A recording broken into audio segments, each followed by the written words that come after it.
The Man with the Golden Gun by Ian Fleming, read by Kenneth Branagh. Chapter 1. Can I help you? The Secret Service holds much that is kept secret even from very senior officers in the organization. Only M and his Chief of Staff know absolutely everything there is to know. The latter is responsible for keeping the top secret record known as the War Book, so that in the event of the death of both of them, the whole story, apart from what is available to individual sections and stations, would be available to their successors. One thing that James Bond, for instance, didn't know was the machinery at headquarters for dealing with the public, whether friendly or otherwise, drunks, lunatics, bona fide applications to join the service, and enemy agents with plans for penetration or even assassination. On that cold, clear morning in November, he was to see the careful cogwheels in motion. The girl at the switchboard at the Ministry of Defence flicked the switch to hold and said to her neighbour, "It's another nut who says he's James Bond, even knows his code number, says he wants to speak to M personally." The senior girl shrugged. The switchboard had had quite a few such calls since, a year before, James Bond's death on a mission to Japan had been announced in the press. There had even been one pestiferous woman who, at every full moon, passed on messages from Bond from Uranus, where it seemed he had got stuck while awaiting entry into heaven. She said, "Put him through to liaison, Pat." The liaison section was the first cog in the machine, the first sieve. The operator got back on the line. "Just a moment, sir. I'll put you on to an officer who may be able to help you." James Bond, sitting on the edge of his bed, said, "Thank you." He had expected some delay before he could establish his identity. He had been warned to expect it by the charming Colonel Boris, who had been in charge of him for the past few months after he had finished his treatment in the luxurious institute on the Nevsky Prospect in Leningrad. A man's voice came on the line. "Captain Walker speaking. Can I help you?" James Bond spoke slowly and clearly. "This is Commander James Bond speaking. Number 007. Would you put me through to M or his secretary, Miss Moneypenny? I want to make an appointment." Captain Walker pressed two buttons on the side of his telephone. One of them switched on a tape recorder for the use of his department. The other alerted one of the duty officers in the action room of the Special Branch at Scotland Yard that he should listen to the conversation, trace the call, and at once put a tail on the caller.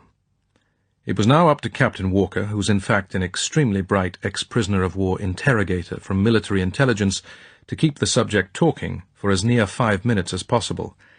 He said, "I'm afraid I don't know either of these two people. Are you sure you've got the right number?" James Bond patiently repeated the Regent number, which was the main outside line for the Secret Service. Together with so much else, he had forgotten it, but Colonel Boris had known it and had made him write it down among the small print on the front page of his forged British passport that said his name was Frank Westmacott, Company Director. "Yes," said Captain Walker sympathetically, "we seem to have got that part of it right, but I'm afraid I can't place these people you want to talk to. Who exactly are they? This Mr. M, for instance. I don't think we've got anyone of that name at the Ministry." "Do you want me to spell it out? You realize this is an open line." Captain Walker was rather impressed by the confidence in the speaker's voice. He pressed another button, and so that Bond would hear it, a telephone bell rang. He said, "Hang on a moment, would you? There's someone on my other line." Captain Walker got on to the head of his section. "Sorry, sir, I've got a chap on who says he's James Bond and wants to talk to M. I know it sounds crazy, and I've gone through the usual motions with the Special Branch and so on, but would you mind listening for a minute?" "Thank you, sir." 2 rooms away, a harassed man, who was the Chief Security Officer for the Secret Service, said, "Blast," and pressed a switch. A microphone on his desk came to life. The Chief Security Officer sat very still. He badly needed a cigarette, but his room was now live to Captain Walker and to the lunatic who called himself James Bond. Captain Walker's voice came over at full strength. "I'm sorry. Now then, this man, Mr. M, you want to talk to, I'm sure we needn't worry about security. Could you be more specific?" James Bond frowned. He didn't know that he had frowned, and he wouldn't have been able to explain why he'd done so. He said, and lowered his voice, again inexplicably, "Admiral Sir Miles Messervy. He is head of a department in your ministry. The number of his room used to be 12 on the 8th floor. He used to have a secretary called Miss Moneypenny. Good-looking girl, brunette. Shall I give you the Chief of Staff's name? No? Well, let's see, it's Wednesday. Shall I tell you what'll be the main dish on the menu in the canteen? It should be steak and kidney pudding." The chief security officer picked up the direct telephone to Captain Walker. Captain Walker said to James Bond, "Damn, there's the other telephone again. Shan't be a minute." He picked up the green telephone. "Yes, sir." "I don't like that bit about the steak and kidney pudding. Pass him on to the hard man. No, cancel that. Make it the soft. There was always something odd about 007's death. No body, no solid evidence. And the people on that Japanese island always seem to me to be playing it pretty close to the chest. The stone face act. It's just possible. Keep me informed, would you?" Captain Walker got back to James Bond. "Sorry about that. It's been a busy day. Now, then, this inquiry of yours, afraid I can't help you myself, not my part of the ministry. The man you want is Major Townsend. He should be able to locate this man you want to see. Got a pencil? It's number 44 Kensington Cloisters. Got that? Kensington 5555. Give me 10 minutes and I'll have a word with him and see if he can help, all right?" James Bond said dully, "That's very kind of you." He put down the telephone. He waited exactly 10 minutes and picked up the receiver and asked for the number. James Bond was staying at the Ritz Hotel. Colonel Boris had told him to do so. Bond's file in the KGB archive described him as a high liver, so, on arrival in London, he must stick to the KGB image of the high life. Bond went down in the lift to the Arlington Street entrance. A man at the newsstand got a good profile of him with a buttonhole Minox. When Bond went down the shallow steps to the street and asked the commissionaire for a taxi, a cannon flex with a telescopic lens clicked away busily from a Red Roses laundry van at the neighbouring goods entrance, and, in due course, the same van followed Bond's taxi, while a man inside the van reported briefly to the action room of the Special Branch. Number 44 Kensington Cloisters was a dull Victorian mansion in grimy red brick. It had been chosen for its purpose because it had once been the headquarters of the Empire League for Noise Abatement, and its entrance still bore the brass plate of this long-defunct organisation, the empty shell of which had been purchased by the Secret Service through the Commonwealth Relations Office. It also had a spacious old-fashioned basement, re-equipped as detention cells, and a rear exit into a quiet mews. The Red Roses laundry van watched the front door shut behind James Bond, and then moved off at a sedate speed to its garage not far from Scotland Yard, while the process of developing the Cannonflex film went on in its interior. "Appointment with Major Townsend," said Bond. "Yes, he's expecting you, sir. Shall I take your raincoat?" The powerful-looking doorman put the coat on a coat-hanger and hung it up on one of a row of hooks beside the door. As soon as Bond was safely closeted with Major Townsend, the coat would go swiftly to the laboratory on the first floor, where its provenance would be established from an examination of the fabric. Pocket dust would be removed for more leisurely research. "Would you follow me, sir?" It was a narrow corridor of freshly painted clapboard with a tall single window which concealed the fluoroscope triggered automatically from beneath the ugly patterned carpet. The findings of its X-ray eye would be fed into the laboratory above the passage. The passage ended in two facing doors marked A and B. The doorman knocked on room B and stood aside for Bond to enter. It was a pleasant, very light room, close carpeted in dove-grey Wilton. The military prints on the cream walls were expensively framed. A small, bright fire burned under an Adam mantelpiece, which bore a number of silver trophies and two photographs in leather frames, one of a nice-looking woman and the other of three nice-looking children. There was a central table with a bowl of flowers and two comfortable club chairs on either side of the fire. No desk or filing cabinets, nothing official-looking. A tall man, as pleasant as the room, got up from the far chair, dropped the Times on the carpet beside it, and came forward with a welcoming smile. He held out a firm, dry hand. This was the soft man. Come in, take a pew. Cigarette?" Not the ones I seem to remember you favoured, just the good old senior service. Major Townsend had carefully prepared the loaded remark, a reference to Bond's liking for the Moreland specials with the 3 gold rings. He noted Bond's apparent lack of comprehension. Bond took a cigarette and accepted a light. They sat down facing one another. Major Townsend crossed his legs comfortably. Bond sat up straight. Major Townsend said, "Well now, how can I help you?" Across the corridor in room A, a cold office of works cube with no furniture but a hissing gas fire, an ugly desk with 2 facing wooden chairs under the naked neon, Bond's reception by the hard man, the ex-police superintendent, ex because of a brutality case in Glasgow for which he had taken the rap, would have been very different. There, the man who went under the name of Mr. Robson would have given him the full intimidation treatment. Harsh, bullying interrogation, threats of imprisonment for false representation, and God knows what else, and perhaps, if he had shown signs of hostility or developing a nuisance value, a little judicious roughing up in the basement. Such was the ultimate sieve which sorted out the wheat from the chaff from those members of the public who desired access to the Secret Service. There were other people in the building who dealt with the letters. Those written in pencil or in multicoloured inks, and those enclosing a photograph, remained unanswered. Those which threatened or were litigious were referred to the special branch. The solid, serious ones were passed, with a comment from the best graphologist in the business, to the liaison section at headquarters for further action. Parcels went automatically and fast to the bomb disposal squad at Knightsbridge Barracks. The eye of the needle was narrow. On the whole, it discriminated appropriately. It was an expensive setup, but it is the first duty of a Secret Service to remain not only secret, but secure. There was no reason why James Bond, who had always been on the operative side of the business, should know anything about the entrails of the service any more than he should have understood the mysteries of the plumbing or electricity supply of his flat in Chelsea, or the working of his own kidneys. Colonel Boris, however, had known the whole routine. The secret services of all the great powers know the public face of their opponents, and Colonel Boris had very accurately described the treatment that James Bond must expect before he was cleared and was allowed access to the office of his former chief.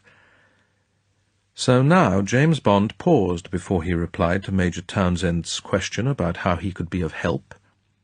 He looked at the soft man and then into the fire. He added up the accuracy of the description he had been given of Major Townsend's appearance, and before he said what he'd been told to say, he gave Colonel Boris 90 out of 100. The big, friendly face, the wide-apart, pale brown eyes, bracketed by the wrinkles of a million smiles, the military moustache, the rimless monocle dangling from a thin black cord, the brushed-back, thinning, sandy hair, the immaculate double-breasted blue suit, stiff white collar and brigade tie. It was all there. But what Colonel Boris hadn't said was that the friendly eyes were as cold and steady as gun barrels, and that the lips were thin and scholarly. James Bond said patiently, "It's really quite simple. I'm who I say I am. I'm doing what I naturally would do, and that's report back to M." "Quite, but you must realize," a sympathetic smile, "that you've been out of contact for nearly a year. You've been officially posted as missing, believed killed. Your obituary has even appeared in the Times. Have you any evidence of identity? I admit that you look very much like your photographs, but you must see that we have to be very sure before we pass you on up the ladder." Miss Mary Goodnight was my secretary. She'd recognise me all right, so would dozens of other people at HQ. "Miss Goodnight's been posted abroad. Can you give me a brief description of HQ, just the main geography?" Bond did so. "Right. Now, who was a Miss Maria Freudenstadt?" "Was?" "Yes, she's dead." I thought she wouldn't last long. She was a double, working for KGB. Section 100 controlled her. I wouldn't get any thanks for telling you any more." Major Townsend had been primed with this very secret top question. He had been given the answer, more or less, as Bond had put it. This was the clincher. This had to be James Bond. Well, we're getting on fine. Now, it only remains to find out where you've come from and where you've been all these months, and I won't keep you any longer. Sorry, I can only tell that to M personally. I see. Major Townsend put on a thoughtful expression. Well, just let me make a telephone call or two, and I'll see what can be done. He got to his feet. Seen today's Times? He picked it up and handed it to Bond. It had been specially treated to give good prints. Bond took it. Shan't be long. Major Townsend shut the door behind him and went across the passage and through the door marked A, where he knew that Mr. Robson would be alone. Sorry to bother you, Fred. Can I use your scrambler? The chunky man behind the desk grunted through the stem of his pipe and remained bent over the midday Evening Standard racing news. Major Townsend picked up the green receiver and was put through to the laboratory. Major Townsend speaking. Any comment? He listened carefully, said thank you, and got through to the chief security officer at headquarters. Well, sir, I think it must be 007. Bit thinner than his photographs. I'll be giving you his prints as soon as he's gone. Wearing his usual rig, dark blue single-breasted suit, white shirt, thin black knitted silk tie, black casuals, but they all look brand new. Raincoat bought yesterday from Burberry's. Got the Freudenstadt question right, but says he won't say anything about himself except to M personally. But whoever he is, I don't like it much. He fluffed on his special cigarettes. He's got an odd sort of glaze, sort of far-away look, and the scope shows that he's carrying a gun in his right-hand coat pocket. Curious sort of contraption, doesn't seem to have got a butt to it. I'd say he's a sick man. I wouldn't personally recommend that M should see him, but I wouldn't know how to get him to talk unless he does. He paused. Very good, sir. I'll stay by the telephone. I'm on Mr. Robson's extension. There was silence in the room. The two men didn't get on well together. Major Townsend gazed into the gas fire, wondering about the man next door. The telephone burred. Yes, sir. Very good, sir. Would your secretary send along a car from the pool? Thank you, sir. Bond was sitting in the same upright posture, the Times still unopened in his hand. Major Townsend said cheerfully, Well, that's fixed. Message from M that he's tremendously relieved you're all right and he'll be free in about half an hour. Car should be here in 10 minutes or so. And the Chief of Staff says he hopes you'll be free for lunch afterwards. James Bond smiled for the first time. It was a thin smile which didn't light up his eyes. He said, That's very kind of him. Would you tell him I'm afraid I shan't be free? Chapter 2. Attentat. The Chief of Staff stood in front of M's desk and said firmly, I really wouldn't do it, sir. I can see him, or someone else can. I don't like the smell of it at all. I think 007's round the bend. There's no doubt it's him, all right. The prints have just been confirmed by Chief of Security. And the pictures are all right, and the recording of his voice. But there are too many things that don't add up. This forged passport we found in his room at the Ritz, for instance. All right, so he wanted to come back into the country quietly. But it's too good a job. Typical KGB sample, and the last entry is West Germany, day before yesterday. Why didn't he report to Station B or W? Both those heads of stations are friends of his, particularly 016 in Berlin. And why didn't he go and have a look at his flat? He's got some sort of a housekeeper there, Scotswoman called May, who's always sworn he was still alive and has kept the place going on her savings. The Ritz is sort of stage Bond. And these new clothes, why did he have to bother? Doesn't matter what he was wearing when he came in through Dover. Normal thing, if he was in rags, would have been to give me a ring. He had my home number, and get me to fix him up. Have a few drinks and run over a story and then report here. Instead of that, we've got this typical penetration approach, and security worried as hell. The Chief of Staff paused. He knew he wasn't getting through. As soon as he had begun, M had swivelled his chair sideways and had remained, occasionally sucking at an unlighted pipe, gazing moodily out through the window at the jagged skyline of London. Obstinately, the Chief of Staff concluded, Do you think you could leave this one to me, sir? I can get hold of Sir James Maloney in no time and have 007 put into the park for observation and treatment. It'll all be done very gently, VIP handling and so on. I can say you've been called to the Cabinet or something. Security says 007's looking a bit thin. Build him up. Convalescence and all that. That can be the excuse. If he cuts up rough, we can always give him some dope. He's a good friend of mine. He won't hold it against us. He obviously needs to be got back in the groove. If we can do it, that is. M slowly swivelled his chair round. He looked up at the tired, worried face that showed the strain of being the equivalent of number 2 in the Secret Service for 10 years and more. M smiled. "Thank you, Chief of Staff, but I'm afraid it's not as easy as all that. I sent 007 out on his last job to shake him out of his domestic worries. You remember how it all came about? Well, we had no idea that what seemed a fairly peaceful mission was going to end up in a pitched battle with Blofeld, or that 007 was going to vanish off the face of the earth for a year. Now we've got to know what happened during that year. And 007's quite right. I sent him out on that mission, and he's got every right to report back to me personally. I know 007. He's a stubborn fellow. If he says he won't tell anyone else, he won't. Of course I want to hear what happened to him. You'll listen in. Have a couple of good men at hand. If he turns rough, come and get him. As for his gun—" M gestured vaguely at the ceiling. "I can look after that. Have you tested the damn thing?"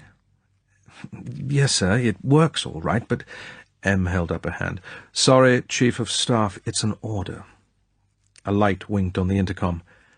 "That'll be him. Send him straight in, would you?" "Very good, sir." The Chief of Staff went out and closed the door. James Bond was standing smiling vaguely down at Miss Moneypenny. She looked distraught. When James Bond shifted his gaze and said, "Hello, Bill," he still wore the same distant smile. He didn't hold out his hand. Bill Tanner said, with a heartiness that rang with a terrible falsity in his ears, "Hello, James. Long time no see." At the same time, out of the corner of his eye, he saw Miss Moneypenny give a quick, emphatic shake of the head. He looked her straight in the eyes. "M would like to see 007 straight away." Miss Moneypenny lied desperately. "You know M's got a Chiefs of Staff meeting at the Cabinet Office in 5 minutes. "Yes, he says you must somehow get him out of it." The Chief of Staff turned to James Bond. "OK, James, go ahead. Sorry you can't manage lunch. Come and have a gossip after M's finished with you." Bond said, "That'll be fine." He squared his shoulders and walked through the door over which the red light was already burning. Miss Moneypenny buried her face in her hands. "Oh, Bill," she said desperately, "there's something wrong with him. I'm frightened." Bill Tanner said, "Take it easy, Penny. I'm going to do what I can." He walked quickly into his office and shut the door. He went over to his desk and pressed a switch. M's voice came into the room. "Hello, James. Wonderful to have you back. Take a seat and tell me all about it." Bill Tanner picked up the office telephone and asked for head of security. James Bond took his usual place across the desk from M. A storm of memories whirled through his consciousness, like badly cut film on a projector that had gone crazy. Bond closed his mind to the storm. He must concentrate on what he had to say and do, and on nothing else. "I'm afraid there's a lot I still can't remember, sir. I got a bang on the head." He touched his right temple. "Somewhere along the line on that job you sent me to do in Japan. Then there's a blank until I got picked up by the police on the waterfront at Vladivostok. No idea how I got there. They roughed me up a bit in the process. I must have got another bang on the head, because suddenly I remembered who I was, and that I wasn't a Japanese fisherman, which was what I thought I was. So then, of course, the police passed me on to the local branch of the KGB. It's a big grey building on the Morskaya Ulitsa facing the harbour, near the railway station, by the way. And when they Berlinographed my prints to Moscow, there was a lot of excitement, and they flew me there from the military airfield just north of the town at Vitoria-Riichka, and spent weeks interrogating me. Or trying to, rather, because I couldn't remember anything except when they prompted me with something they knew themselves, and then I could give them a few hazy details to add to their knowledge. Very frustrating for them." "Very," commented M. A small frown had gathered between his eyes. "And you told them everything you could? Wasn't that rather, generous of you?" "They were very nice to me in every way, sir. It seemed the least I could do." There was this institute place in Leningrad. They gave me VIP treatment, top brain specialist and everything. They didn't seem to hold it against me that I'd been working against them for most of my life, and other people came and talked to me very reasonably about the political situation and so forth, the need for East and West to work together for world peace. They made clear a lot of things that hadn't occurred to me before. They quite convinced me. Bond looked obstinately across the table into the clear blue sailor's eyes that now held a red spark of anger. "I don't suppose you understand what I mean, sir. You've been making war against someone or other all your life. You're doing so at this moment. And for most of my adult life you've used me as a tool. Fortunately, that's all over now." M said fiercely, "It certainly is. I suppose among other things you've forgotten is reading reports of our POWs in the Korean War who were brainwashed by the Chinese. If the Russians are so keen on peace, what do they need the KGB for? At the last estimate, that was about 100,000 men and women making war, as you call it, against us and other countries. This is the organization that was so charming to you in Leningrad. Did they happen to mention the murder of Hocker and Stutz in Munich last month?" "Oh, yes, sir." Bond's voice was patient, equable. "They have to defend themselves against the secret services of the West. If you would demobilize all this," Bond waved a hand, "they would be only too delighted to scrap the KGB. They were quite open about it all." "And the same thing applies to their 200 divisions, and their U-boat fleet, and their ICBMs, I suppose?" M's voice rasped. "Of course, sir." "Well, if you found these people so reasonable and charming, why didn't you stay there? Others have. Burgess is dead, but you could have chummed up with Maclean." "We thought it more important that I should come back and fight for peace here, sir. You and your agents have taught me certain skills for use in the underground war. It was explained to me how these skills could be used in the cause of peace." James Bond's hand moved nonchalantly to his right-hand coat pocket. M, with equal casualness, shifted his chair back from his desk. His left hand felt for the button under the arm of the chair. "For instance," said M quietly, knowing that Death had walked into the room and was standing beside him, and that this was an invitation for Death to take his place in the chair. James Bond had become tense. There was a whiteness round his lips. The blue-grey eyes still stared blankly, almost unseeingly at M. The words rang out harshly, as if forced out of him by some inner compulsion. "It would be a start if the warmongers could be eliminated, sir. This is for number 1 on the list." The hand, snub-nosed with black metal, flashed out of the pocket, but even as the poison hissed down the barrel of the bulb-butted pistol, the great sheet of armor-plate glass hurtled down from the baffled slit in the ceiling, and with a last sigh of hydraulics braked to the floor. The jet of viscous brown fluid splashed harmlessly into its centre, and trickled slowly down, distorting M's face and the arm he had automatically thrown up for additional protection.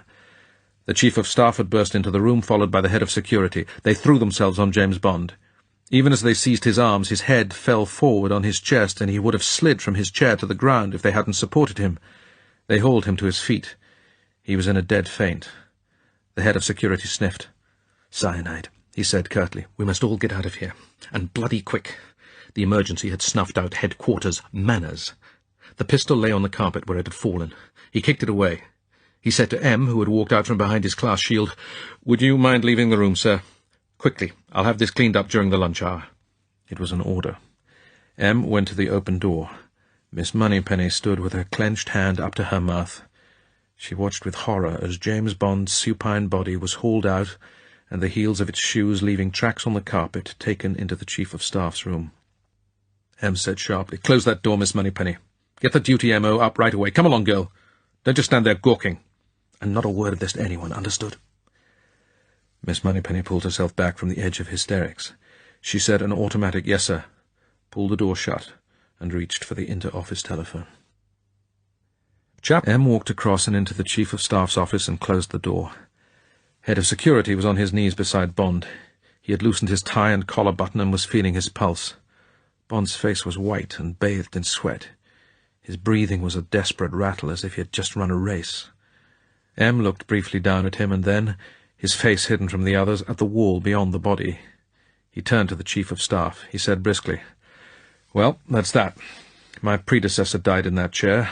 Then it was a simple bullet, but from much the same sort of a crazed officer. One can't legislate against the lunatic, but the Office of Works certainly did a good job with that gadget. Now then, Chief of Staff, this is, of course, to go no further. Get Sir James Maloney as soon as you can, and have 007 taken down to the park. Ambulance, surreptitious guard, I'll explain things to Sir James this afternoon. Briefly, as you heard, the KGB got hold of him.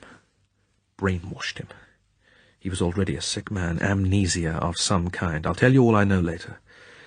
Have his things collected from the Ritz and his bill paid, and put something out to the Press Association. Something on these lines.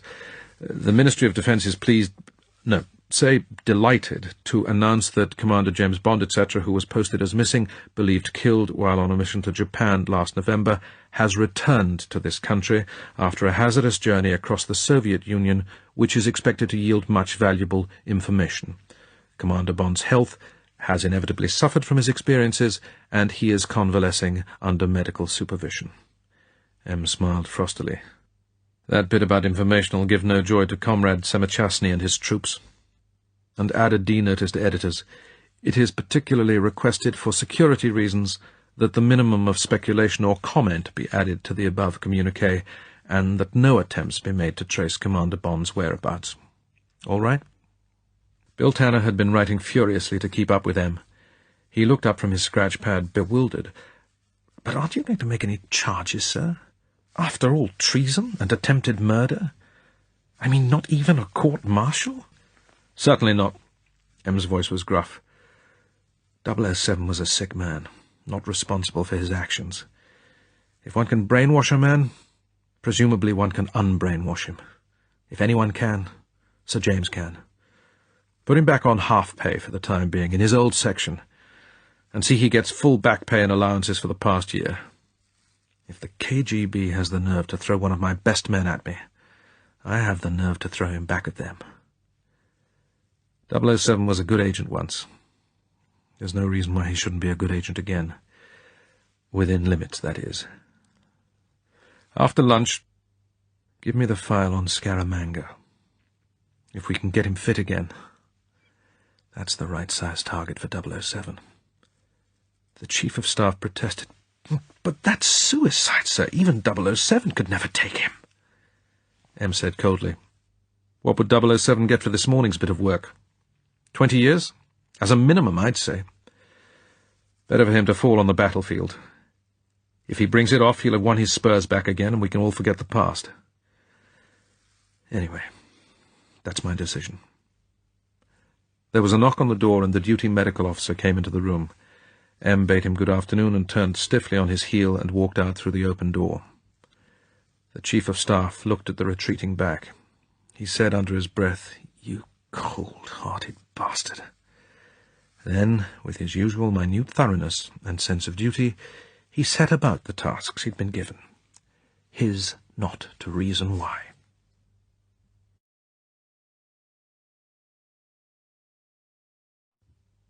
Chapter 3.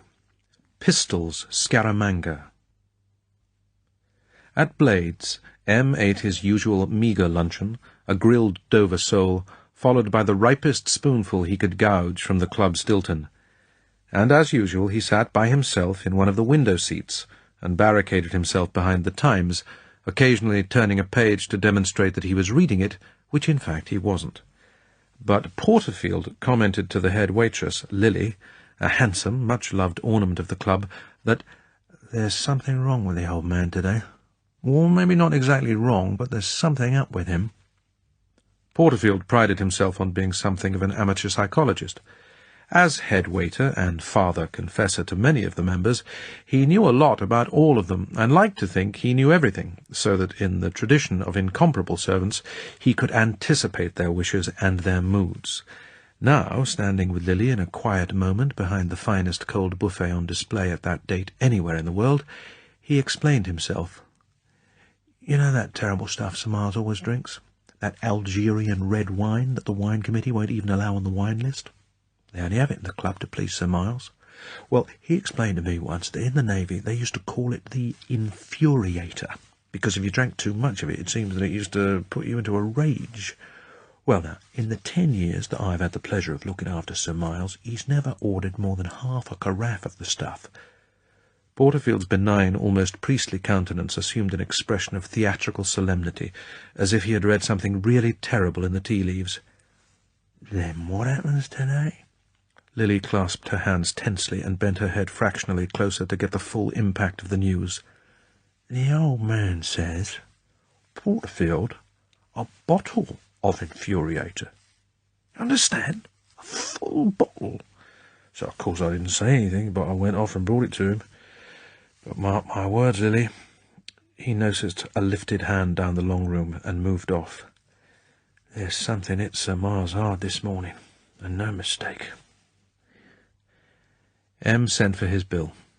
As usual, he paid whatever the amount of the bill with a £5 note for the pleasure of receiving in change crisp new pound notes, new silver, and gleaming copper pennies, for it is the custom at Blades to give its members only freshly minted money. Porterfield pulled back his table, and M walked quickly to the door, acknowledging the occasional greeting with a preoccupied nod and a brief lifting of the hand. It was 2 o'clock. The old black phantom rolls took him quietly and quickly northwards through Berkeley Square, across Oxford Street, and via Wigmore Street into Regent's Park. M didn't look out at the passing scene. He sat stiffly in the back, his bowler hat squarely set on the middle of his head, and gazed unseeing at the back of the chauffeur's head with hooded, brooding eyes. For the 100th time since he had left his office that morning, he assured himself that his decision was right. If James Bond could be straightened out, and M was certain that that supreme neurologist, Sir James Maloney, could bring it off, it would be ridiculous to reassign him to normal staff duties in the 00 section. The past could be forgiven but not forgotten, except with the passage of time. It would be most irksome for those in the know to have Bond moving about headquarters as if nothing had happened. It would be doubly embarrassing for M to have to face Bond across that desk. And James Bond, if aimed straight at a known target, M put it in the language of battleships, was a supremely effective firing piece. Well, the target was there, and it desperately demanded destruction. Bond had accused M of using him as a tool. Naturally. Every officer in the service was a tool for one secret purpose or another. The problem on hand could only be solved by a killing. James Bond would not possess the 00 prefix if he had not high talents, frequently proved as a gunman. So be it. In exchange for the happenings of that morning, in expiation of them, Bond must prove himself at his old skills. If he succeeded, he would have regained his previous status. If he failed, well, it would be a death for which he would be honoured. Win or lose, the plan would solve a vast array of problems. M closed his mind once and for all on his decision. He got out of the car and went up in the lift to the 8th floor and along the corridor, smelling the smell of some unknown disinfectant more and more powerfully as he approached his office. Instead of using his key to the private entrance at the end of the corridor, M turned right through Miss Moneypenny's door. She was sitting in her usual place, typing away at the usual routine correspondence. She got to her feet. "What's this dreadful stink, Miss Moneypenny?" "I don't know what it's called, sir. Head of Security brought along a squad from Chemical Warfare at the War Office. He says your office is all right to use again, but to keep the windows open for a while. So I've turned on the heating. Chief of Staff isn't back from lunch yet, but he told me to tell you that everything you wanted done is underway. Sir James is operating until 4, but will expect your call after that. Here's the file you wanted, sir." M took the brown folder with the red top-secret star in its top right-hand corner. "How's 007? Did he come round all right?" Miss Moneypenny's face was expressionless. "I gather so, sir. The M.O. gave him a sedative of some kind, and he was taken off on a stretcher during the lunch hour. He was covered up. They took him down in the service lift to the garage. I haven't had any inquiries." "Good. Well, bring me in the signals, would you? There's been a lot of time wasted today on all these domestic excitements." Bearing the file, M went through the door into his office. Miss Moneypenny brought in the signals and stood dutifully beside him while he went through them, occasionally dictating a comment or a query. She looked down at the bowed, iron-grey head with the bald patch polished for years by a succession of naval caps, and wondered, as she had wondered so often over the past 10 years, whether she loved or hated this man. One thing was certain. She respected him more than any man she had known or had read of. M handed her the file. "Thank you. Now just give me a quarter of an hour, and then I'll see whoever wants me. The call to Sir James has priority, of course." M opened the brown folder, reached for his pipe, and began absent-mindedly filling it as he glanced through the list of subsidiary files to see if there was any other docket he immediately needed. Then he set a match to his pipe and settled back in his chair and read. Francisco Paco Pistols Scaramanga, and underneath, in lowercase type, freelance assassin, mainly under KGB control through DSS Havana, Cuba, but often as an independent operator for other organizations in the Caribbean and Central American states. Has caused widespread damage, particularly to the SS, but also to CIA and other friendly services, by murder and scientific maiming since 1959, the year when Castro came to power, and which seems also to have been the trigger for Scaramanga's operations. Is widely feared and admired in said territory, throughout which he appears, despite police precautions, to have complete freedom of access, has thus become something of a local myth, and is known in his territory as the man with the golden gun, a reference to his main weapon, which is a gold-plated, long-barreled, single-action Colt .45. He uses special bullets with a heavy, soft 24-karat gold core, jacketed with silver and cross-cut at the tip, on the dum-dum principle, for maximum wounding effect. Himself loads and artifices this ammunition. Is responsible for the death of 267, British Guiana, 398, Trinidad, 943, Jamaica, and 768 and 742, Havana, and for the maiming and subsequent retirement from the SS of 098, Area Inspection Officer, by bullet wounds in both knees. See above references in Central Records for Scaramanga's victims in Martinique, Haiti, and Panama. Description: age about 35, height 6'3", slim and fit. Eyes light brown, hair reddish in a crew cut, long sideburns, gaunt, sombre face with thin pencil moustache, brownish. Ears very flat to the head, ambidextrous. Hands very large and powerful and immaculately manicured.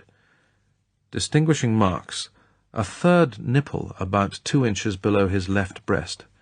N.B. In voodoo and allied local cults, this is considered a sign of invulnerability and great sexual prowess. Is an insatiable but indiscriminate womanizer who invariably has sexual intercourse shortly before a killing, in the belief that it improves his eye. N.B. A belief shared by many professional lawn tennis players, golfers, gun and rifle marksmen, and others. Origins: a relative of the Catalan family of circus managers of the same name with whom he spent his youth. Self-educated. At the age of 16, after the incident described below, emigrated illegally to the United States, where he lived a life of petty crime on the fringes of the gangs, until he graduated as a full-time gunman for the Spangled Mob in Nevada, with the cover of pit boy in the casino of the Tiara Hotel in Las Vegas, where in fact he acted as executioner of cheats and other transgressors within and outside the mob. In 1958 was forced to flee the States as the result of a famous duel against his opposite number for the Detroit Purple Gang, a certain Ramon the Rod Rodriguez, which took place by moonlight on the 3rd green of the Thunderbird golf course at Las Vegas. Scaramanga got 2 bullets into the heart of his opponent before the latter had fired a shot. Distance 20 paces. Believed to have been compensated by the mob with $100,000. Travelled the whole Caribbean area, investing fugitive funds for various Las Vegas interests, and later, as his reputation for keen and successful dealing in real estate and plantations became consolidated, for Trujillo of Dominica and Batista of Cuba. In 1959 settled in Havana, and seeing the way the wind blew, while remaining ostensibly a Batista man, began working undercover for the Castro party, and after the revolution obtained an influential post as foreign enforcer for the DSS. In this capacity, on behalf, that is, of the Cuban secret police, he undertook the assassinations mentioned above. Passports, various, including Cuban diplomatic. Disguises, none. They are not necessary. The myth surrounding this man, the equivalent, let us say, of that surrounding the most famous film star, and the fact that he has no police record, have hitherto given him complete freedom of movement and indemnity from interference in his territory. In most of the islands and mainland republics which constitute this territory, he has groups of admirers, for example the Rastafari in Jamaica, and commands powerful pressure groups who give him protection and succour when called upon to do so. Moreover, as the ostensible purchaser and usually the legal front for the hot money properties mentioned above, he has legitimate access, frequently supported by his diplomatic status, to any part of his territory. Resources. Considerable, but of unknown extent. Travels on various credit cards of the Diners Club variety. Has a numbered account with the Union des Banques de Crédit Zurich, and appears to have no difficulty in obtaining foreign currency from the slim resources of Cuba when he needs it. Motivation. Comment by C.C. M. refilled and relit his pipe, which had died. What had gone before was routine information, which added nothing to his basic knowledge of the man. What followed would be of more interest. C.C. covered the identity of a former Regius Professor of History at Oxford, who lived to M, pampered existence at headquarters, in a small and, in M's opinion, over-comfortable office. In between, again in M's opinion, over-luxurious and over-long meals at the Garrick Club, he wandered at his ease into headquarters, examined such files as the present one, asked questions, and had signals of inquiry sent, and then delivered his judgment. But M, for all his prejudices against the man, his haircut, the casualness of his clothes, what he knew of his way of life, and the apparently haphazard processes of his ratiocination, appreciated the sharpness of the mind, the knowledge of the world that C.C. brought to his task, and, so often, the accuracy of his judgments. In short, M always enjoyed what C.C. had to say, and he now picked up the file again with relish. "I am interested in this man," wrote C.C., "and I have caused inquiries to be made on a somewhat wider front than usual, since it is not common to be confronted with a secret agent who is at once so much of a public figure, and yet appears to be infinitely successful in the difficult and dangerous field of his choice, that of being, in common parlance, a gun for hire. I think I may have found the origin of this partiality for killing his fellow men in cold blood, men against whom he has no personal animosity, but merely the reflected animosity of his employers, in the following bizarre anecdote from his youth. In the travelling circus of his father, Enrico Scaramanga, the boy had several roles. He was a most spectacular trick-shot. He was a stand-in strongman in the acrobatic troupe, often taking the place of the usual artiste as bottom man in the Human Pyramid Act, and he was the mahout in gorgeous turban, Indian robes, etc., who rode the leading elephant in a troop of 3. This elephant, by the name of Max, was a male, and it is a peculiarity of the male elephant, which I have learned with much interest and verified with eminent zoologists, that at intervals during the year they go on heat sexually. During these periods a mucus deposit forms behind the animal's ears, and this needs to be scraped off, since otherwise it causes the elephant intense irritation. Max developed this symptom during a visit of the circus to Trieste, but through an oversight the condition was not noticed and given the necessary treatment.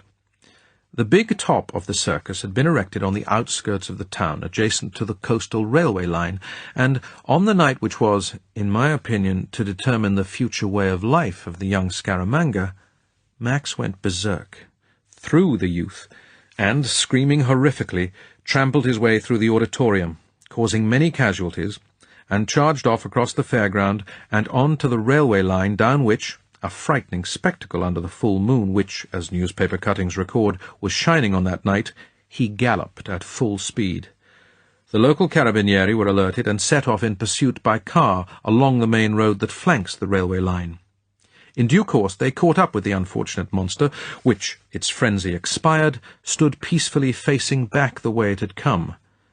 Not realizing that the elephant, if approached by its handler, could now be led peacefully back to its stall, the police opened rapid fire, and bullets from their carbines and revolvers wounded the animal superficially in many places.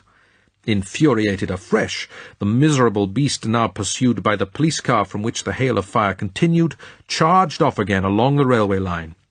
On arrival at the fairground, the elephant seemed to recognize its home, the big top, and, turning off the railway line, lumbered back through the fleeing spectators to the centre of the deserted arena, and there, weakened by loss of blood, pathetically continued with its interrupted act.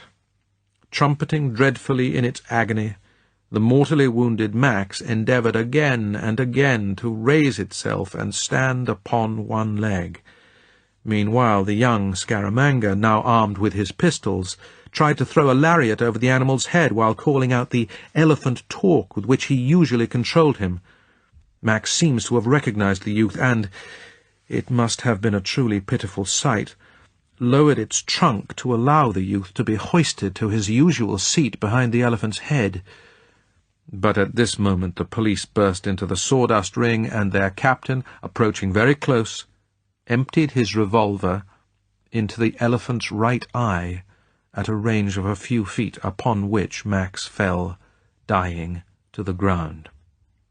Upon this, the young Scaramanga, who according to the press had a deep devotion for his charge, drew one of his pistols and shot the policeman through the heart and fled off into the crowd of bystanders, pursued by the other policeman, who could not fire because of the throng of people. He made good his escape, found his way south to Naples, and thence, as noted above, stowed away to America. Now I see in this dreadful experience a possible reason for the transformation of Scaramanga into the most vicious gunman of recent years.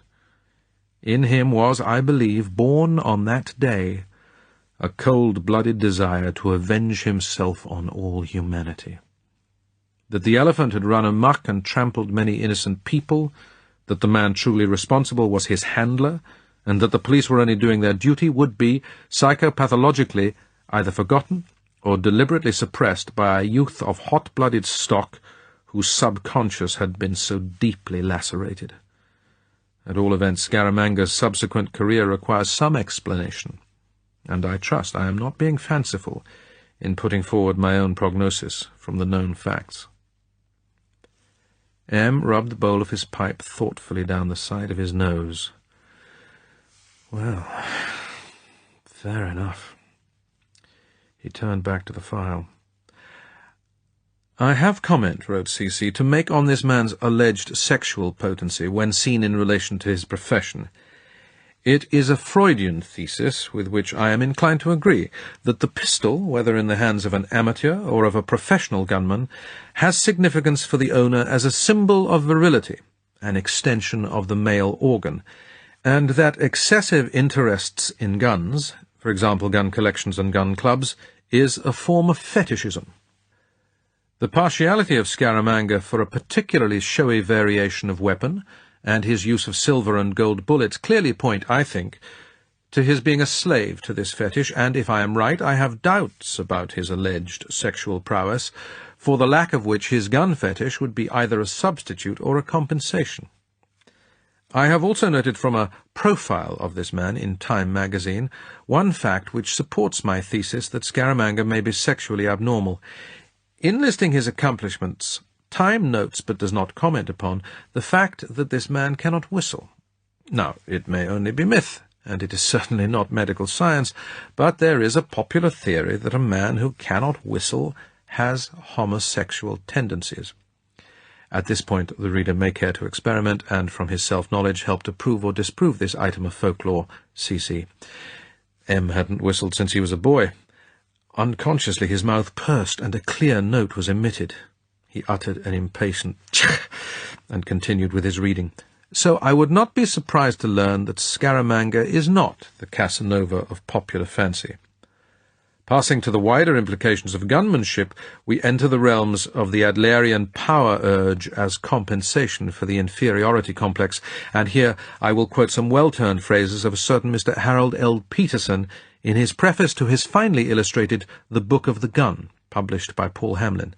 Mr. Peterson writes, "In the vast array of things man has invented to better his condition, few have fascinated him more than the gun. Its function is simple. As Oliver Winchester said with 19th-century complacency, a gun is a machine for throwing balls." but its ever-increasing efficiency in performing this task and its awesome ability to strike home from long range have given it tremendous psychological appeal. For possession of a gun and the skill to use it enormously augments the gunner's personal power, and extends the radius of his influence and effect 1,000 times beyond his arm's length. And since strength resides in the gun, the man who wields it may be less than strong without being disadvantaged. The flashing sword, the couched lance, the bent longbow performed to the limit of the man who held it. The gun's power is inherent and needs only to be released. A steady eye and an accurate aim are enough. Wherever the muzzle points, the bullet goes, bearing the gunner's wish or intention swiftly to the target. Perhaps more than any other implement, the gun has shaped the course of nations and the destiny of men. C.C. commented, "In the Freudian thesis, his arm's length would become the length of the masculine organ. But we need not linger over these esoterica. The support for my premise is well expressed in Mr. Peterson's sinewy prose, and though I would substitute the printing press for the gun in his concluding paragraph, his points are well taken. The subject, Scaramanga, is, in my opinion, a paranoiac in subconscious revolt against the father figure, i.e. the figure of authority, and a sexual fetishist with possible homosexual tendencies. He has other qualities which are self-evident from the earlier testimony. In conclusion, and having regard to the damage he has already wrought upon the personnel of the SS, I conclude that his career should be terminated with the utmost dispatch, if necessary by the inhuman means he himself employs, in the unlikely event an agent of equal courage and dexterity can be made available. Signed, C.C. Beneath, at the end of the docket, the head of the Caribbean and Central American section had minuted, "I concur," signed C.A., and the Chief of Staff had added in red ink, "Noted, C.O.S." M. gazed into space for perhaps 5 minutes. Then he reached for his pen and in green ink scrawled the word "Action," followed by the italic authoritative M. Then he sat very still for another 5 minutes, and wondered if he had signed James Bond's death warrant.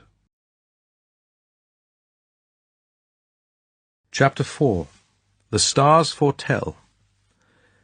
There are few less prepossessing places to spend a hot afternoon than Kingston International Airport in Jamaica. All the money has been spent on lengthening the runway out into the harbour to take the big jets, and little was left over for the comfort of transit passengers. James Bond had come in an hour before on a BWIA flight from Trinidad, and there were 2 hours to go before his connection with a Cuban Airways flight for Havana. He had taken off his coat and tie, and now sat on a hard bench, gloomily surveying the contents of the in-bond shop with its expensive scents, liquor, and piles of over-decorated native ware. He had had luncheon on the plane. It was the wrong time for a drink, and it was too hot and too far to take a taxi into Kingston, even had he wanted to. He wiped his already soaking handkerchief over his face and neck, and cursed, softly and fluently. A cleaner ambled in, and with the exquisite languor of such people throughout the Caribbean, proceeded to sweep very small bits of rubbish hither and thither, occasionally dipping a boneless hand into a bucket to sprinkle water over the dusty cement floor. Through the slatted jalousies a small breeze, reeking of the mangrove swamps, briefly stirred the dead air, and then was gone. There were only 2 other passengers in the lounge, Cubans perhaps, with yipper-yapper luggage, a man and a woman.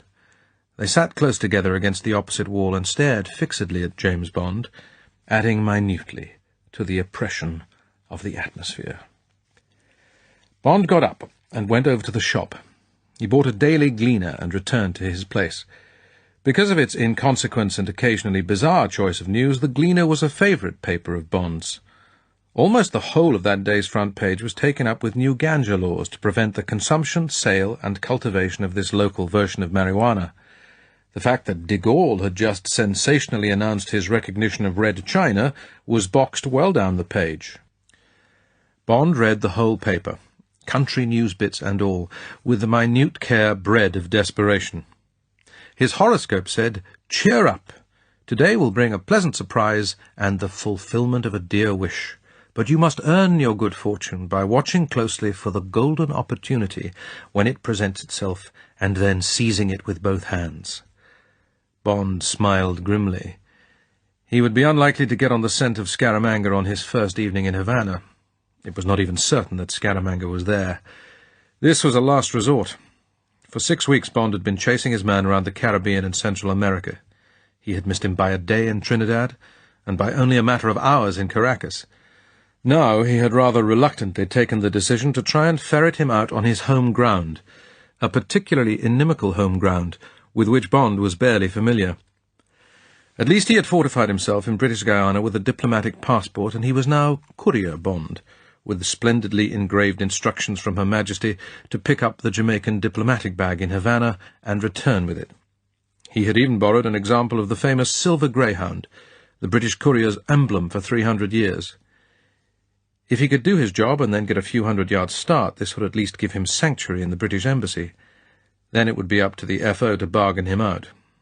If he could find his man, if he could carry out his instructions, if he could get away from the scene of the shooting, if. Bond turned to the advertisements on the back page.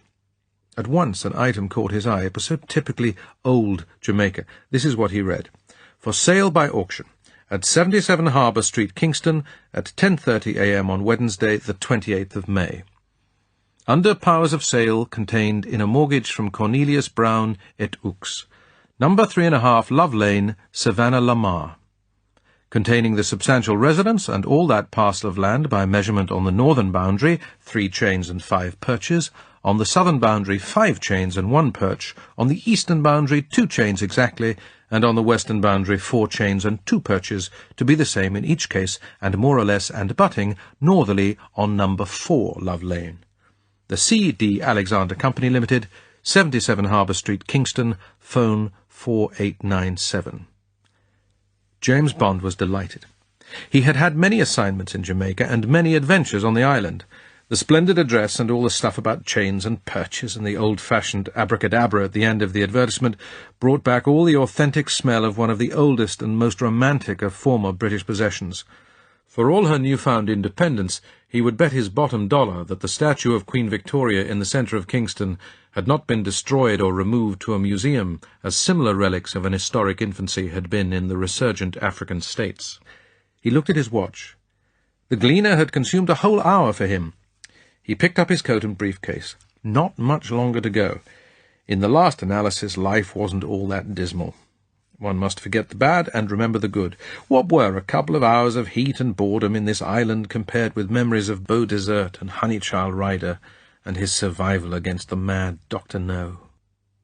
James Bond smiled to himself as the dusty pictures clicked across his brain. How long ago it all was. What had happened to her? She never wrote. The last he had heard, she had had 2 children by the Philadelphia doctor she had married. He wandered off into the grandly named concourse, where the booths of many airlines stood empty, and promotion folders and little company flags on their counters gathered the dust blown in with the mangrove breeze. There was the customary central display stand holding messages for incoming and outgoing passengers. As usual, Bond wondered whether there would be something for him. In all his life there never had been. Automatically he ran his eye over the scattered envelopes held under tape beneath each parent letter. Nothing under B, and nothing under his alias H for Hazard, Mark, of the Transworld Consortium, successor to the old Universal Export that had recently been discarded as cover for the Secret Service. Nothing. He ran a bored eye over the other envelopes. He suddenly froze. He looked around him, languidly, casually. The Cuban couple were out of sight. Nobody else was looking. He reached out a quick hand, wrapped in his handkerchief, and pocketed the buff envelope that said, Scaramanga, BOAC passenger from Lima. He stayed where he was for a few minutes, and then wandered slowly off to the door marked Men. He locked the door and sat down. The envelope was not sealed. It contained a BWIA message form. The neat BWIA writing said, Message received from Kingston at 12:15. The samples will be available at number 3.5 SLM as from midday tomorrow. There was no signature. Bond uttered a short bark of laughter and triumph. SLM? Savannah Lamar. Could it be? But it must be. At last the 3 red stars of a jackpot had clicked into line. What was it his Gleaner horoscope had said? Well, he would go nap on this clue from outer space, seize it with both hands as the Gleaner had instructed. He read the message again and carefully put it back in the envelope. His damp handkerchief had left marks on the buff envelope. In this heat they would dry out in a matter of minutes. He went out and sauntered over to the stand. There was no one in sight.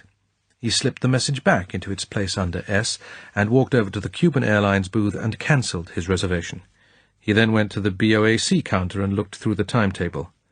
Yes, the Lima flight for Kingston, New York and London was due in at 13:15 the next day. He was going to need help. He remembered the name of Head of Station J. He went over to the telephone booth and got through to the High Commissioner's office. He asked for Commander Ross. After a moment a girl's voice came on the line. "Commander Ross's assistant, can I help you?" There was something vaguely familiar in the lilt of the voice. Bond said, "Could I speak to Commander Ross? This is a friend from London." The girl's voice became suddenly alert. "I'm afraid Commander Ross is away from Jamaica. Is there anything I can do?" There was a pause. "What name did you say?" "I didn't say any name, but in fact it's—" The voice broke in excitedly. "Don't tell me it's James!" Bond laughed. "Well, I'm damned. It's good night. What the hell are you doing here?" "More or less what I used to do for you. I heard you were back, but I thought you were ill or something. How absolutely marvellous! But where are you talking from?" "Kingston Airport. Now listen, darling, I need help. We can talk later. Can you get cracking?" "Of course. Wait till I get a pencil." "Right. First I need a car, anything that'll go. Then I want the name of the top man at Frome, you know, the Wisco estate beyond Savannah Lamar. Large-scale survey map of that area, £100 in Jamaican money. Then be an angel and ring up Alexander's, the auctioneers, and find out anything you can about a property that's advertised in today's Gleaner. Say you're a prospective buyer, 3.5 Love Lane. You'll see the details. Then I want you to come out to Morgan's Harbour, where I'm going in a minute, be staying the night there, and we'll have dinner and swap secrets until the dawn steals over the Blue Mountains. Can do?" "Of course, that's a hell of a lot of secrets. What shall I wear?" "Something that's tight in the right places. Not too many buttons." She laughed. "You've established your identity. Now I'll get on with all this. See you about 7. Bye." Gasping for air, James Bond pushed his way out of the little sweat-box. He ran his handkerchief over his face and neck. He'd be damned. Mary Goodnight, his darling secretary from the old days in the 00 section. At headquarters they'd said she was abroad. He hadn't asked any questions. Perhaps she had opted for a change when he had gone missing. Anyway, what a break. Now he'd got an ally, someone he knew. Good old Gleaner. He got his bag from the Cuban Airlines booth and went out and hailed a taxi, and said Morgan's Harbour, and sat back and let the air from the open windows begin to dry him. The romantic little hotel is on the site of Port Royal, at the tip of the Palisadoes. The proprietor, an Englishman who had once been in intelligence himself, and who guessed what Bond's job was glad to see him. He showed Bond to a comfortable air-conditioned room with a view of the pool and the wide mirror of Kingston Harbour. He said, "What is it this time? Cubans or smuggling? They're the popular targets these days." "Just on my way through. Got any lobsters?" "Of course."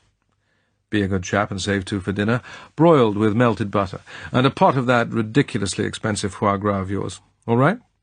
We'll cope. Celebration, champagne on the ice?" "Good idea. Now I must get a shower and some sleep. That Kingston Airport's murder." James Bond woke at 6. At first he didn't know where he was. He lay and remembered. Sir James Maloney had said that his memory would be sluggish for a while. The ECT treatment at the Park, a discreet so-called convalescent home in a vast mansion in Kent, had been fierce. 24 bashes at his brain from the black box in 30 days. After it was over, Sir James had confessed that if he had been practising in America, he wouldn't have been allowed to administer more than 18. At first, Bond had been terrified at the sight of the box and of the 2 cathodes that would be cupped to each temple. He had heard that people undergoing shock treatment had to be strapped down, that their jerking, twitching bodies, impelled by the volts, often hurtled off the operating table. But that, it seemed, was old hat. Now there was the longed-for needle with the pentothal. and Sir James said there was no movement of the body when the current flashed through except a slight twitching of the eyelids, and the results had been miraculous. After the pleasant, quiet-spoken analyst had explained to him what had been done to him in Russia, and after he had passed through the mental agony of knowing what he had nearly done to M, the old fierce hatred of the KGB and all its works had been reborn in him, and 6 weeks after he had entered the park, all he wanted was to get back at the people who had invaded his brain for their own murderous purposes. And then had come his physical rehabilitation, and the inexplicable amount of gun practice he had had to do at the Maidstone police range. And then the day arrived when the Chief of Staff had come down and explained about the gun practice, and had spent the day with him and given him his orders, the scribble of green ink signed M that wished him luck, and then the excitement of the ride to London Airport on his way across the world. Bond took another shower and dressed in shirt, slacks, and sandals, and wandered over to the little bar on the waterfront, and ordered a double Walker's Deluxe Bourbon on the rocks, and watched the pelicans diving for their dinner. Then he had another drink, with a water chaser to break it down, and wondered about 3.5 Love Lane, and what the samples would consist of, and how he would take Scaramanga. This had been worrying him since he had been given his orders. It was all very fine to be told to eliminate the man, but James Bond had never liked killing in cold blood, and to provoke a draw against a man who was possibly the fastest gun in the world was suicide. Well, he would just have to see which way the cards fell. The first thing to do was to clean up his cover. The diplomatic passport he would leave with Goodnight. He would now be Mark Hazard of the Transworld Consortium, the splendidly vague title which could cover almost any kind of human activity. His business would have to be with the West Indies Sugar Company, because that was the only business, apart from Kaiser Bauxite, that existed in the comparatively deserted western districts of Jamaica. There was also the Negril project for developing one of the most spectacular beaches in the world, beginning with the building of the Thunderbird Hotel. He could be a rich man looking around for a building site. If his hunch was right, and the childish predictions of his horoscope, and if he came up with Scaramanga at the romantic Love Lane address, it would be a question of playing it by ear. The prairie fire of the sunset raged briefly in the west, and the molten sea cooled off into moonlit gunmetal. A naked arm smelling of Chanel No. 5 snaked round his neck, and warm lips kissed the corner of his mouth. As he reached up to hold the arm where it was, a breathless voice said, "Oh, James, I'm so sorry, I just had to. It's so wonderful to have you back." Bond put his hand under the soft chin and lifted up her mouth and kissed her full on the half-open lips. He said, "Why didn't we ever think of doing that before, Goodnight? 3 years with only that door between us. What must we have been thinking of?" She stood away from him. The golden bell of hair fell back to embrace her neck. She hadn't changed. Still only the faintest trace of makeup, but now the face was golden with sunburn, from which the wide-apart blue eyes, now ablaze with the moon, shone out with that challenging directness that had disconcerted him when they had argued over some office problem. Still the same glint of health over the good bones, and the broad, uninhibited smile from the full lips that in repose were so exciting. But now the clothes were different. Instead of the severe shirt and skirt of the days at headquarters, she was wearing a single string of pearls and a one-piece short-skirted frock in the colour of a pink gin with a lot of bitters in it, the orangey pink of the inside of a conch shell. It was all tight against the bosom and the hips. She smiled at his scrutiny. "The buttons are down the back. This is standard uniform for a tropical station." "I can just see Q Branch dreaming it up. I suppose one of the pearls has a death pill in it." "Of course, but I can't remember which. I'll just have to swallow the whole string. Can I have a daiquiri, please, instead?" Bond gave the order. "Sorry, Goodnight, my manners are slipping. I was dazzled. It's so tremendous finding you here, and I've never seen you in your working clothes before. Now then, tell me the news. Where's Ross? How long have you been here? Have you managed to cope with all that junk I gave you?" Her drink came. She sipped it carefully. Bond remembered that she rarely drank and didn't smoke. He ordered another for himself, and felt vaguely guilty that this was his third double, and that she wouldn't know it, and when it came wouldn't recognize it as a double. He lit a cigarette. Nowadays he was trying to keep to 20 and failing by about 5. He stabbed the cigarette out. He was getting near to his target, and the rigid training rules that had been drilled into him at the park must from now on be observed meticulously. The champagne wouldn't count. He was amused by the conscience this girl had awakened in him. He was also surprised and impressed. Mary Goodnight knew that the last question was the one he would want answered first. She reached into a plain straw handbag on a gold metal chain and handed him a thick envelope. She said, "Mostly in used singles, a few fivers. Shall I debit you direct or put it in as expenses?" "Direct, please." "The car's outside. You remember Strangways? Well, it's his old Sunbeam Alpine. The station bought it, and now I use it. The tank's full, and it goes like a bird. The top man at Frome is a man called Tony Hugill, ex-Navy. Nice man, nice wife, nice children. Does a good job. Has a lot of trouble with cane burning and other small sabotage, mostly with thermite bombs brought in from Cuba. Cuba's sugar crop is Jamaica's chief rival, and with Hurricane Flora and all the rains they've been having over there, the Cuban crop is going to be only about 3 million tons this year, compared with a Batista level of about 7, and very late, because the rains have played havoc with the sucrose content." She smiled her wide smile. "No secrets, just reading the Gleaner.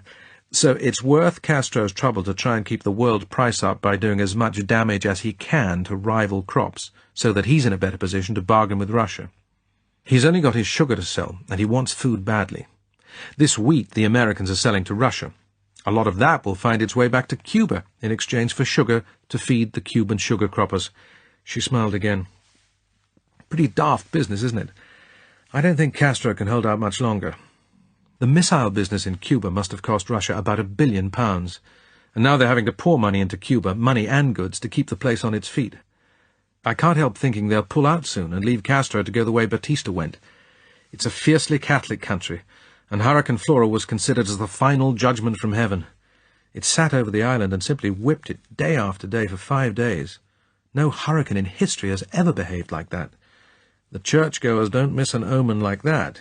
It was a straight indictment of the regime."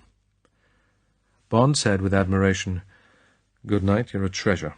You've certainly been doing your homework." The direct blue eyes looked straight into his, dodging the compliment. "Well, this is the stuff I live with here. It's built into the station. But I thought you might like some background to Frome, and what I've said explains why Wisco are getting these cane fires. At least we think it is. Apparently there's a tremendous chess game going on all over the world in sugar, in what they call sugar futures. That's sort of buying the stuff forward for delivery dates later in the year.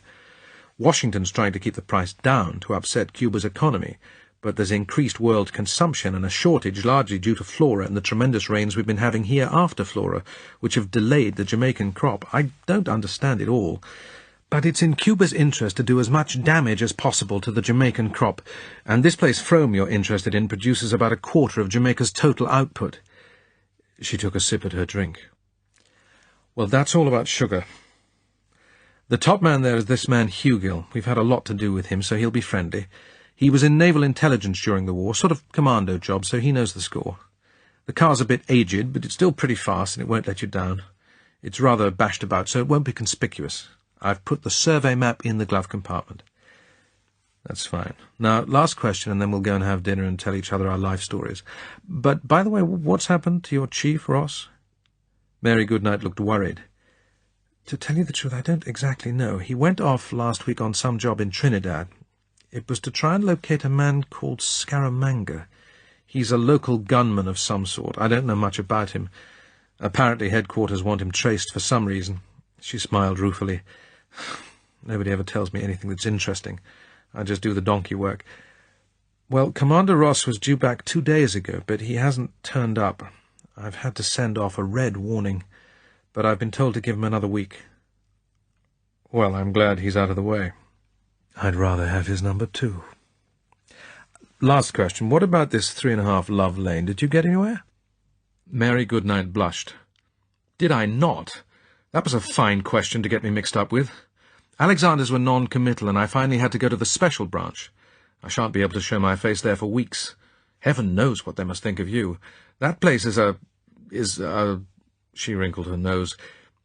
"It's a famous disorderly house in Savlamar." Bond laughed out loud at her discomfiture. He teased her with malicious but gentle sadism.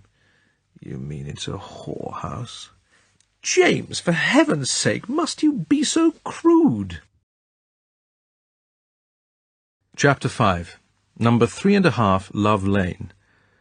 The south coast of Jamaica is not as beautiful as the north, and it is a long 120-mile hack over very mixed road surfaces from Kingston to Savannah-Lamar. Mary Goodnight had insisted on coming along to navigate and help with the punctures. Bond had not demurred.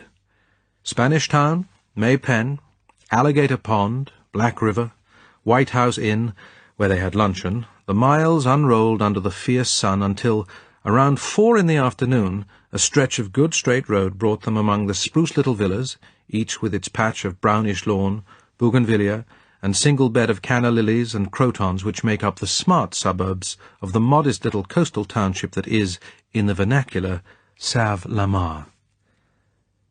Except for the old quarter on the waterfront, it is not a typically Jamaican town, not a very attractive one. The villas, built for the senior staff of the Frome sugar estates, are drably respectable, and the small, straight streets smack of a most un-Jamaican bout of town planning around the 1920s. Bond stopped at the first garage, took in petrol, and put Mary Goodnight into a hired car for the return trip. He had told her nothing of his assignment, and she had asked no questions when Bond told her vaguely that it was something to do with Cuba.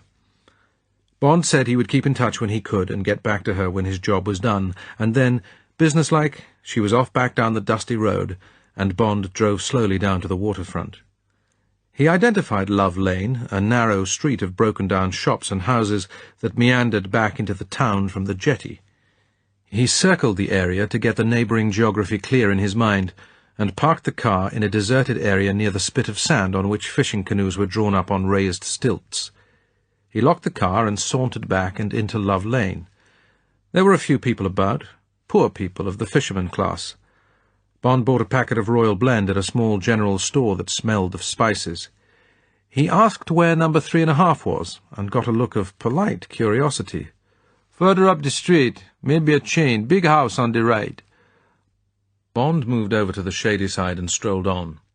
He slit open the packet with his thumbnail and lit a cigarette to help the picture of an idle tourist examining a corner of old Jamaica. There was only one big house on the right. He took some time lighting the cigarette while he examined it. It must once have had importance, perhaps as the private house of a merchant. It was of 2 stories, with balconies running all the way round, and it was wooden-built with silvering shingles, but the gingerbread tracery beneath the eaves was broken in many places, and there was hardly a scrap of paint left on the jalousies that closed off all the upstairs windows, and most of those below. The patch of yard bordering the street was inhabited by a clutch of vulturine-necked chickens that pecked at nothing and 3 skeletal Jamaican black-and-tan mongrels.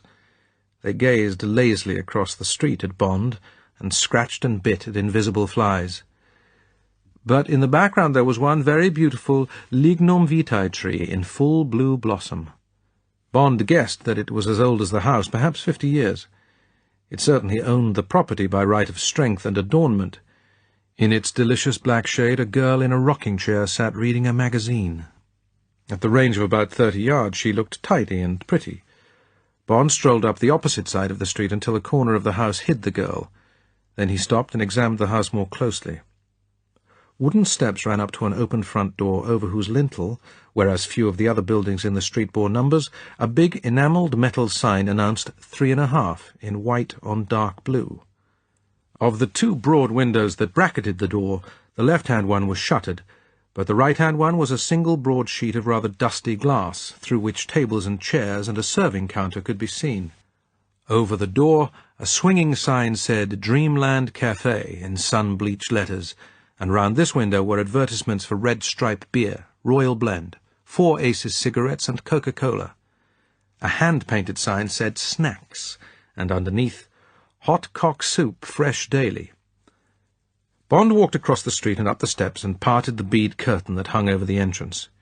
He walked over to the counter and was inspecting its contents, a plate of dry-looking ginger cakes, a pile of packeted banana crisps, and some sweet jars, when he heard quick steps outside. The girl from the garden came in. The beads clashed softly behind her. She was an octoroon, pretty as, in Bond's imagination, the word octoroon suggested. She had bold, brown eyes, slightly up-tilted at the corners, beneath a fringe of silken black hair. Bond reflected that there would be Chinese blood somewhere in her past. She was dressed in a short frock of shocking pink, which went well with the coffee and cream of her skin. Her wrists and ankles were tiny. She smiled politely. The eyes flirted. "Evening?" "Good evening. Can I have a red stripe?" "Sure." She went behind the counter. She gave him a quick glimpse of fine bosoms as she bent to the door of the icebox, a glimpse not dictated by the geography of the place. She nudged the door shut with a knee, deftly uncapped the bottle, and put it on the counter beside an almost clean glass. "That'll be 1 and 6. Bond paid. She rang the money into the cash register. Bond drew up a stool to the counter and sat down. She rested her arms on the wooden top and looked across at him. "Passing through?" "More or less. I saw this place was for sale in yesterday's Gleaner. I thought I'd take a look at it. Nice big house. Does it belong to you?"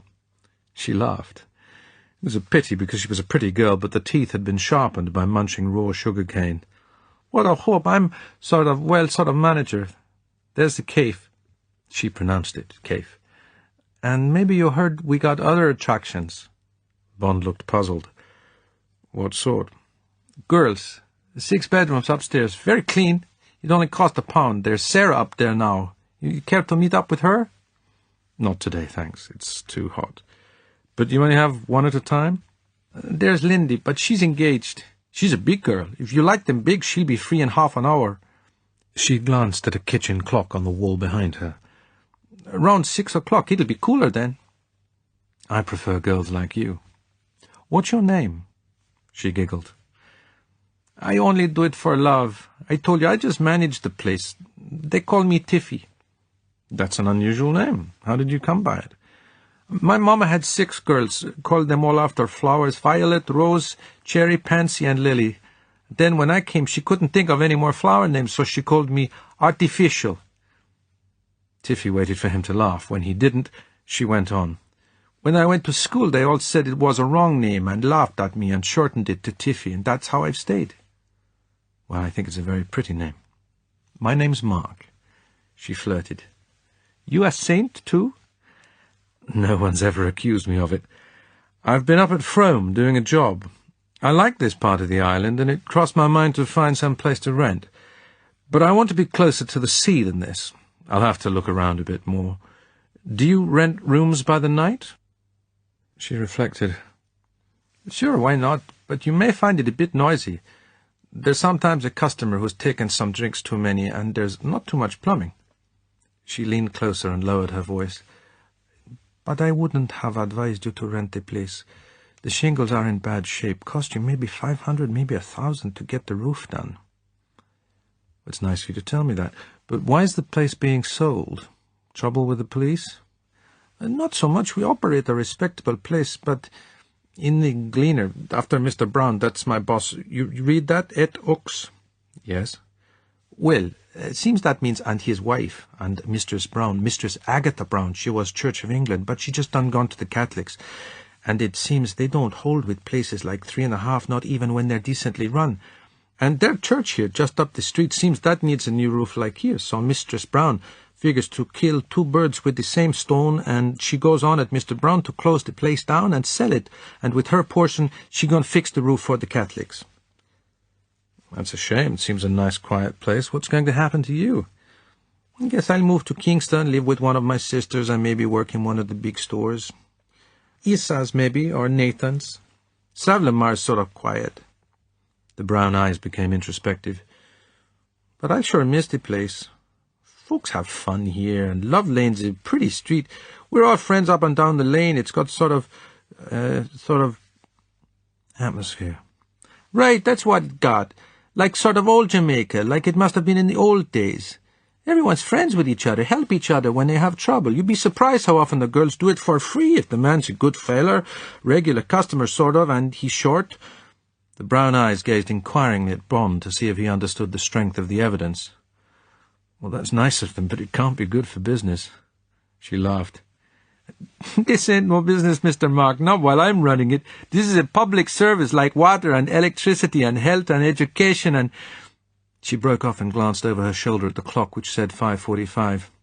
"Hell, you got me talking so much I forgot Joe and May. It's their supper." She went to the cafe window and wound it down. At once, from the direction of the lignum vitae tree, two large black birds, slightly smaller than a raven, whirled in, circled the interior of the cafe amidst a metallic clangour of song unlike the song of any other bird in the world, and untidily landed on the counter within reach of Bond's hand. They strutted up and down imperiously, eyeing Bond without fear from bold, golden eyes, and went through a piercing repertoire of tinny whistles and trills, some of which required them to ruffle themselves up to almost twice their normal size. Tiffy went back behind the bar, took 2 pennies out of her purse, rang them up on the register, and took 2 ginger cakes out of the fly-blown display case. She broke off bits and fed the 2 birds, always the smaller of the 2, the female, first, and they greedily seized the pieces from her fingers, and holding the scraps to the wooden counter with a claw, tore them into smaller fragments and devoured them. When it was all over, and Tiffy had chided them both for pecking her fingers, they made small, neat white messes on the counter, and looked pleased with themselves. Tiffy took a cloth and cleaned up the messes. She said, "We call them cling-clings, but learned folk call them Jamaican grackles. They're very friendly folk. The doctor bird, the hummingbird with the streamer tail, is the Jamaican national bird, but I like these best. They're not so beautiful, but they're the friendliest birds, and they're funny besides. They seem to know it. They're like naughty black thieves." The cling-clings eyed the cake stand and complained stridently that their supper was over. James Bond produced 2pence and handed it over. "They're wonderful, like mechanical toys. Give them a second course from me." Tiffy rang up the money and took out 2 more cakes. "Now listen, Joe and May, this nice German's been nice to Tiffy and he's now being nice to you, so don't you peck my fingers and make messes, or maybe he won't visit us again." She was halfway through feeding the birds when she cocked an ear. There was the noise of creaking boards somewhere overhead, and then the sound of quiet footsteps treading stairs. All of a sudden, Tiffy's animated face became quiet and tense. She whispered to Bond, "That's Lindy's man, important man. He's a good customer here, but he don't like me because I won't go with him. So he can talk rough sometimes, and he don't like Joe and May because he reckons they make too much noise." She shooed the birds in the direction of the open window, but they saw there was half their cake to come, and they just fluttered into the air and then down to the counter again. Tiffy appealed to Bond. "Be a good friend and just sit quiet, whatever he says. He likes to get people mad, and then—" She stopped.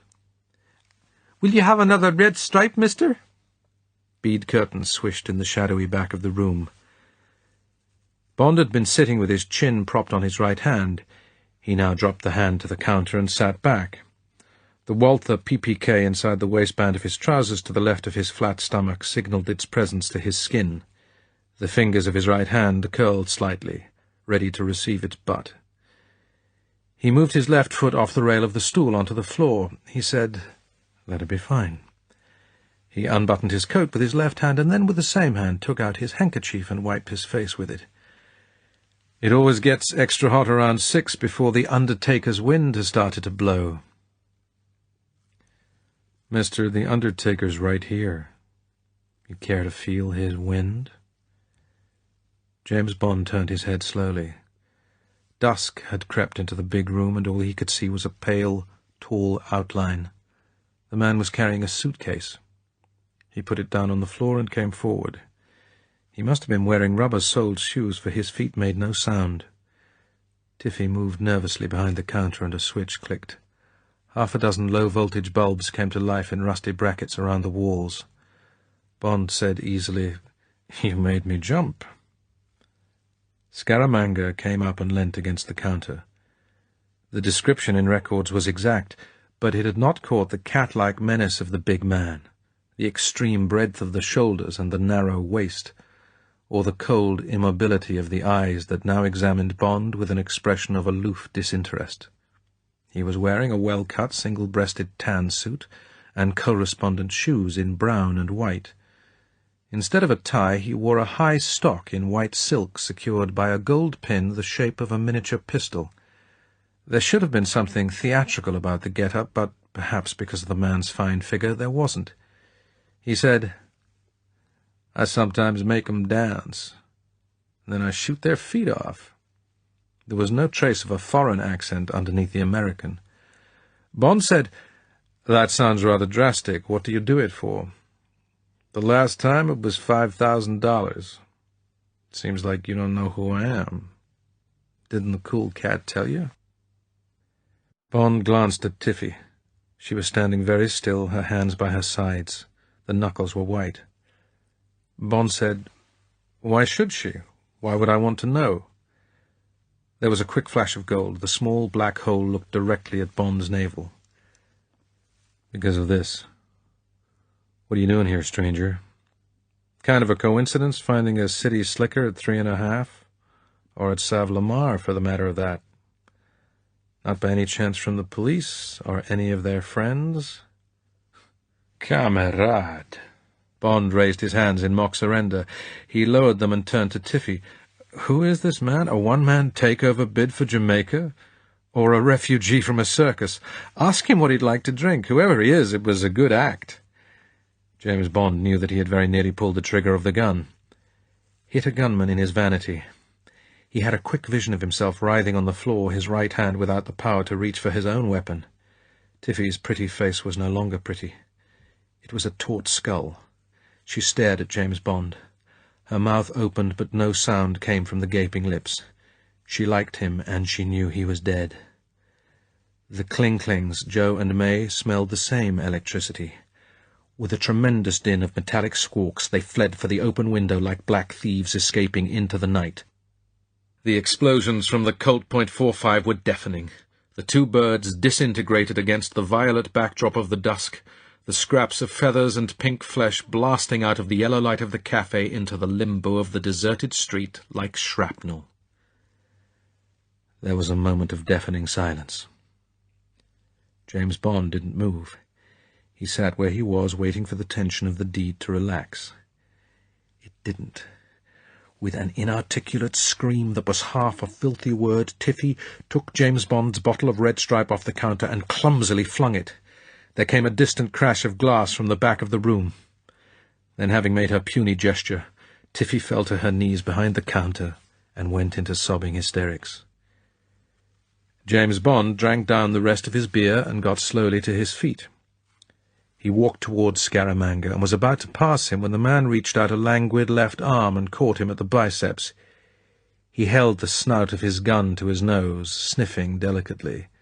The expression in the dead brown eyes was far away. He said, "Mister, there's something quite extra about the smell of death. Care to try it?" He held out the glittering gun as if he was offering James Bond a rose.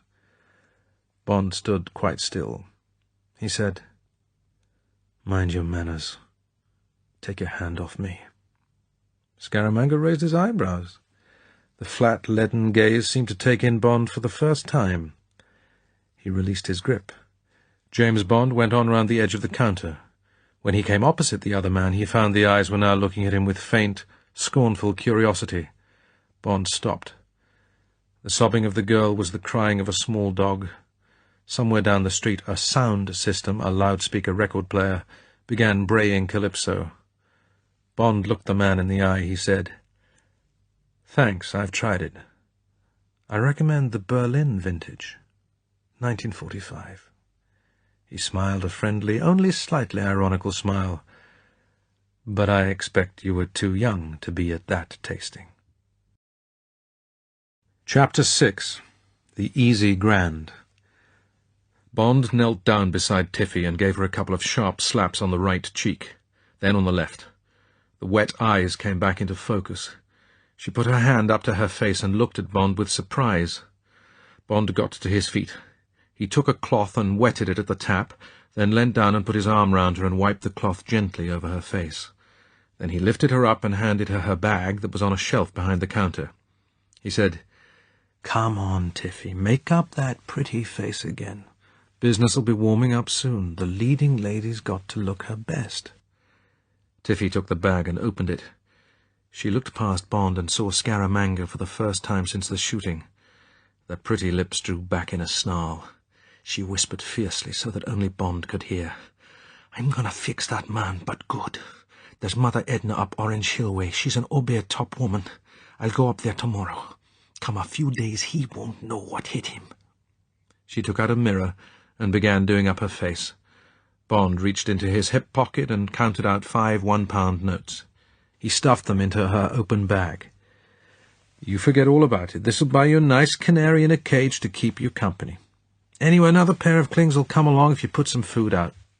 He patted her shoulder and moved away. When he came up with Scaramanga, he stopped and said, "That may have been a good circus act." He used the word again on purpose, "but it was rough on the girl. Give her some money." Scaramanga said, "Shove it," out of the corner of his mouth. He said suspiciously, "And what's all this yak about circuses?" He turned to face Bond. "Just stop where you are, mister, and answer a few questions.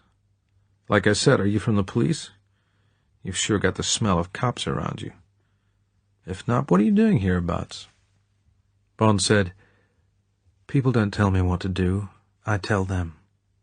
He walked on into the middle of the room and sat down at a table. He said, "Come and sit down and stop trying to lean on me. I'm unleanable on." Scaramanga shrugged. He took 2 long strides, picked up one of the metal chairs, twirled it round and thrust it between his legs, and sat bass-ackwards, his left arm lying along the back of the chair. His right arm rested on his thigh, inches from the ivory pistol butt that showed above the waistband of his trousers.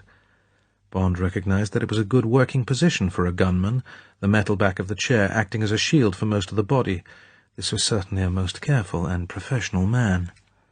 Bond, both hands in full view on the tabletop, said cheerfully, "No, I'm not from the police. My name's Mark Hazard. I'm from a company called Transworld Consortium. I've been doing a job at Frome, the Wisco sugar place. Know it?" "Sure, I know it. What you been doing there?" "Not so fast, my friend. First of all, who are you, and what's your business?" "Scaramanga. Francisco Scaramanga. Labor relations. Ever heard of me?" Bond frowned. "Can't say I have. Should I have?" "Some people who hadn't are dead."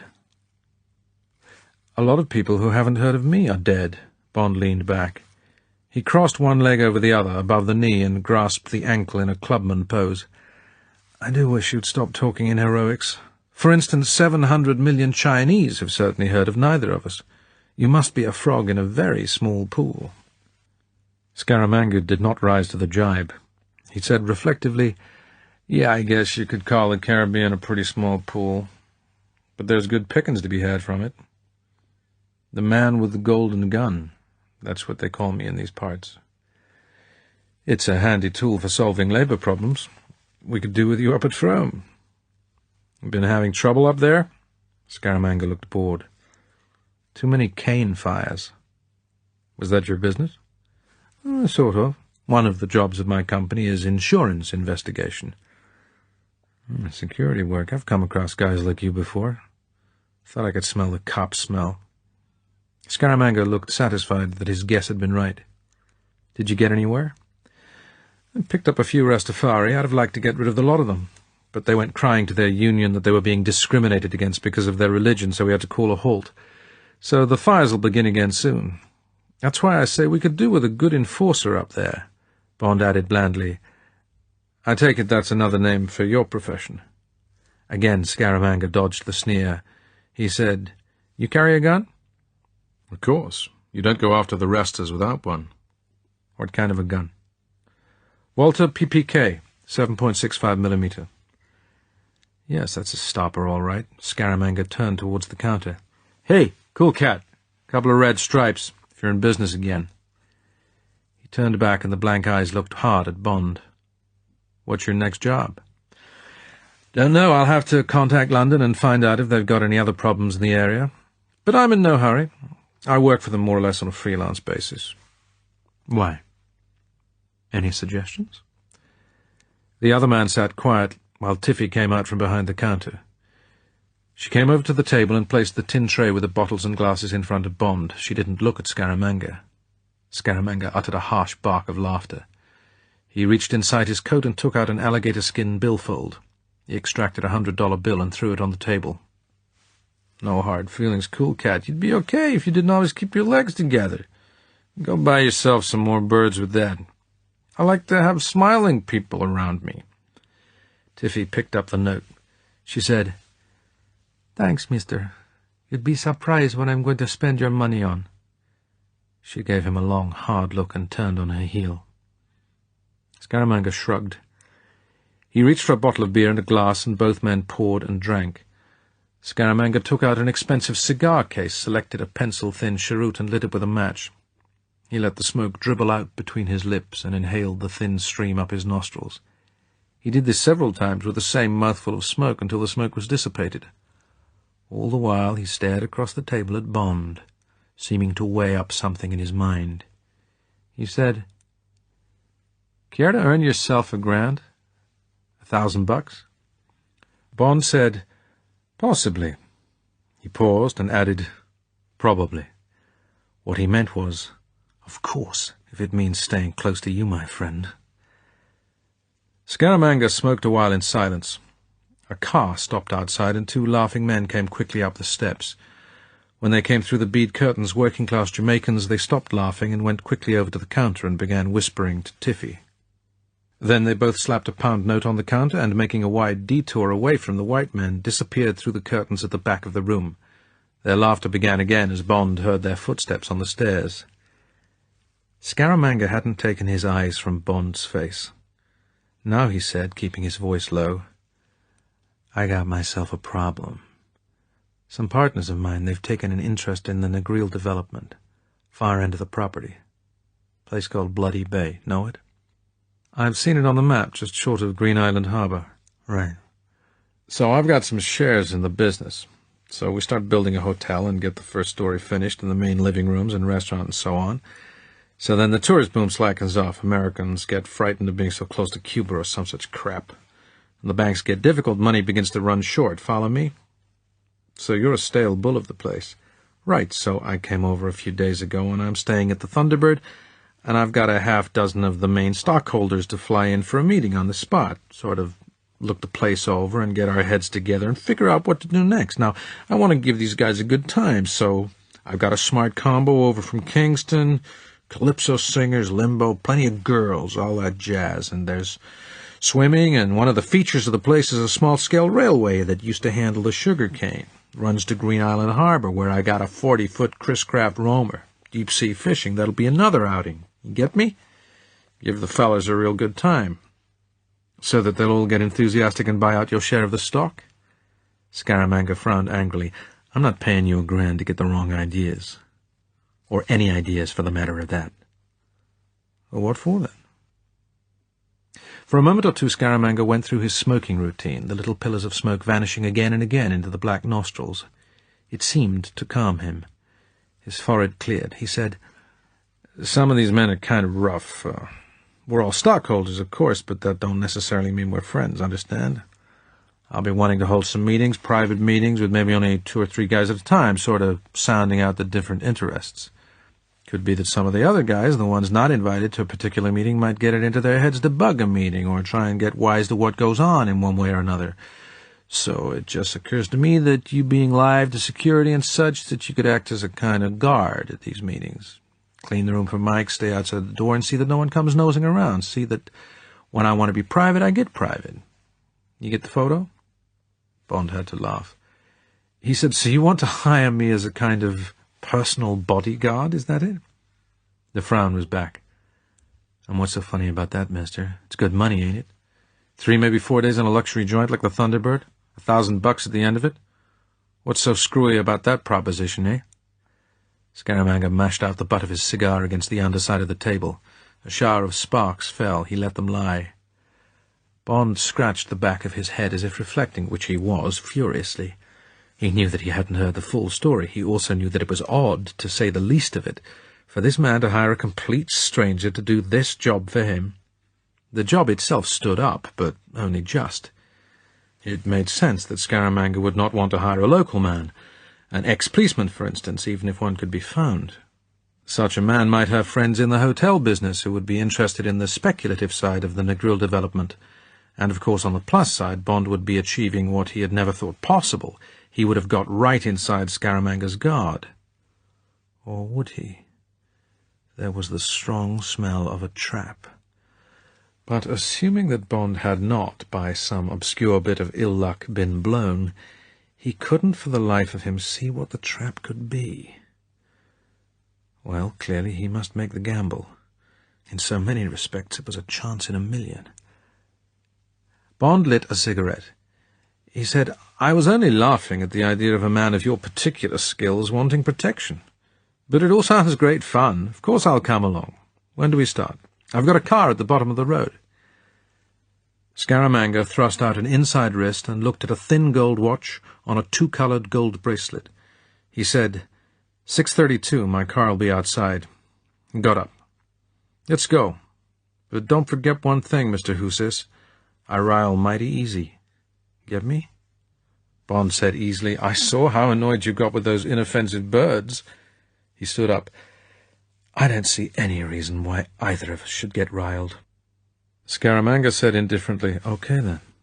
He walked to the back of the room and picked up his suitcase, new-looking but cheap, strode to the exit and clashed through the bead curtain and down the steps.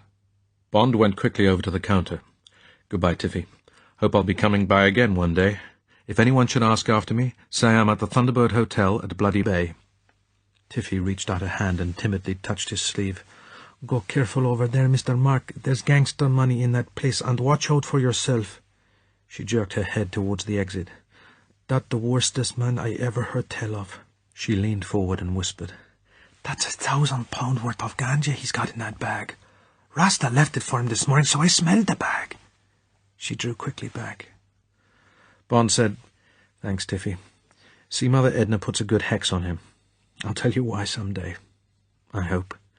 Bye." He went quickly out and down into the street where a red Thunderbird convertible was waiting, its exhaust making a noise like an expensive motorboat. The chauffeur was a Jamaican, smartly dressed with a peaked cap. A red pennant on the wireless aerial said, "The Thunderbird Hotel," in gold. Scaramanga was sitting beside the chauffeur. He said impatiently, "Get in the back. Lift you down to your car, then follow along.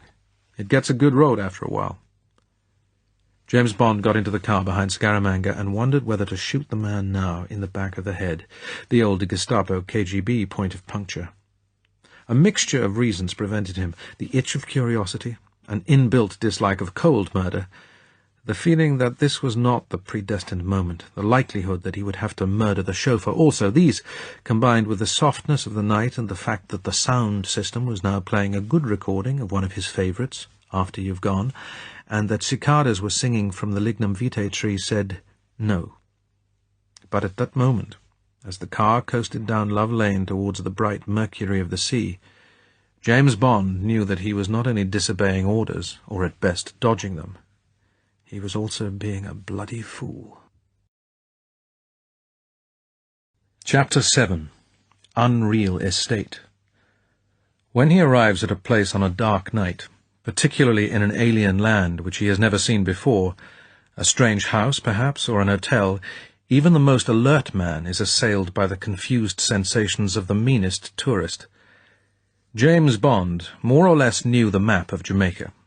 He knew that the sea had always been close to him on his left, and as he followed the twin red glares of the leading car through an impressive entrance gate of wrought iron and up an avenue of young royal palms, he heard the waves scrolling into a beach very close to his car.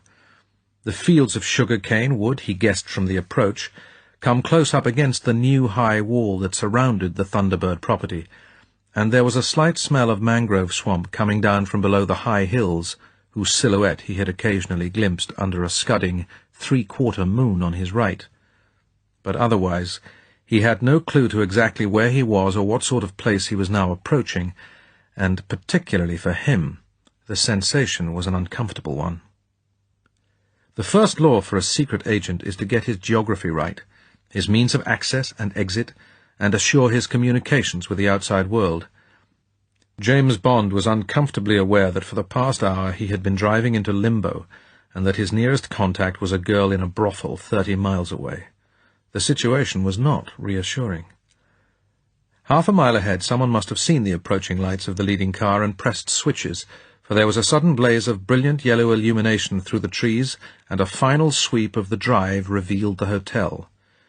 With the theatrical lighting and the surrounding blackness to conceal any evidence of halted construction work, the place made a brave show. A vast, pale pink and white pillared portico gave the hotel an aristocratic frontage, and when Bond drew up behind the other car at the entrance, he could see through the tall Regency windows a vista of black and white marble flooring beneath blazing chandeliers. A bell captain and his Jamaican staff in red jackets and black trousers hurried down the steps and, after showing great deference to Scaramanga, took his suitcase and Bond's.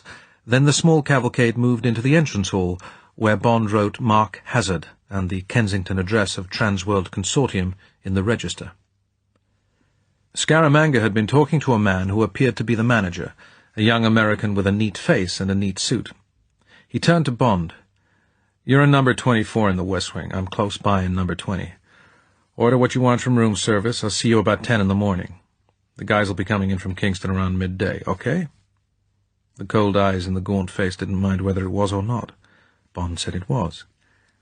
He followed one of the bellboys with his suitcase across the slippery marble floor and through an archway on the left of the hall, and down a long white corridor with a close-fitted carpet in royal blue Wilton.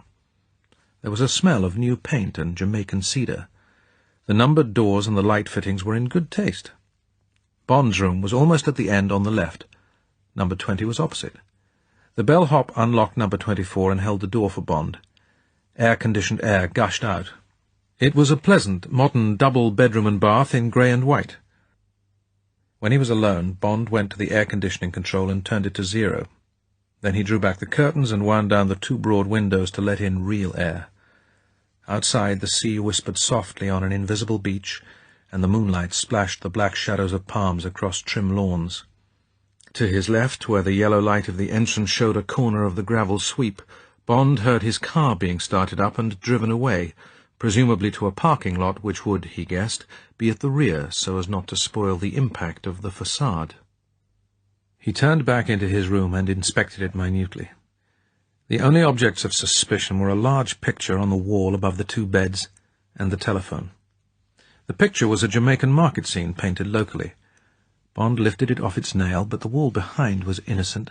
He then took out a pocket-knife, laid the telephone carefully so as not to shift the receiver upside down on a bed, and very quietly and carefully unscrewed the bottom plate.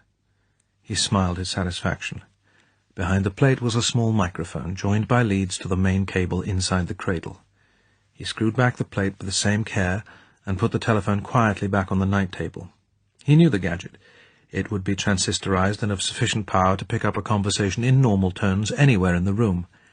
It crossed his mind to say very devout prayers out loud before he went to bed. That would be a fitting prologue for the central recording device. James Bond unpacked his few belongings and called room service. A Jamaican voice answered. Bond ordered a bottle of Walker's Deluxe Bourbon, 3 glasses, ice, and, for 9 o'clock, Eggs Benedict. The voice said, "Sure, sir." Bond then took off his clothes, put his gun and holster under a pillow, rang for the valet, and had his suit taken away to be pressed. By the time he had taken a hot shower, followed by an ice-cold one, and pulled on a fresh pair of Sea Island cotton underpants, the bourbon had arrived. The best drink in the day is just before the first one. The red stripe didn't count. James Bond put ice in the glass and 3 fingers of the bourbon, and swilled it round the glass to cool it and break it down with the ice. He pulled a chair up to the window, put a low table beside it, took Profiles in Courage by Jack Kennedy out of his suitcase, happened to open it at Edmund G. Ross, I looked down into my open grave, then went and sat down, letting the scented air, a compound of sea and trees, breathe over his body, naked save for the underpants. He drank the bourbon down in 2 long draughts and felt its friendly bite at the back of his throat and in his stomach. He filled up his glass again, this time with more ice to make it a weaker drink, and sat back and thought about Scaramanga. What was the man doing now? Talking long distance with Havana or the States? Organizing things for tomorrow? It would be interesting to see these fat, frightened stockholders. If Bond knew anything, they would be a choice bunch of hoods, the type that had owned the Havana hotels and casinos in the old Batista days, the men that held the stock in Las Vegas, that looked after the action in Miami. And whose money was Scaramanga representing? There was so much hot money drifting around the Caribbean that it might be any of the syndicates, any of the banana dictators from the islands or the mainland. And the man himself? It had been damn fine shooting that had killed the two birds swerving through the window of 3½. How in hell was Bond going to take him? On an impulse, Bond went over to his bed and took the Walther from under the pillow. He slipped out the magazine and pumped the single round onto the counterpane. He tested the spring of the magazine and of the breech, and drew a quick bead on various objects round the room. He found he was aiming an inch or so high, but that would be because the gun was lighter without its loaded magazine. He snapped the magazine back and tried again. Yes, that was better. He pumped around into the breech, put up the safety, and replaced the gun under the pillow. Then he went back to his drink and picked up the book, and forgot his worries in the high endeavours of great men. The eggs came and were good. The mousseline sauce might have been mixed at Maxim's. Bond had the tray removed, poured himself a last drink, and prepared for bed. Scaramanga would certainly have a master key. Tomorrow Bond would whittle himself a wedge to jam the door. For tonight he upended his suitcase just inside the door and balanced the 3 glasses on top of it. It was a simple booby-trap, but it would give him all the warning he needed. Then he took off his shorts and got into bed and slept. A nightmare woke him, sweating, around 2 in the morning. He had been defending a fort. There were other defenders with him, but they seemed to be wandering around aimlessly, ineffectively, and when Bond shouted to rally them, they seemed not to hear him. Out on the plain, Scaramanga sat bass-ackwards on the café chair beside a huge golden cannon. Every now and then he put his long cigar to the touch-hole, and there came a tremendous flash of soundless flame. A black cannonball as big as a football lobbed up high in the air and crashed down into the fort with a shattering noise of breaking timber.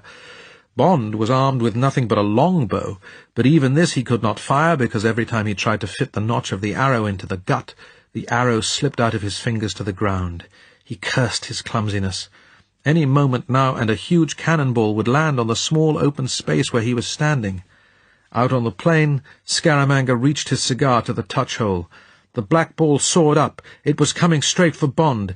It landed just in front of him and came rolling very slowly towards him, getting bigger and bigger, smoke and sparks coming from its shortening fuse. Bond threw up an arm to protect himself.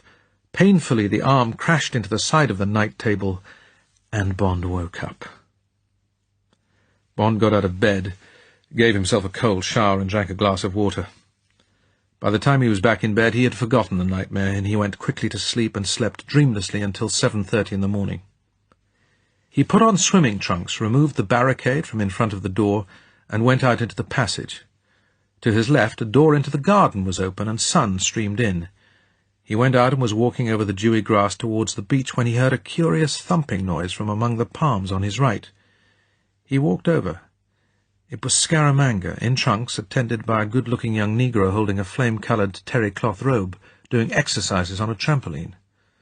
Scaramanga's body gleamed with sweat in the sunshine as he hurled himself high in the air from the stretched canvas and bounded back, sometimes from his knees or his buttocks, and sometimes even from his head. It was an impressive exercise in gymnastics. The prominent third nipple over the heart made an obvious target. Bond walked thoughtfully down to the beautiful crescent of white sand fringed with gently clashing palm trees. He dived in, and because of the other man's example, swam twice as far as he had intended. James Bond had a quick and small breakfast in his room, dressed reluctantly because of the heat in his dark suit, armed himself and went for a walk round the property. He quickly got the picture. The night and the lighted facade had covered up a half project. The east wing on the other side of the lobby was still lath and plaster. The body of the hotel, the restaurant, nightclub and living rooms that were the tail of the T-shaped structure, were mock-ups, stages for a dress rehearsal hastily assembled with the essential props, carpets, light fixtures, and a scattering of furniture, but stinking of fresh paint and wood shavings. Perhaps 50 men and women were at work, tacking up curtains, hoovering carpets, fixing the electricity, but no one was employed on the essentials, the big cement mixers, the drills, the ironwork that lay about behind the hotel like the abandoned toys of a giant. At a guess, the place would need another year and another $5 million to become what the plans had said it was to be. Bond saw Scaramanga's problem. Someone was going to complain about this. Others would want to get out. But then again, others would want to buy in, but cheaply, and use it as a tax loss to set against more profitable enterprises elsewhere. Better to have a capital asset with the big tax concessions that Jamaica gave than pay the money to Uncle Sam, Uncle Fidel, Uncle Trujillo, Uncle Leone of Venezuela. So Scaramanga's job would be to blind his guests with pleasure, send them back half-drunk to their syndicates. Would it work? Bond knew such people, and he doubted it. They might get a bed drunk with a pretty coloured girl, but they would awake sober or they wouldn't have their jobs. They wouldn't be coming here with their discreet briefcases. He walked farther back on the property. He wanted to locate his car. He found it in a deserted lot behind the west wing. The sun would get it where it was, so he drove it forward and into the shade of a giant ficus tree. He checked the petrol and pocketed the ignition key. There were not too many small precautions he could take. On the parking lot, the smell of the swamps was very strong. While it was still comparatively cool, he decided to walk farther. He soon came to the end of the young shrubs and guinea grass the landscaper had laid on. Behind these was desolation, a great area of sluggish streams and swampland from which the hotel land had been recovered. Egrets, shrikes, and Louisiana herons rose and settled lazily, and there were strange insect noises and the call of frogs and geckos. On what would probably be the border of the property, a biggish stream meandered towards the sea, its muddy banks pitted with the holes of land crabs and water rats. As Bond approached, there was a heavy splash, and a man-sized alligator left the bank and showed its snout before submerging. Bond smiled to himself. No doubt if the hotel got off the ground, all this area would be turned into an asset. There would be native boatmen, suitably attired as Arawak Indians, a landing stage and comfortable boats, with fringed shades from which the guests could view the tropical jungle for an extra $10 on the bill. Bond glanced at his watch. He strolled back. To the left, not yet screened by the young oleanders and crotons that had been planted for this eventual purpose, were the kitchens and laundry and staff quarters, the usual back quarters of a luxury hotel, and music. The heartbeat thump of Jamaican Calypso came from their direction, presumably the Kingston Combo rehearsing. Bond walked round and under the portico into the main lobby. Scaramanga was at the desk talking to the manager. When he heard Bond's footsteps on the marble, he turned and looked and gave Bond a curt nod. He was dressed as on the previous day, and the high white cravat suited the elegance of the hall. He said, "Okay, then," to the manager and to Bond, "Let's go and take a look at the conference room." Bond followed him through the restaurant door, and then through another door to the right that opened into a lobby, one of whose walls was taken up with the glasses and plates of a buffet. Beyond this was another door. Scaramanga led the way through into what would one day perhaps be a card-room or writing-room. Now there was nothing but a round table in the centre of a wine-red carpet, and 7 white leatherette armchairs with scratch-pads and pencils in front of them. The chair facing the door, presumably Scaramanga's, had a white telephone in front of it. Bond went round the room and examined the windows and the curtains and glanced at the wall brackets of the lighting. He said, "The brackets could be bugged, and of course there's the telephone. Like me to go over it?" Scaramanga looked at Bond stonily. He said, "No need to. It's bugged all right. By me. Gotta have a record of what's said." Bond said, "All right, then, where do you want me to be?" "Outside the door, sitting reading a magazine or something. There'll be the general meeting this afternoon around 4. Tomorrow there'll maybe be 1 or 2 smaller meetings, maybe just me and one of the guys. I want all these meetings not to be disturbed. Got it?" "Seems simple enough. Now, isn't it about time you told me the names of these men, and more or less who they represent, and which ones, if any, you're expecting trouble from?" Scaramanga said, "Take a chair and a paper and pencil." He strolled up and down the room. "First, there's Mr. Hendricks, Dutchman. Represents the European money, mostly Swiss. You needn't bother with him. He's not the arguing type. Then there's Sam Binion from Detroit. The Purple Gang?" Scaramanga stopped in his stride and looked hard at Bond. "These are all respectable guys, Mr. Who's-is." "Hazard is the name." "All right, Hazard, then.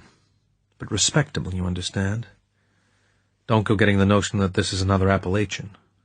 These are all solid businessmen, get me? This Sam Binion, for instance, he's in real estate. He and his friends are worth maybe $20 million. See what I mean? Then there's Leroy Gengarella, Miami. Owns Gengarella Enterprises. Big shot in the entertainment world. He may cut up rough. Guys in that line of business like quick profits and a quick turnover. And Ruby Rotkopf, the hotel man from Vegas. He'll ask the difficult questions because he'll already know most of the answers from experience. Hal Garfinkel from Chicago, he's in labor relations like me. Represents a lot of Teamster union funds. He shouldn't be any trouble. Those unions have got so much money they don't know where to put it. That makes 5. Last comes Louis Paradise from Phoenix, Arizona. Owns Paradise Slots, the biggest people in the one-armed bandit business. Got casino interest, too. I can't figure which way he'll bet. That's the lot. And who do you represent, Mr. Scaramanga? Caribbean money. Cuban? I said Caribbean. Cuba's in the Caribbean, isn't it? Castro or Batista? The frown was back. Scaramanga's right hand balled into a fist. I told you not to rile me, mister, so don't go prying into my affairs or you'll get hurt, and that's for sure. As if he could hardly control himself longer, the big man turned on his heel and strode brusquely out of the room. James Bond smiled. He turned back to the list in front of him. A strong reek of high gangsterdom rose from the paper, but the name he was most interested in was Mr. Hendricks, who represented European money. If that was his real name, and he was a Dutchman, so, James Bond reflected, was he. He tore off 3 sheets of paper to efface the impression of his pencil, and walked out and along into the lobby. A bulky man was approaching the desk from the entrance. He was sweating mightily in his unseasonable woolen-looking suit. He might have been anybody, an Antwerp diamond merchant, a German dentist, a Swiss bank manager. The pale, square-jowled face was totally anonymous. He put a heavy briefcase on the desk and said in a thick Central European accent, "I am Mr. Hendricks. I think it is that you have a room for me, isn't it?" Chapter 8. Pass the canapes. The cars began rolling up. Scaramanga was in evidence. He switched a careful smile of welcome on and off. No hands were shaken. The host was greeted either as Pistol or Mr. S., except by Mr. Hendricks, who called him nothing. Bond stood within earshot of the desk and fitted the names to the men. In general appearance they were all much of a muchness. Dark-faced, clean-shaven, around 5'6", hard-eyed above thinly smiling mouths, curt of speech to the manager. They all held firmly on to their briefcases when the bellboys tried to add them to the luggage on the rubber-tired barrows. They dispersed to their rooms along the east wing. Bond took out his list and added hat-check notations to each one except Hendricks, who was clearly etched in Bond's memory. Gengarella became Italian origin, mean, pursed mouth. Rotkopf, thick neck, totally bald, Jew. Binion, bat ears, scar down left cheek, limp. Garfinkel, the toughest, bad teeth, gun under right armpit. And finally, Paradise, showman type, cocky, false smile, diamond ring. Scaramanga came up. "What are you writing?" "Just notes to remember them by." "Gimme." Scaramanga held out a demanding hand. Bond gave him the list. Scaramanga ran his eyes down it. He handed it back. "Fair enough, but you needn't have mentioned the only gun you noticed. They'll all be protected. Except Hendricks, I guess. These kind of guys are nervous when they move abroad." "What of?" Scaramanga shrugged. "Maybe the natives." The last people who worried about the natives were the redcoats, perhaps 150 years ago. "Who cares? See you in the bar around 12. I'll be introducing you as my personal assistant." "That'll be fine." Scaramanga's brows came together. Bond strolled off in the direction of his bedroom. He proposed to needle this man and go on needling until it came to a fight. For the time being, the other man would probably take it because it seemed he needed Bond. But there would come a moment, probably on an occasion when there were witnesses, when his vanity would be so sharply pricked that he would draw. Then Bond would have a small edge, for it would be he who had thrown down the glove. The tactic was a crude one, but Bond could think of no other. Bond verified that his room had been searched at some time during the morning, and by an expert. He always used a Hofritz safety razor patterned on the old-fashioned heavy-toothed Gillette type. His American friend, Felix Leiter, had once bought him one in New York to prove that they were the best, and Bond had stayed with them. The handle of a safety razor is a reasonably sophisticated hideout for the minor tools of espionage, codes, microdot developers, cyanide and other pills. That morning Bond had set a minute nick on the screw base of the handle in line with the Z of the maker's name engraved on the shaft. The nick was now a millimetre to the right of the Z. None of his other little traps, handkerchiefs with indelible dots in particular places arranged in a certain order, the angle of his suitcase with the wall of the wardrobe, the semi-extracted lining of the breast pocket of his spare suit, the particular symmetry of certain dents in his tube of Maclean's toothpaste had been bungled or disturbed. They all might have been by a meticulous servant, a trained valet, but Jamaican servants, for all their charm and willingness, are not of this calibre. No.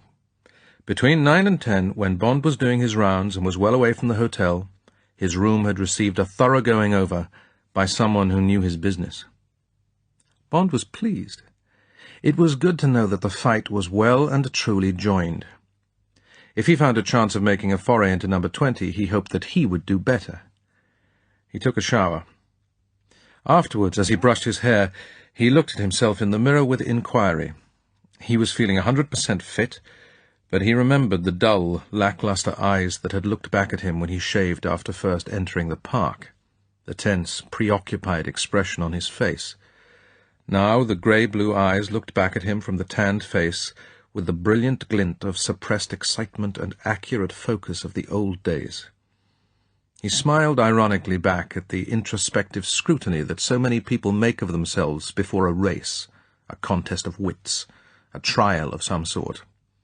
He had no excuses. He was ready to go. The bar was through a brass-studded leather door, opposite the lobby to the conference room.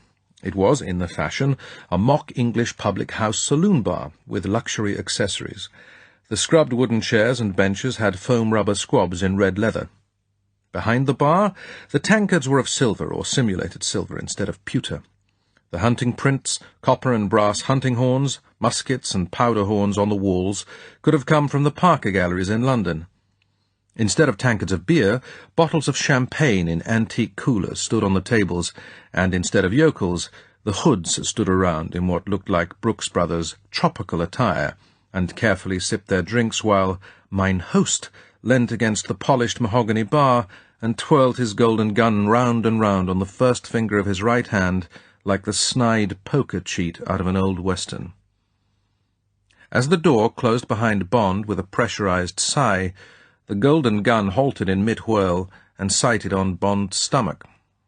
"Fellas," said Scaramanga, mock boisterous, "meet my personal assistant, Mr. Mark Hazard from London, England.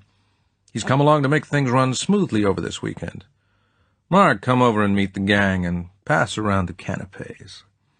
He lowered the gun and shoved it into his waistband. James Bond stitched a personal assistant's smile on his face and walked up to the bar. Perhaps because he was an Englishman, there was a round of handshaking. The red-coated barman asked him what he would have, and he said, "Some pink gin, plenty of bitters, beef-eaters." There was desultory talk about the relative merits of gins. Everyone else seemed to be drinking champagne, except Mr. Hendricks, who stood away from the group and nursed a Schweppes bitter lemon. Bond moved among the men. He made small talk about their flight, the weather in the States, the beauties of Jamaica. He wanted to fit the voices to the names. He gravitated towards Mr. Hendricks. "Seems we're the only two Europeans here. Gather you're from Holland. Often passed through. Never stayed there long. Beautiful country." The very pale blue eyes regarded Bond unenthusiastically. "Thank you. What part do you come from?" "Den Haag. Have you lived there long? Many, many years. Beautiful town. Thank you. Is this your first visit to Jamaica? No. How do you like it? It is a beautiful place. Bond nearly said, "Thank you." He smiled encouragingly at Mr. Hendricks, as much to say, "I've made all the running so far, now you say something." Mr. Hendricks looked past Bond's right ear at nothing. The pressure of the silence built up. Mr. Hendricks shifted his weight from one foot to the other and finally broke down. His eyes shifted and looked thoughtfully at Bond. "And you are from London, isn't it?" "Yes. Do you know it?" "I have been there, yes." "Where do you usually stay?" There was hesitation. "With friends." "That must be convenient." "Please." "I mean, it's pleasant to have friends in a foreign town. Hotels are so much alike." "I have not found this. Excuse, please."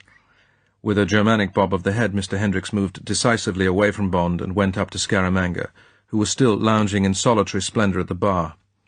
Mr. Hendricks said something. His words acted like a command on the other man. Mr. Scaramanga straightened himself and followed Mr. Hendricks into a far corner of the room.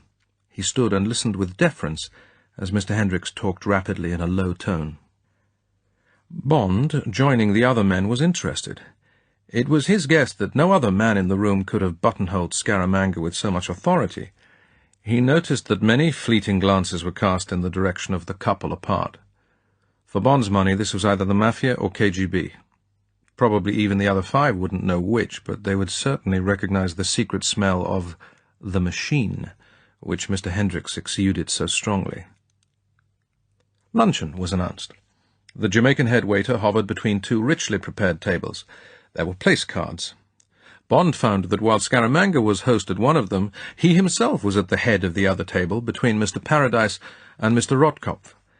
As he expected, Mr. Paradise was the better value of the two, and as they went through the conventional shrimp cocktail steak fruit salad of the Americanized hotel abroad, Bond cheerfully got himself involved in an argument about the odds at roulette when there are 1, 0, or 2.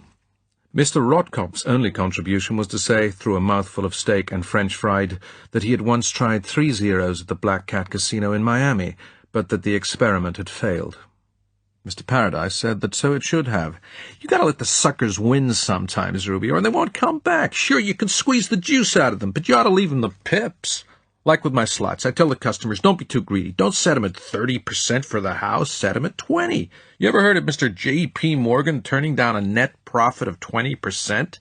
Hell no, so why try and be smarter than guys like that?" Mr. Rotkopf said sourly, "You gotta make big profits to put against a bum steer like this." He waved a hand.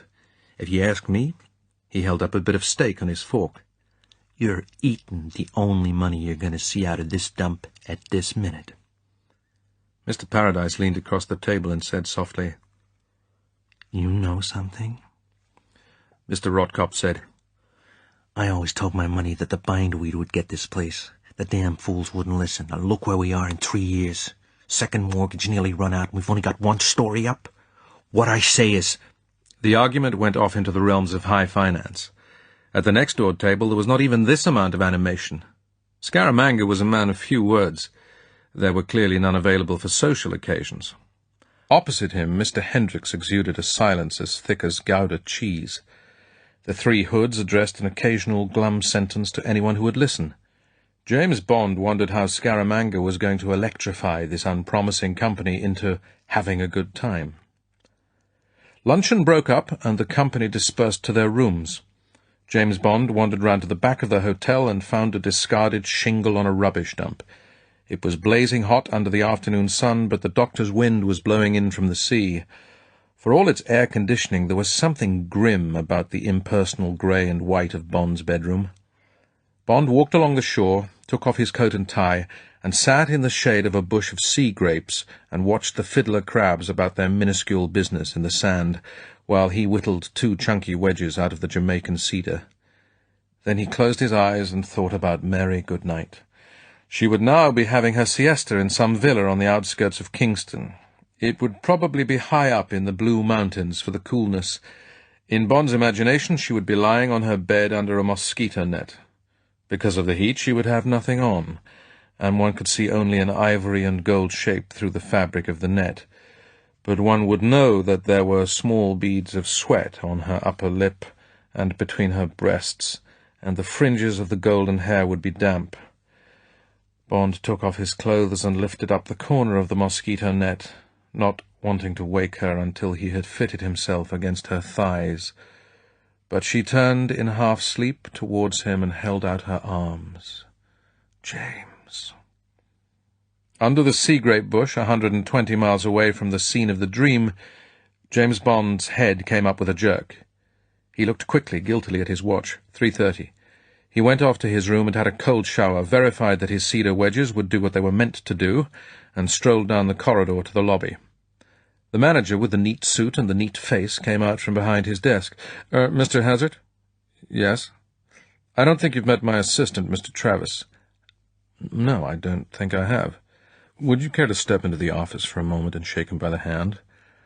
"Later, perhaps. We've got this conference on in a few minutes." The neat man came a step closer. He said quietly, "He particularly wants to meet you, Mr. Bond." Bond cursed himself. This was always happening in his particular trade. You were looking in the dark for a beetle with red wings. Your eyes were focused for that particular pattern on the bark of the tree. You didn't notice the moth with cryptic colouring that crouched quietly nearby, itself like a piece of the bark, itself just as important to the collector. The focus of your eyes was too narrow. Your mind was too concentrated. You were using 1/100 magnification, and your 1/10 was not in focus. Bond looked at the man with the recognition that exists between crooks, between homosexuals, between secret agents. It is the look common to men bound by secrecy, by common trouble. Better make it quick. The neat man stepped behind his desk and opened a door. Bond went in, and the neat man closed the door behind them. A tall, slim man was standing at a filing cabinet. He turned. He had a lean, bronzed Texan face under an unruly mop of straight, fair hair, and instead of a right hand, a bright steel hook. Bond stopped in his tracks.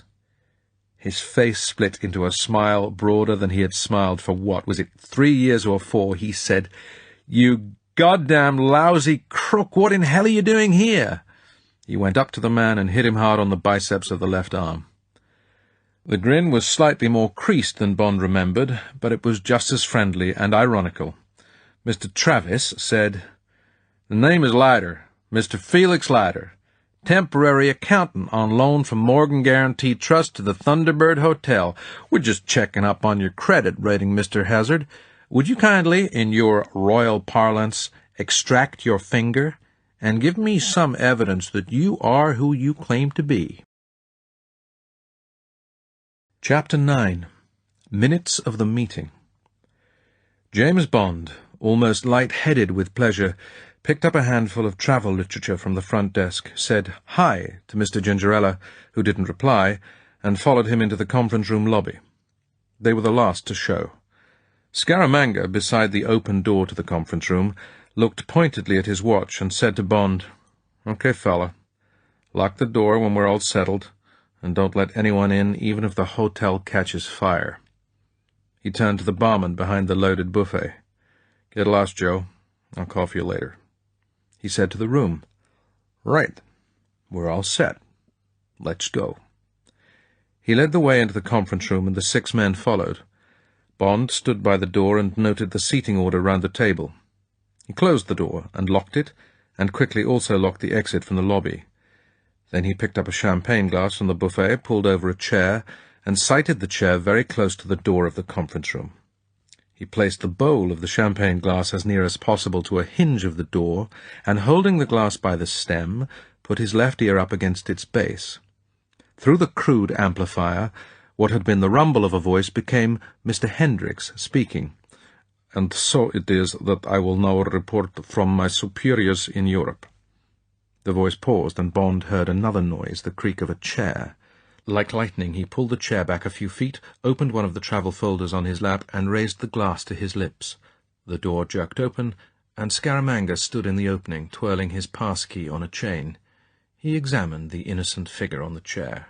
He said, Okay, fella. Just checking. And kicked the door shut. Bond noisily locked it and took up his place again. Mr. Hendricks said, "I have one most important message for our chairman. It is from a sure source. There is a man that is called James Bond that is looking for him in this territory. This is a man who is from the British Secret Service. I have no informations or descriptions of this man, but it seems that he is highly rated by my superiors. Mr. Scaramanga, have you heard of this man?" Scaramanga snorted. "Hell, no, why should I care? I eat one of their famous secret agents for breakfast from time to time. Only 10 days ago I disposed of one of them who came nosing after me, a man called Ross. His body is now very slowly sinking to the bottom of a pitch lake in eastern Trinidad, a place called La Brea. The oil company, the Trinidad Lake Asphalt people, will obtain an interesting barrel of crude one of these days." "Next question, please, Mr. Hendricks." "Next, I am wishing to know what is the policy of the group in the matter of cane sabotage.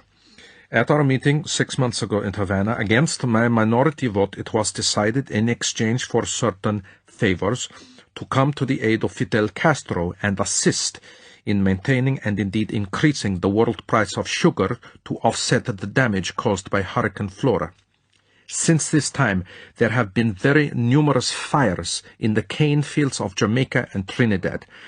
In this connection, it has come to the ears of my superiors that individual members of the group, notably," there was the rustle of paper, "Messrs. Gingerella, Rotkopf, and Binion, in addition to our chairman, have engaged in extensive purchasing of July sugar futures for the benefit of private gain." There came an angry murmur from round the table. "Well, why shouldn't we? Why shouldn't they? The voice of Gingerella dominated the others. He shouted, "Who in hell said we want to make money? Isn't that one of the objects of the group? I ask you again, Mr. Hendricks, as I asked you 6 months ago, who in hell is it among your so-called superiors who wants to keep the price of raw sugar down? For my money, the most interested party in such a gambit would be Soviet Russia. They're selling goods to Cuba, including, let me say, the recently abortive shipment of missiles to fire against my homeland in exchange for raw sugar. They're sharp traders, the Reds. In their double-dealing way, even from a friend and ally, they would want more sugar for fewer goods. Yes, I suppose," the voice sneered. "One of your superiors, Mr. Hendricks, would not by any chance be in the Kremlin?" The voice of Scaramanga cut through the ensuing hubbub. Fellas. A reluctant silence fell. When we formed the cooperative, it was agreed that the first object was to cooperate with one another. Okay, then, Mr. Hendricks, let me put you more fully in the picture. So far as the total finances of the group are concerned, we have a fine situation coming up. As an investment group, we have good bets and bad bets. Sugar is a good bet, and we should ride that bet, even though certain members of the group have chosen not to be on the horse. Get me? Now hear me through. There are 6 ships controlled by the group at this moment, riding at anchor outside New York and other U.S. harbors. These ships are loaded with raw sugar. These ships, Mr. Hendricks, will not dock and unload until sugar futures, July futures, have risen another 10 cents. In Washington, the Department of Agriculture and the sugar lobby know this. They know that we have them by the balls. Meantime, the liquor lobby is leaning on them, let alone Russia. The price of molasses is going up with sugar, and the rum barons are kicking up hell and want our ships let in before there's a real shortage and the price goes through the roof. But there's another side to it. We're having to pay our crews and our charter bills and so on, and squatting ships are dead ships, dead losses. So, something's gonna give. In the business, the situation we've developed is called the floating crop game. Our ships lying offshore, lined up against the government of the United States. All right. So now 4 of us stand to win or lose $10 million or so, us and our backers. And we got this little business of the Thunderbird on the red side of the sheet. So what do you think, Mr. Hendricks? Of course we burn the crops where we can get away with it. I got a good in with the Rastafaris. There's a beat sect here that grows beards and smokes ganja and mostly lives on a bit of land outside Kingston called the Dunghill, and believes it owes allegiance to the king of Ethiopia, this King Zog or what have you, and that's their rightful home. So I've got a man in there, a man who wants the ganja for them, and I keep him supply it in exchange for plenty fires and troubles on the cane lands. So, all right, Mr. Hendricks, you just tell your superiors that what goes up must come down, and that applies to the price of sugar, like anything else. Okay? Mr. Hendricks said, I will pass on your saying, Mr. Scaramanga. It will not cost pleasure. Now, there is this business of the hotel. How is she standing, if you please? I think we are all wishing to know the true situation, isn't it? There was a growl of assent. Mr. Scaramanga went off into a long dissertation which was only of passing interest to Bond. Felix Leiter would in any case be getting it all on the tape in a drawer of his filing cabinet. He had reassured Bond on this score. The neat American, Leiter had explained, filling him in with the essentials, was in fact a certain Mr. Nick Nicholson of the CIA. His particular concern was Mr. Hendricks, who, as Bond had suspected, was a top man of the KGB. The KGB favours oblique control, a man in Geneva being the resident director for Italy, for instance, and Mr. Hendricks at The Hague was in fact resident director for the Caribbean and in charge of the Havana Centre. Leiter was still working for Pinkerton's, but was also on the reserve of the CIA, who had drafted him for this particular assignment because of his knowledge, gained in the past mostly with James Bond, of Jamaica. His job was to get a breakdown of the group and find out what they were up to. They were all well-known hoods who would normally have been the concern of the FBI, but Gengarella was a capo mafiosi, and this was the first time the Mafia had been found consorting with the KGB, a most disturbing partnership which must at all costs be quickly broken up, by physical elimination if need be. Nick Nicholson, whose front name was Mr. Stanley Jones, was an electronics expert. He had traced the main lead to Scaramanga's recording device under the floor of the central switch room and had bled off the microphone cable to his own tape recorder in the filing cabinet. So Bond had not much to worry about. He was listening to satisfy his own curiosity and to fill in on anything that might transpire in the lobby or out of range of the bug in the telephone on the conference room table. Bond had explained his own presence. Leiter had given a long, low whistle of respectful apprehension. Bond had agreed to keep well clear of the other two men and to paddle his own canoe, but they had arranged an emergency meeting place and a postal drop in the uncompleted and out-of-order men's room off the lobby. Nicholson had given him a pass key for this place and all other rooms, and then Bond had had to hurry off to his meeting. James Bond was immensely reassured by finding these unexpected reinforcements. He had worked with Leiter on some of his most hazardous assignments. There was no man like him when the chips were down. Although Leiter had only a steel hook instead of a right arm, a memento of one of those assignments, he was one of the finest left-handed one-armed shots in the States, and the hook itself could be a devastating weapon at close quarters. Scaramanga was finishing his exposition. So the net of it is, gentlemen, that we need to find $10 million. The interest I represent, which are the majority interests, suggest that this sum should be provided by a note issue, bearing interest at 10% and repayable in 10 years, such an issue to have priority over all other loans. The voice of Mr. Rotkopf broke in angrily. The hell it will. Not in your life, mister. What about the 7% second mortgage put up by me and my friends only a year back? What do you think I'd get if I went back to Vegas with that kind of parley? The old heave-ho! And at that I'm being optimistic. Beggars can't be choosers, Ruby. It's that or close. What do you other fellas have to say? Hendricks said, 10% on the first charge is good business.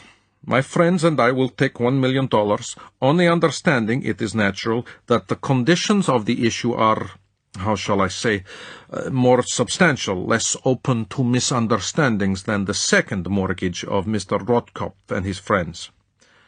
Of course, and I and my friends will also take $1 million. Sam? Mr. Binion said reluctantly. Okay. Count us in for the same. But by golly, this got to be the last touch. Mr. Gengarella? It sounds a good bet. I'll take the rest. The voices of Mr. Garfinkel and Mr. Paradise broke in excitedly. Garfinkel in the lead. Like hell you will. I'm taking $1 million. And so am I, shouted Mr. Paradise. Cut the cake equally, but damn it, let's be fair to Ruby. Ruby, you ought to have first pick. How much do you want? You can have it off the top. I don't want a damn cent of your phony notes. As soon as I get back, I'm going to reach for the best damn lawyers in the States, all of them. You think you could scrub a mortgage just by saying so? You all got another thing coming. There was silence. The voice of Scaramanga was soft and deadly. You're making a big mistake, Ruby. You've just got yourself a nice fat tax loss to put against your Vegas interests. And don't forget that when we formed this group, we all took an oath. None of us was to operate against the interests of the others. Is that your last word? It damn is. Would this help you change your mind? They got a slogan for it in Cuba. Rapido, seguro, economico. This is how the system operates. The scream of terror and the explosion were simultaneous. A chair crashed to the floor and there was a moment's silence. Then someone coughed nervously. Mr. Gingerella said calmly, I think that was the correct solution of an embarrassing conflict of interests. Ruby's friends in Vegas like a quiet life. I doubt if they will even complain. It is better to be a live owner of some finely engraved paper than to be a dead holder of a second mortgage. Put them in for $1 million, Pistol. I think you behaved with speed and correctness. Now then, can you clean this up? Sure. Mr. Scaramanga's voice was relaxed, happy. Ruby's left here to go back to Vegas, never heard of again. We don't know nothing. I got some hungry crocs out back there in the river. They'll give him free transportation to where he's going, and his baggage, if it's good leather. I shall need some help tonight. What about you, Sam? And you, Louis? The voice of Mr. Paradise pleaded. Count me out, Pistol. I'm a good Catholic. Mr. Hendricks said, I will take his place. I am not a Catholic person. So be it then. Well, fellas, any other business? If not, we'll break up the meeting and have a drink. Hal Garfinkel said nervously, Just a minute, Pistol. What about that guy outside the door?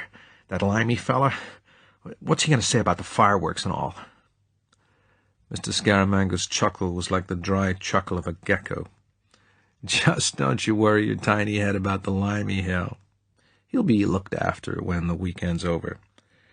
Picked him up in a bordello in a village nearby, a place where I go to get my weed and a bit of black tail. Got only temporary staff here to see you fellas have a good time over the weekend. He's the temporariest of the lot. Those crocs have a big appetite. Ruby'll be the main dish, but they'll need a dessert. Just you leave it to me.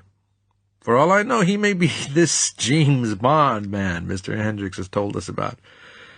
I should worry. I don't like limeys.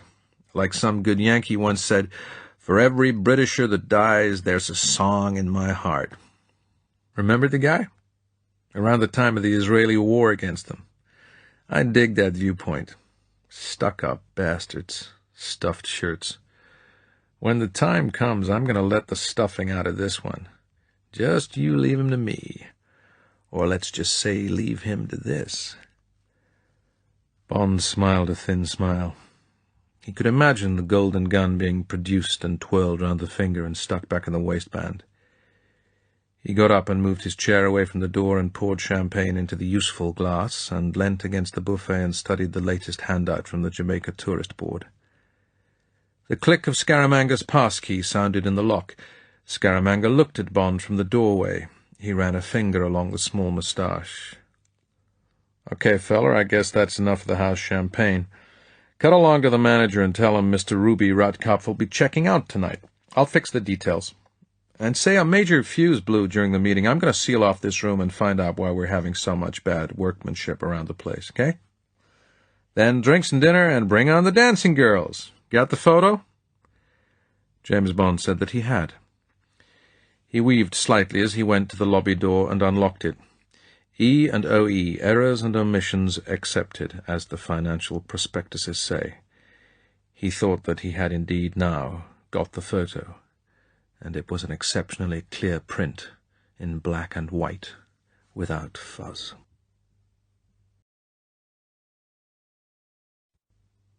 Chapter 10. Belly Lick, etc. In the back office, James Bond went quickly over the highlights of the meeting. Nick Nicholson and Felix Leiter agreed they had enough on the tape, supported by Bond, to send Scaramanga to the chair. That night one of them would do some snooping while the body of Rotkopf was being disposed of, and try and get enough evidence to have Garfinkel, and better still Hendricks, indicted as accessories. But they didn't at all like the outlook for James Bond. Felix commanded him, "Now don't you move an inch without that old equalizer of yours. We don't want to have to read that obituary of yours in the Times all over again. All that crap about what a splendid fellow you are nearly made me throw up when I saw it reprinted in the American Blats. I damn nearly fired off a piece to the Trib, putting the record straight." Bond laughed. He said, "You're a fine friend, Felix, when I think of all the trouble I've been to set you a good example all these years." He went off to his room, swallowed 2 heavy slugs of bourbon, had a cold shower, and lay on his bed and looked at the ceiling until it was 8:30 and time for dinner. The meal was less stuffy than luncheon. Everyone seemed satisfied with the way the business of the day had gone, and all except Scaramanga and Mr. Hendricks had obviously had plenty to drink. Bond found himself excluded from the happy talk. Eyes avoided his, and replies to his attempts at conversation were monosyllabic. He was bad news. He had been dealt the death card by the boss. He was certainly not a man to be pally with. While the meal moved sluggishly on, the conventional expensive dinner of a cruise ship, desiccated smoked salmon with a thimbleful of small-grained black caviar, fillets of some unnamed native fish, possibly silkfish, in a cream sauce, poulet suprême, a badly roasted broiler with a thick gravy, and bombe surprise was as predictable as such things are. The dining room was being turned into a tropical jungle with the help of potted plants, piles of oranges and coconuts, and an occasional stem of bananas as a backdrop for the Calypso band which, in wine-red and gold-frilled shirts, in due course assembled and began playing Linstead Market too loud. The tune closed. An acceptable but heavily clad girl appeared and began singing Belly Lick with the printable words. She wore a false pineapple as a headdress. Bond saw a cruise ship evening stretching ahead. He decided that he was either too old or too young for the worst torture of all, boredom, and got up and went to the head of the table. He said to Mr. Scaramanga, "I've got a headache. I'm going to bed." Mr. Scaramanga looked up at him under lizard eyelids. "No. If you figure the evening's not going so good, make it go better. That's what you're being paid for." "You act as if you know Jamaica. Okay, get these people off the pad." It was many years since James Bond had accepted a dare. He felt the eyes of the group on him. What he had drunk had made him careless, perhaps wanting to show off, like the man at the party who insists on playing the drums. Stupidly, he wanted to assert his personality over this bunch of tough guys who rated him insignificant. He didn't stop to think that it was bad tactics, that he would be better off being the ineffectual Limey. He said, "All right, Mr. Scaramanga, give me $100 bill and your gun." Scaramanga didn't move. He looked up at Bond with surprise and controlled uncertainty. Louis Paradise shouted thickly, "Come on, pistol, let's see some action. Maybe the guy can produce." Scaramanga reached for his hip pocket, took out his billfold and thumbed out a note. Next he slowly reached to his waistband and took out his gun. The subdued light from the spot on the girl glowed on its gold. He laid the 2 objects on the table side by side. James Bond, his back to the cabaret, picked up the gun and hefted it. He thumbed back the hammer and twirled the cylinder with a flash of his hands to verify that it was loaded. Then he suddenly whirled, dropped on his knees so that his aim would be above the shadowy musicians in the background, and his arm at full length let fly. The explosion was deafening in the confined space. The music died. There was a tense silence. The remains of the false pineapple hit something in the dark background with a soft thud. The girl stood under the spot and put her hands to her face and slowly folded to the dance floor like something graceful out of Swan Lake. The maître d'hôtel came running from among the shadows. As chatter broke out among the group, James Bond picked up the $100 note and walked out into the spotlight. He bent down and lifted the girl up by her arm. He pushed the dollar bill down into her cleavage. He said, "That was a fine act we did together, sweetheart. Don't worry, you were in no danger. I aimed for the top half of the pineapple. Now run off and get ready for your next turn." He turned her round and gave her a sharp pat on the behind. She gave him a horrified glance and scurried off into the shadows. Bond strolled on and came up with the band. "Who's in charge here? Who's in command of the show?" The guitarist, a tall, gaunt Negro, got slowly to his feet. The whites of his eyes showed. He squinted at the golden gun in Bond's hand. He said, uncertainly, as if signing his own death warrant, "Me, sir." "What's your name?" "King Tiger, sir." "All right then, King. Now listen to me. This isn't a Salvation Army fork supper. Mr. Scaramanga's friends want some action, and they want it hot. I'll be sending plenty of rum over to loosen things up. Smoke weed if you like. We're private here. No one's going to tell on you. And get that pretty girl back, but with only half the clothes on, and tell her to come up close and sing Belly Lick, very clearly, with the blue words. And by the end of the show, she and the other girls have got to end up stripped. Understand? Now get cracking, or the evening will fold and there'll be no tips at the end, okay? And let's go." There was nervous laughter and whispered exhortation to King Tiger from the six-piece combo. King Tiger grinned broadly. "Okay, Captain, sir." He turned to his men. "Give 'em iron bar, but hot, and I'll go get some steam up with Daisy and her friends." He strode to the service exit, and the band crashed into its stride. Bond walked back and laid the pistol down in front of Scaramanga, who gave Bond a long, inquisitive look and slid it back into his waistband. He said flatly, "We must have a shooting match one of these days, mister. How about it? 20 paces and no wounding?" "Thanks," said Bond, "but my mother wouldn't approve. Would you have some rum sent over to the band? These people can't play dry." He went back to his seat. He was hardly noticed. The 5 men, or rather 4 of them, because Hendricks sat impassively through the whole evening, were straining their ears to catch the lewd words of the Fanny Hill version of Iron Bar that were coming across clearly from the soloist. 4 girls, plump, busty little animals wearing nothing but white sequined G-strings, ran out onto the floor and, advancing towards the audience, did an enthusiastic belly dance that brought sweat to the temples of Louis Paradise and Hal Garfinkel. The number ended amidst applause, the girls ran off, and the lights were doused, leaving only the circular spot in the middle of the floor. The drummer, on his Calypso box, began a hasty beat, like a quickened pulse. The service door opened and shut, and a curious object was wheeled into the circle of light. It was a huge hand, perhaps 6 feet tall at its highest point, upholstered in black leather. It stood, half open on its broad base, with the thumb and fingers outstretched as if ready to catch something. The drummer hastened his beat. The service door sighed. A glistening figure slipped through, and after pausing in the darkness, moved into the pool of light round the hand with a strutting jerk of belly and limbs. There was Chinese blood in her, and her body, totally naked and shining with palm oil, was almost white against the black hand.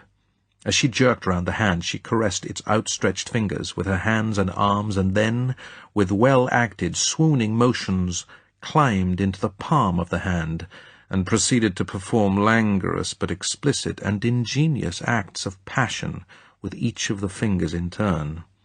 The scene, the black hand now shining with her oil and seeming to clutch at the squirming white body, was of an incredible lewdness, and Bond, himself aroused, noticed that even Scaramanga was watching with rapt attention, his eyes narrow slits. The drummer had now worked up to his crescendo. The girl, in well-simulated ecstasy, mounted the thumb, slowly expired upon it, and then, with a last grind of her rump, slid down it and vanished through the exit. The act was over. The lights came on, and everyone, including the band, applauded loudly. The men came out of their separate animal trances. Scaramanga clapped his hand for the band leader, took a note out of his case and said something to him under his breath. The chieftain, Bond suspected, had chosen his bride for the night. After this inspired piece of sexual dumb crambo, the rest of the cabaret was an anticlimax. One of the girls, only after her G-string had been slashed off with a cutlass by the bandleader, was able to squirm under a bamboo, balanced just 18 inches off the floor on the top of 2 beer bottles. The first girl, the one who had acted as an unwitting pineapple tea to Bond's William Tell act, came on and combined an acceptable striptease with a rendering of belly lick that got the audience straining its ears again, and then the whole team of 6 girls, less the Chinese beauty, came up to the audience and invited them to dance. Scaramanga and Hendricks refused with adequate politeness, and Bond stood the 2 left-out girls' glasses of champagne and learned that their names were Mabel and Pearl, while he watched the 4 others being almost bent in half by the bear-like embraces of the 4 sweating hoods as they clumsily cha-cha'd round the room to the now riotous music of the half-drunk band. The climax to what could certainly class as an orgy was clearly in sight. Bond told his 2 girls that he must go to the men's room and slipped away when Scaramanga was looking elsewhere, but as he went he noted that Hendricks' gaze, as cool as if he had been watching an indifferent film, was firmly on him as he made his escape. When Bond got to his room, it was midnight. His windows had been closed and the air conditioning turned on. He switched it off and opened the windows halfway, and then, with a heartfelt relief, took a shower and went to bed. He worried for a while about having shown off with the gun, but it was an act of folly which he couldn't undo, and he soon went to sleep to dream of 3 black-cloaked men dragging a shapeless bundle through dappled moonlight towards dark waters that were dotted with glinting red eyes. The gnashing white teeth and the crackling bones resolved themselves into a persistent scrabbling noise that brought him suddenly awake. He looked at the luminous dial of his watch. It said 3:30. The scrabbling became a quiet tapping from behind the curtains. James Bond slid quietly out of bed, took his gun from under his pillow, and crept softly along the wall to the edge of the curtains. He pulled them aside with one swift motion. The golden hair shone almost silver in the moonlight. Mary Goodnight whispered urgently, "Quick, James, help me in." Bond cursed softly to himself. What the hell? He laid his gun down on the carpet and reached for her outstretched hands and half-dragged, half-pulled her over the sill. At the last moment her heel caught in the frame and the window banged shut with a noise like a pistol shot. Bond cursed again, softly and fluently under his breath. Mary Goodnight whispered penitently, "I'm terribly sorry, James." Bond shushed her. He picked up his gun and put it back under his pillow and led her across the room and into the bathroom. He turned on the light and, as a precaution, the shower, and simultaneously with her gasp remembered he was naked. He said, "Sorry, Goodnight," and reached for a towel and wound it round his waist and sat down on the edge of the bath. He gestured to the girl to sit down on the lavatory seat and said with icy control, "What in hell are you doing here, Mary?" Her voice was desperate. "I had to come. I had to find you somehow. I got on to you through the girl at that dreadful place. I left the car in the trees down the drive and just sniffed about. There were lights on in some of the rooms, and I listened and, She blushed crimson. "I gathered you couldn't be in any of them, and then I saw the open window, and I just somehow knew you would be the only one to sleep with his window open, so I just had to take the chance." "Well, we've got to get you out of here as quick as we can. Anyway, what's the trouble?" "A most immediate in XXX came over this evening. Yesterday evening. It was to be passed to you at all costs. HQ thinks you're in Havana. It said that one of the KGB top men who goes under the name of Hendricks is in the area and that he's known to be visiting this hotel. You're to keep away from him. They know from a delicate but sure source," Bond smiled at the old euphemism for cipher-breaking, "that among his other jobs is to find you and, kill you. So I put 2 and 2 together, and what with you being in this corner of the island and the questions you asked me, I guessed that you might be already on his track, but that you might be walking into an ambush, sort of. Not knowing, that while you were after him, he was after you." She put out a tentative hand, as if a reassurance that she had done the right thing. Bond took it and patted it absent-mindedly while his mind chewed on this new complication. He said, "The man's here all right. So's a gunman called Scaramanga. You might as well know, Mary, that Scaramanga killed Ross, in Trinidad." She put her hand up to her mouth. "You can report it as a fact from me. If I can get you out of here, that is. As for Hendricks, he's here all right, but he doesn't seem to have identified me for certain. Did HQ say whether he was given a description of me?" "You were simply described as the notorious secret agent James Bond. But this doesn't seem to have meant much to Hendricks because he asked for particulars. That was 2 days ago. He may get them cabled or telephoned here at any minute. You do see why I had to come, James?" "Yes, of course. And thanks, Mary. Now, I've got to get you out of that window, and then you must just make your own way. Don't worry about me. I think I can handle the situation all right. Besides, I've got help." He told her about Felix Leiter and Nicholson. "You just tell HQ you've delivered the message and that I'm here and about the 2 CIA men. HQ can get the CIA angles from Washington direct, okay?" He got to his feet. She stood up beside him and looked up at him. "But you will take care." Sure. He patted her shoulder. He turned off the shower and opened the bathroom door.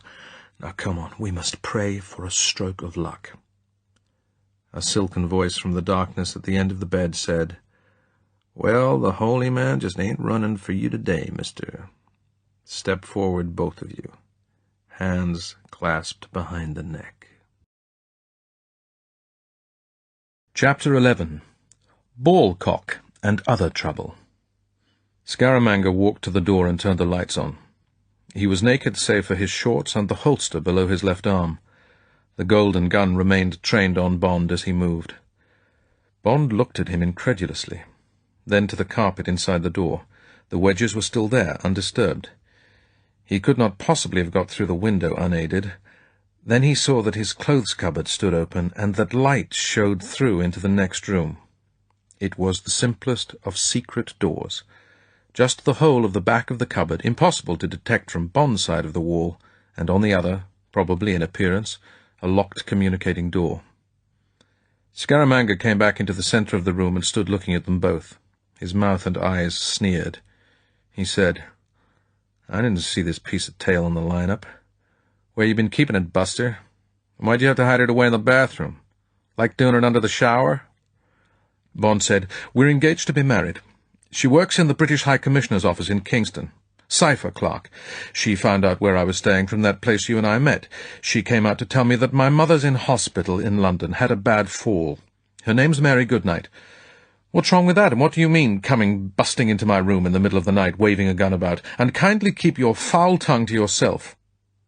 Bond was pleased with his bluster, and decided to take the next step towards Mary Goodnight's freedom. He dropped his hands to his sides and turned to the girl. "Put your hands down, Mary. Mr. Scaramanga must have thought there were burglars about when he heard that window bang. Now, I'll get some clothes on and take you out to your car. You've got a long drive back to Kingston. Are you sure you wouldn't rather stay here for the rest of the night? I'm sure Mr. Scaramanga could find us a spare room." He turned back to Mr. Scaramanga. "It's all right, Mr. Scaramanga. I'll pay for it." Mary Goodnight chipped in. She had dropped her hands. She picked up her small bag from the bed where she had thrown it, opened it, and began busying herself with her hair in a fussy, feminine way. She chattered, falling in well with Bond's bland piece of very British, "Now look here, my manmanship." "No, honestly, darling, I really think I'd better go. I'd be in terrible trouble if I was late at the office. And the Prime Minister, Sir Alexander Bustamante, you know he's just had his 80th birthday. Well, he's coming to lunch. And you know His Excellency always likes me to do the flowers and arrange the place cards. And as a matter of fact," she turned charmingly towards Mr. Scaramanga, "it's quite a day for me. The party was going to make up 13, so His Excellency has asked me to be the 14th. Isn't that marvellous? But heaven knows what I'm going to look like after tonight. The roads really are terrible in parts, aren't they, Mr. Scramble? But there it is. And I do apologize for causing all this disturbance and keeping you from your beauty sleep." She went towards him like the Queen Mother opening a bazaar, her hand outstretched. "Now you run along off back to bed again, and my fiancé—" Thank God she hadn't said James. The girl was inspired. "Will see me safely off the premises. Goodbye, Mr. James Bond was proud of her. It was almost pure Joyce Grenfell. But Scaramanga wasn't going to be taken by any double-talk, limey or otherwise. She almost had Bond covered from Scaramanga. He moved swiftly aside. He said, "Hold it, lady," and you, mister, stand where you are." Mary Goodnight let her hand drop to her side. She looked inquiringly at Scaramanga as if he had just rejected the cucumber sandwiches. Really? These Americans? The golden gun didn't go for polite conversation. It held dead steady between the two of them. Scaramanga said to Bond, "Okay, I'll buy it. Put her through the window again. Then I've got something to say to you." He waved his gun at the girl. "Okay, bimbo, get going, and don't come trespassing on other people's lands again, right? And you can tell His friggin' Excellency where to shove his place cards. His writ don't run over the Thunderbird. Mine does. Got the photo? Okay. Don't bust your stays getting through the window." Mary Goodnight said icily, "Very good, Mr. I will deliver your message. I'm sure the High Commissioner will take more careful note than he has done of your presence on the island, and the Jamaican government also." Bond reached out and took her arm. She was on the edge of overplaying her role. He said, "Come on, Mary, and please tell Mother that I'll be through here in a day or two, and I'll be telephoning her from Kingston." He led her to the window and helped, or rather bundled her out. She gave a brief wave and ran off across the lawn. Bond came away from the window with considerable relief. He hadn't expected the ghastly mess to sort itself out so painlessly. He went and sat down on his bed. He sat on the pillow. He was reassured to feel the hard shape of his gun against his thighs. He looked across at Scaramanga. The man had put his gun back in the shoulder holster. He leant up against the clothes cupboard and ran his finger reflectively along the black line of his moustache. He said, "High Commissioner's office. That also houses the local representative of your famous Secret Service. I suppose, Mr. Hazard, that your real name wouldn't be James Bond. You showed quite a turn of speed with the gun tonight. I seem to have read somewhere that this man Bond fancies himself with the hardware. I also have information to the effect that he's somewhere in the Caribbean and that he's looking for me. Funny coincidence, Department, eh?" Bond laughed easily. "I thought the Secret Service packed up at the end of the war. Anyway, Fred, I can't change my identity to suit your book. All you've got to do in the morning is ring up Frome and ask for Mr. Tony Hugill, the boss up there, and check on my story. And can you explain how this Bond chap could possibly have tracked you down to a brothel in Savlamar? And what does he want from you, anyway?" Scaramanga contemplated him silently for a while. Then he said, "I guess he may be looking for a shooting lesson. Be glad to oblige him. But you've got something about number 3.5. That's what I figured when I hired you. But coincidence doesn't come in that size. Maybe I should have thought again. I said from the first I smelled cops. That girl may be your fiancée or she may not, but that ploy with the shower bath, that's an old Hood's trick. Probably a Secret Service one, too. Unless, that is, you were screwing her." He raised one eyebrow. "I was. Anything wrong with that? What have you been doing with the Chinese girl, playing mahjong?" Bond got to his feet. He stitched impatience and outrage on his face in equal quantities. "Now look here, Mr. Scaramanga. I've had just about enough of this. Just stop leaning on me. You go around waving that damned gun of yours and acting like God Almighty and insinuating a lot of tommy-rot about the Secret Service, and you expect me to kneel down and lick your boots. Well, my friend, you've come to the wrong address. If you're dissatisfied with the job I'm doing, just hand over the $1,000 and I'll be on my way. Who in hell do you think you are, anyway?" Scaramanga smiled his thin, cruel smile. "You may be getting wise to that sooner than you think, Seamus." He shrugged. Okay, but just you remember this, mister. If it turns out you're not who you say you are, I'll blow you to bits. Get me? And I'll start with the little bits and go on to the bigger ones, just so it lasts a heck of a long time. Right? Now, you'd better get some shut-eye. I've got a meeting with Mr. Hendricks at 10 in the conference room, and I don't want to be disturbed. After that, the whole party goes on an excursion on the railroad I was telling you about. It'll be your job to see that that gets properly organized. Talk to the manager first thing, right? Okay, then. Be seeing ya. Scaramanga walked into the clothes cupboard, brushed Bond's suit aside, and disappeared. There came a decisive click from the next room. Bond got to his feet. He said, "Phew!" at the top of his voice, and walked off into the bathroom to wash the last 2 hours away in the shower. He awoke at 6:30 by arrangement with that curious extrasensory alarm clock that some people keep in their heads and that always seems to know the exact time. He put on his bathing trunks and went out to the beach and did his long swim again. When at 7:15 he saw Scaramanga come out of the east wing, followed by the boy carrying his towel, he made for the shore. He listened for the twanging thump of the trampoline and then, keeping well out of sight of it, entered the hotel by the main entrance and moved quickly down the corridor to his room. He listened at his window to make sure the man was still exercising.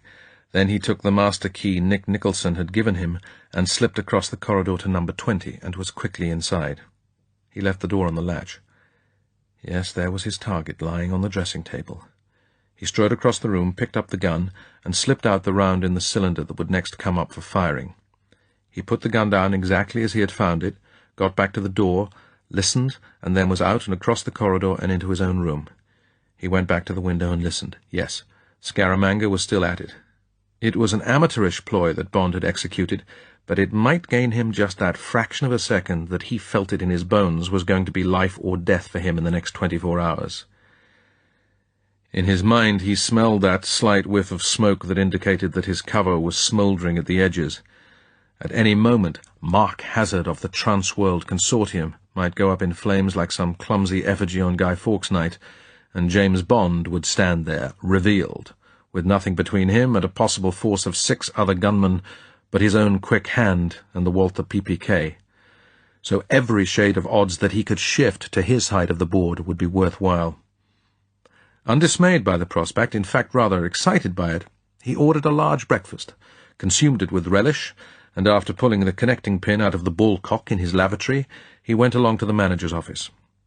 Felix Leiter was on duty. He gave a thin, managerial smile and said, "Good morning, Mr. Hazard. Can I help you?"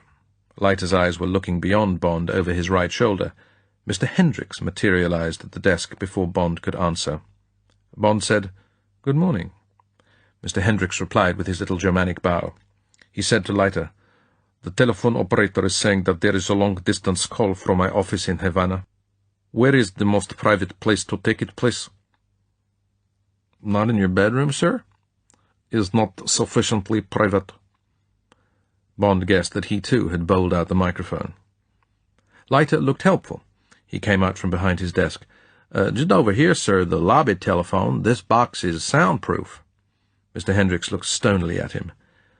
"And the machine, that also is soundproof?" Leiter looked politely puzzled. "I'm afraid I don't understand, sir. It is connected directly with the operator." "It's no matter. Show me, please." Mr. Hendricks followed Leiter to the far corner of the lobby and was shown into the booth. He carefully closed the leather-padded door and picked up the receiver and talked into it. Then he stood waiting, watching Leiter come back across the marble floor and speak deferentially to Bond. "You were saying, sir?" "It's my lavatory. Something wrong with the ballcock. Is there anywhere else?" "I'm so sorry, sir. I'll have the house engineer look at it at once." Yes, certainly, there's a lobby toilet. The decoration isn't completed, and it's not officially in use, but it's in perfectly good working order." He lowered his voice. "And there's a connecting door with my office. Leave it for 10 minutes while I run back the tape of what this bastard's saying. I heard the call was coming through. Don't like the sound of it. Maybe you'll worry." He gave a little bow and waved Bond towards the central table with magazines on it. "If you'll just take a seat for a few moments, sir, and then I'll take care of you." Bond nodded his thanks and turned away. In the booth, Hendricks was talking. His eyes were fixed on Bond with a terrible intensity. Bond felt the skin crawl at the base of his stomach. This was it, all right. He sat down and picked up an old Wall Street journal. Surreptitiously tore a small piece out of the center of page 1. It could have been a tear at the crossfold. He held the paper up at page 2 and watched Hendricks through the little hole. Hendricks watched the back of the paper and talked and listened. He suddenly put down the receiver and came out of the booth. His face gleamed with sweat. He took out a clean white handkerchief and ran it over his face and neck, and walked rapidly off down the corridor. Nick Nicholson, as neat as a pin, came across the lobby, and with a courtly smile and a bow for Bond, took up his place behind the desk. It was 8:30. 5 minutes later, Felix Leiter came out from the inner office. He said something to Nicholson and came over to Bond. There was a pale, pinched look round his mouth. He said, "And now, if you'll follow me, sir." He led the way across the lobby, unlocked the men's room door, followed Bond in and locked the door behind him. They stood among the carpentry work by the wash basins. Leiter said tensely, "I guess you had it, James. They were talking Russian, but your name and number kept on cropping up. Guess you'd better get out of here just as quickly as that old jalopy of yours will carry you." Bond smiled thinly. "Forewarned is forearmed, Felix. I knew it already. Hendricks has been told to rub me. Our old friend at KGB headquarters, Semichastny, has got it in for me. I'll tell you why one of these days." He told Leiter of the Mary Goodnight episode of the early hours. Leiter listened gloomily. Bond concluded, "So there's no object in getting out now. We shall hear all the dope and probably their plans for me at this meeting at 10. Then they've got this excursion business afterwards. Personally, I guess the shooting match will take place somewhere out in the country where there are no witnesses. Now, if you and Nick could work out something that'd upset the away engagement, I'll make myself responsible for the home pitch." Leiter looked thoughtful. Some of the cloud lifted from his face. He said, "I know the plans for this afternoon. Off on this miniature train through the cane fields, picnic, then the boat out of Green Island Harbor, deep-sea fishing and all that. I've reconnoitered the route for it all." He raised the thumb of his left hand and pinged the end of his steel hook thoughtfully. "Yes, it's going to mean some quick action and a heap of luck, and I'll have to get the hell up to Frome for some supplies from your friend Hugill. Will he hand over some gear on your say-so?" "Okay, then. Come into my office and write him a note. It's only a half-hour's drive, and Nick can hold the front desk for that time. Come on." He opened a side door and went through into his office. He beckoned Bond to follow and shut the door behind him. At Leiter's dictation, Bond took down the note to the manager of the Wisco Sugar Estates and then went out and along to his room. He took a strong nip of straight bourbon and sat on the edge of his bed and looked unseeingly out of the window and across the lawn to the sea's horizon. Like a dozing hound chasing a rabbit in its dreams, or like the audience at an athletics meeting that lifts a leg to help the high jumper over the bar, every now and then his right hand twitched involuntarily. In his mind's eye, in a variety of imagined circumstances, it was leaping for his gun. Time passed, and James Bond still sat there, occasionally smoking halfway through a Royal Blend and then absent-mindedly stubbing it out in the bed-table ashtray. An observer would have made nothing of his thoughts. The pulse in his left temple was beating a little fast. There was some tension, but perhaps only the concentration applied to his thinking, in the slightly pursed lips, but the brooding, blue-grey eyes that saw nothing were relaxed, almost sleepy. It would have been impossible to guess that James Bond was contemplating the possibility of his own death later that day, feeling the soft-nosed bullets tearing into him, seeing his body jerking on the ground, his mouth perhaps screaming. Those were certainly part of his thoughts, but the twitching right hand was evidence that in much of the whirring film of his thoughts the enemy's fire was not going unanswered, perhaps had even been anticipated. James Bond gave a deep, relaxed sigh. His eyes came back into focus. He looked at his watch. It said 9:50. He got up, ran both hands down his lean face with a scrubbing motion, and went out and along the corridor to the conference room. Chapter 12. In a Glass, Very Darkly. The setup was the same. Bond's travel literature was on the buffet table where he had left it. He went through into the conference room. It had only been cursorily tidied. Scaramanga had probably said it was not to be entered by the staff. The chairs were roughly in position, but the ashtrays had not been emptied. There were no stains on the carpet and no signs of the carpet having been washed. It had probably been a single shot through the heart. With Scaramanga's soft-nosed bullets, the internal damage would be devastating, but the fragments of the bullet would stay in the body, and there would be no bleeding. Bond went round the table, ostentatiously positioning the chairs more accurately. He identified the one where Ruby Rotkopf must have sat across the table from Scaramanga, because it had a cracked leg. He dutifully examined the windows and looked behind the curtains, doing his job. Scaramanga came into the room, followed by Mr. Hendricks. He said roughly, "Okay, Mr. Hazard, lock both doors like yesterday. No one to come in, right?" "Yes." As Bond passed Mr. Hendricks, he said cheerfully, "Good morning, Mr. Hendricks. Enjoy the party last night?" Mr. Hendricks gave his usual curt bow. He said nothing. His eyes were granite marbles. Bond went out and locked the doors and took up his position with the brochures and the champagne glass. Immediately Hendricks began talking, quickly and urgently, fumbling for the English words. "Mr. S., I have bad troubles to report. My centrale in Havana spoke with me this morning. They have heard direct from Moscow. This man—" He must have made a gesture towards the door. "This man is the British secret agent, the man Bond. There is no doubt. I am given the exact descriptions. When he goes swimming this morning, I am examining his body through glasses. The wounds on his body are clearly to be seen. The scar down the right side of the face leaves no doubt. And his shooting last night? That bloody fool is proud of his shooting. I would like to see a member of my organization behave in these stupid fashions. I would have him shot immediately." There was a pause. The man's tone altered, became slightly menacing. His target was now Scaramanga. "But, Mr. S., how can this have come about? How can you possibly have let it arrive?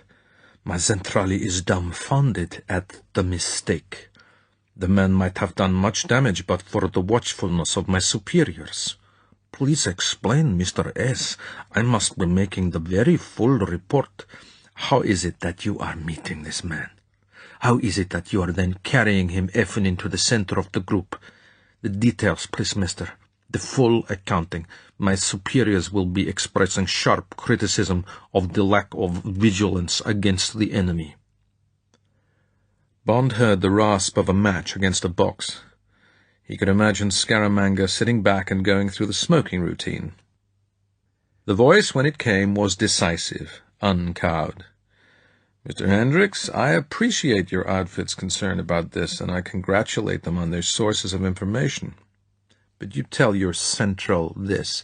I met this man completely by accident. At least I thought so at the time, and there's no use worrying about how it happened. It hasn't been easy to set up this conference, and I needed help. I had to get 2 managers in a hurry from New York to handle the hotel people. They're doing a good job, right? The floor staff and all the rest I had to get from Kingston, but what I really needed was a kind of personal assistant who could be around to make sure that everything went smoothly. Personally, I just couldn't be bothered with all the details. When this guy dropped out of the blue, he looked all right to me, so I picked him up. But I'm not stupid. I knew that when the show was over, I'd have to get rid of him just in case he'd learned anything he shouldn't have. Now you say he's a member of the Secret Service. I told you at the beginning of this conference that I eat these people for breakfast when I have a mind to. What you've told me changes just one thing. He'll die today instead of tomorrow. And here's how it's going to happen." Scaramanga lowered his voice. Now Bond could only hear disjointed words. The sweat ran down from his ear as he pressed it to the base of the champagne glass. "Our train trip. Rats in the cane. Unfortunate accident. Before I do it, one hell of a shock. Details to myself. Promise you a big laugh." Scaramanga must have sat back again. Now his voice was normal. "So you can rest easy. There'll be nothing left of the guy by this evening, okay? I could get it over with now by just opening the door, but 2 blown fuses in 2 days might stir up gossip around here. And this way there'll be a heap of fun for everyone on the picnic." Mr. Hendricks' voice was flat and uninterested. He had carried out his orders, and action was about to follow. Definitive action. There could be no complaint of delay in carrying out orders. He said, "Yes, what you are proposing will be satisfactory. I shall observe the proceedings with much amusement. And now to other business. Plan orange. My superiors are wishing to know that everything is in order." "Yes, everything's in order at Reynolds Metal, Kaiser Bauxite, and Alumina of Jamaica. But your stuff's plenty, what do they call it? Volatile. Got to be replaced in the demolition chambers every 5 years. Hey." There was a dry chuckle. "I sure snickered when I saw that the How Do It labels on the drums were in some of these African languages as well as English. Ready for the big black uprising, huh?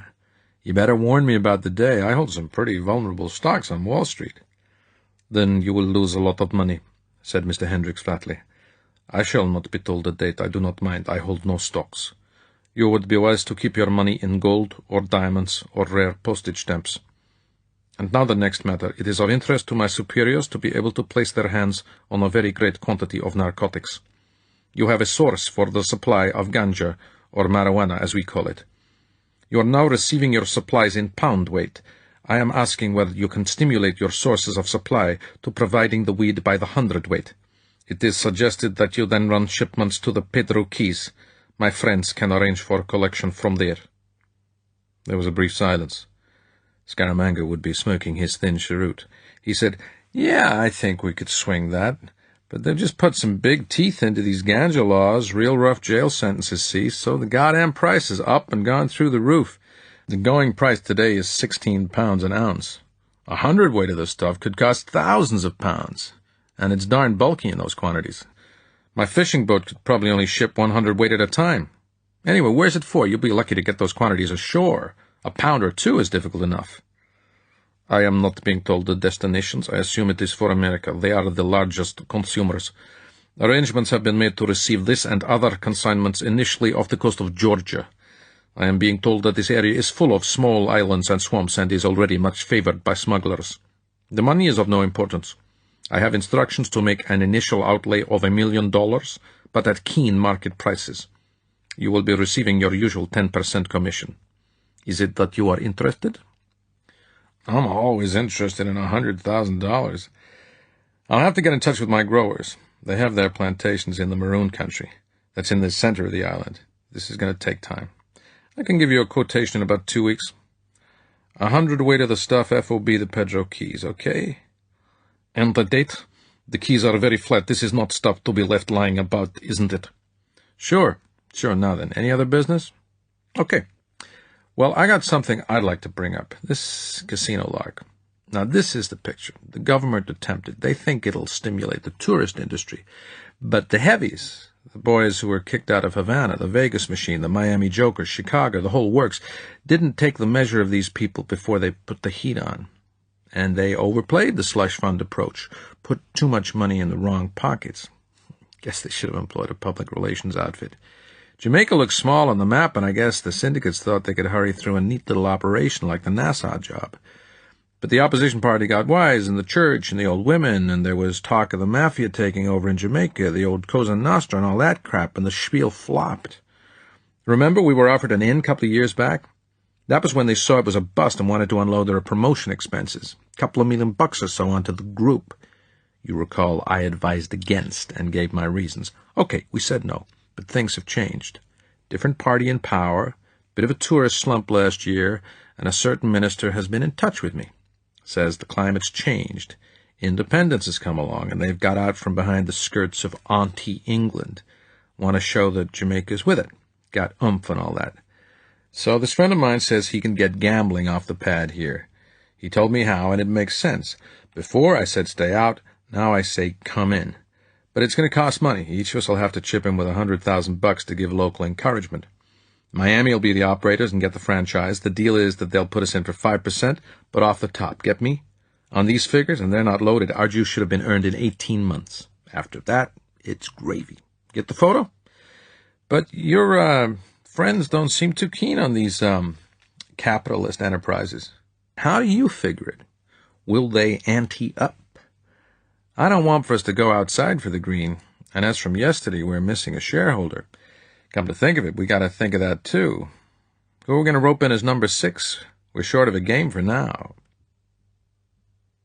James Bond wiped his ear and the bottom of the glass with his handkerchief. It was almost unbearable. He had heard his own death sentence pronounced, the involvement of the KGB with Scaramanga and the Caribbean spelled out, and such minor dividends as sabotage of the bauxite industry, massive drug smuggling into the States, and gambling politics thrown in. It was a majestic haul in area intelligence. He had the ball. Could he live to touch down with it? God, for a drink. He put his ear back to the hot base of the glass. There was silence. When it came, the voice of Hendricks was cautious, indecisive. He obviously wanted to say, "I pass," with the corollary, "until I've talked to my Zentrali, isn't it?" He said, "Mr. S. is difficult business, yes. My superiors are not disliking the profitable involvements, but as you will be knowing, they are most liking the business that has the political objective. It was on these conditions that they instructed me to ally myself with your group. The money, that is not the problem. But how am I to explain the political objective of opening casinos in Jamaica? This I am wondering. It'll almost certainly lead to trouble. The locals will want to play. They're terrific gamblers here. There'll be incidents. Colored people will be turned away from the doors for one reason or another. Then the opposition party will get hold of that and raise hell about color bars and so on. With all the money flying about, the unions will push wages through the roof. It can all add up to a fine stink. The atmosphere is too damn peaceful around here. This will be a cheap way of raising plenty of hell. That's what your people want, isn't it? Give the islands the hot foot, one after another. There was another brief silence. Mr. Hendricks obviously didn't like the idea. He said so, but obliquely. What you are saying, Mr. S., is very interesting, but is it not that these troubles you envisage will endanger our moneys? However, I will report your inquiry and inform you at once. It is possible that my superiors will be sympathetic. Who can be telling? Now, there is this question of a new number 6. Are you having anyone in mind? I think we want a good man from South America. We need a guy to oversee our operations in British Guiana. We ought to get smartened up in Venezuela. How come we never got further with that great scheme for blocking the Maracaibo bar? Like robbing a blind man given a suitable block ship. Just the threat of it would make the oil companies shell out. That's a joke, by the way, and go on shelling by way of protection. Then, if this narcotics spiel is going to be important, we can't do without Mexico. How about Mr. Orosio of Mexico City? I am not knowing this gentleman. Rosie? He's a great guy. Runs the Green Light transportation system. Drugs and girls into L.A. Never been caught yet. Reliable operator.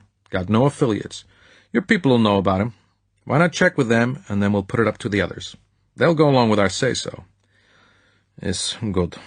And now, Mr. S., have you anything to report about your own employer? On his recent visit to Moscow, I understand that he expressed satisfaction with your efforts in this area. It is a matter for gratification that there should be such close cooperation between his subversive efforts and our own. Both our chiefs are expecting much in the future from our union with the mafia. Myself, I am doubting. Mr. Gengarella is undoubtedly a valuable link, but it is my impression that these people are only being activated by money. What is it that you are thinking?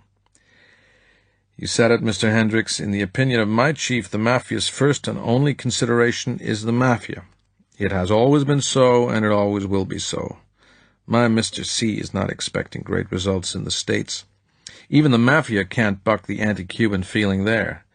But he thinks we can achieve plenty in the Caribbean by giving them odd jobs to do. They can be very effective. It would certainly oil the wheels if your people would use the mafia as a pipeline for this narcotics business. They'll turn your $1 million investment into 10. They'll grab the 9 out of it, of course, but that's not peanuts, and it'll tie them into you. Think you could arrange that?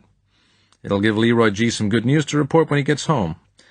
As for Mr. C, he seems to be going along all right. Flora was a body blow, but largely thanks to the Americans leaning on Cuba the way they do, he's kept the country together. If the Americans once let up on their propaganda and needling and so forth, perhaps even make a friendly gesture or two, all the steam will go out of the little man. I don't often see him. He leaves me alone. Likes to keep his nose clean, I guess. But I get all the cooperation I need from the DSS, okay? Well, let's go see if the folks are ready to move. It's 11:30, and the Bloody Bay Belle is due to be on her way at 12. Guess it's going to be quite a fun day. Pity our chiefs aren't going to be along to see the limey eye get his chips. Huh, said Mr. Hendricks noncommittally. James Bond moved away from the door. He heard Mr. Scaramanga's passkey in the lock. He looked up and yawned. Mr. Scaramanga and Mr. Hendricks looked down at him. Their expressions were vaguely interested and reflective. It was as if he were a bit of steak, and they were wondering whether to have it done rare or medium rare. Chapter 13. Hear the train blow. At 12 o'clock they all assembled in the lobby. Scaramanga had added a broad-brimmed white Stetson to his immaculate tropical attire. He looked like the smartest plantation owner in the South. Mr. Hendricks wore his usual stuffy suit, now topped with a grey Homburg. Bond thought that he should have grey suede gloves and an umbrella. The four hoods were wearing Calypso shirts outside their slacks. Bond was pleased. If they were carrying guns in their waistbands, the shirts would hinder the draw. Cars were drawn up outside, with Scaramanga's Thunderbird in the lead. Scaramanga walked up to the desk. Nick Nicholson was standing washing his hands in invisible soap and looking helpful. "All set? Everything loaded on the train? Green Harbor been told? Okay, then. Where's that sidekick of yours, that man Travis? Haven't seen him around today." Nick Nicholson looked serious. "He's got an abscess in his tooth, sir, real bad. Had to send him to Savlemar to have it out. He'll be okay by this afternoon." "Too bad. Dock him half a day's pay. No room for sleepers on this outfit. We're short-handed as it is. Should have had his snappers attended to before he took the job on. 'Kay?" "Very good, Mr. Scaramanga. I'll tell him." Mr. Scaramanga turned to the waiting group. "Okay, fellas, now this is the spiel. We drive a mile down the road to the station. We get aboard this little train. Quite an outfit, that.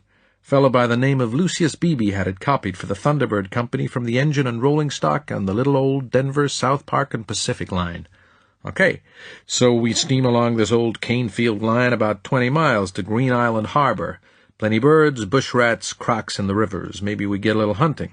Have some fun with the hardware. All you guys got your guns with you? Fine, fine. Champagne lunch at Green Island, and the girls and the music will be there to keep us happy. After lunch, we get aboard the Thunder Girl, big Chris craft, and take a cruise along to Lucia, that's a little township down the coast, and see if we can catch our dinner. Those that don't want to fish can play stud, right? Then back here for drinks, okay? Everyone satisfied? Any suggestions? Then let's go." Bond was told to get in the back of the car. They set off. Once again, that offered neck. Crazy not to take him now. But it was open country with no cover, and there were 4 guns riding behind. The odds simply weren't good enough. What was the plan for his removal? During the hunting, presumably. James Bond smiled grimly to himself. He was feeling happy. He wouldn't have been able to explain the emotion. It was a feeling of being keyed up, wound taut. It was the moment after 20 passes when you got a hand you could bet on, not necessarily win, but bet on. He had been after this man for over 6 weeks. Today, this morning, perhaps, was to come the payoff he had been ordered to bring about. It was win or lose. The odds? Foreknowledge was playing for him. He was more heavily forearmed than the enemy knew. But the enemy had the big battalions on their side. There were more of them, and, taking only Scaramanga, perhaps more talent. Weapons? Again, leaving out the others, Scaramanga had the advantage. The long-barreled Colt .45 would be a fraction slower on the draw, but its length of barrel would give it more accuracy than the Walther automatic. Rate of fire? The Walther should have the edge, and the first empty chamber of Scaramanga's gun, if it hadn't been discovered, would be an additional bonus. The steady hand, the cool brain, the sharpness of the lust to kill, how did they weigh up? Probably nothing to choose on the first 2. Bond might be a shade trigger-happy, of necessity. That he must watch. He must damp down the fire in his belly, get ice-cold. In the lust to kill, perhaps he was the strongest. Of course, he was fighting for his life. The other man was just amusing himself, providing sport for his friends, displaying his potency, showing off. That was good. That might be decisive. Bond said to himself that he must increase the other man's unawareness, his casual certitude, his lack of caution. He must be the P.G. Wodehouse Englishman, the Limey of the cartoons. He must play easy to take. The adrenaline coursed into James Bond's bloodstream. His pulse rate began to run a fraction high. He felt it on his wrist. He breathed deeply and slowly to bring it down. He found that he was sitting forward, tensed. He sat back and tried to relax. All of his body relaxed, except his right hand. This was in the control of someone else. Resting on his right thigh, it still twitched slightly from time to time like the paw of a sleeping dog chasing rabbits. He put it into his coat pocket and watched a turkey buzzard 1,000 feet up circling. He put himself into the mind of the John Crow, watching out for a squashed toad or a dead bush rat. The circling buzzard had found its offal. It came lower and lower. Bond wished it bon appétit. The predator in him wished the scavenger a good meal. He smiled at the comparison between them.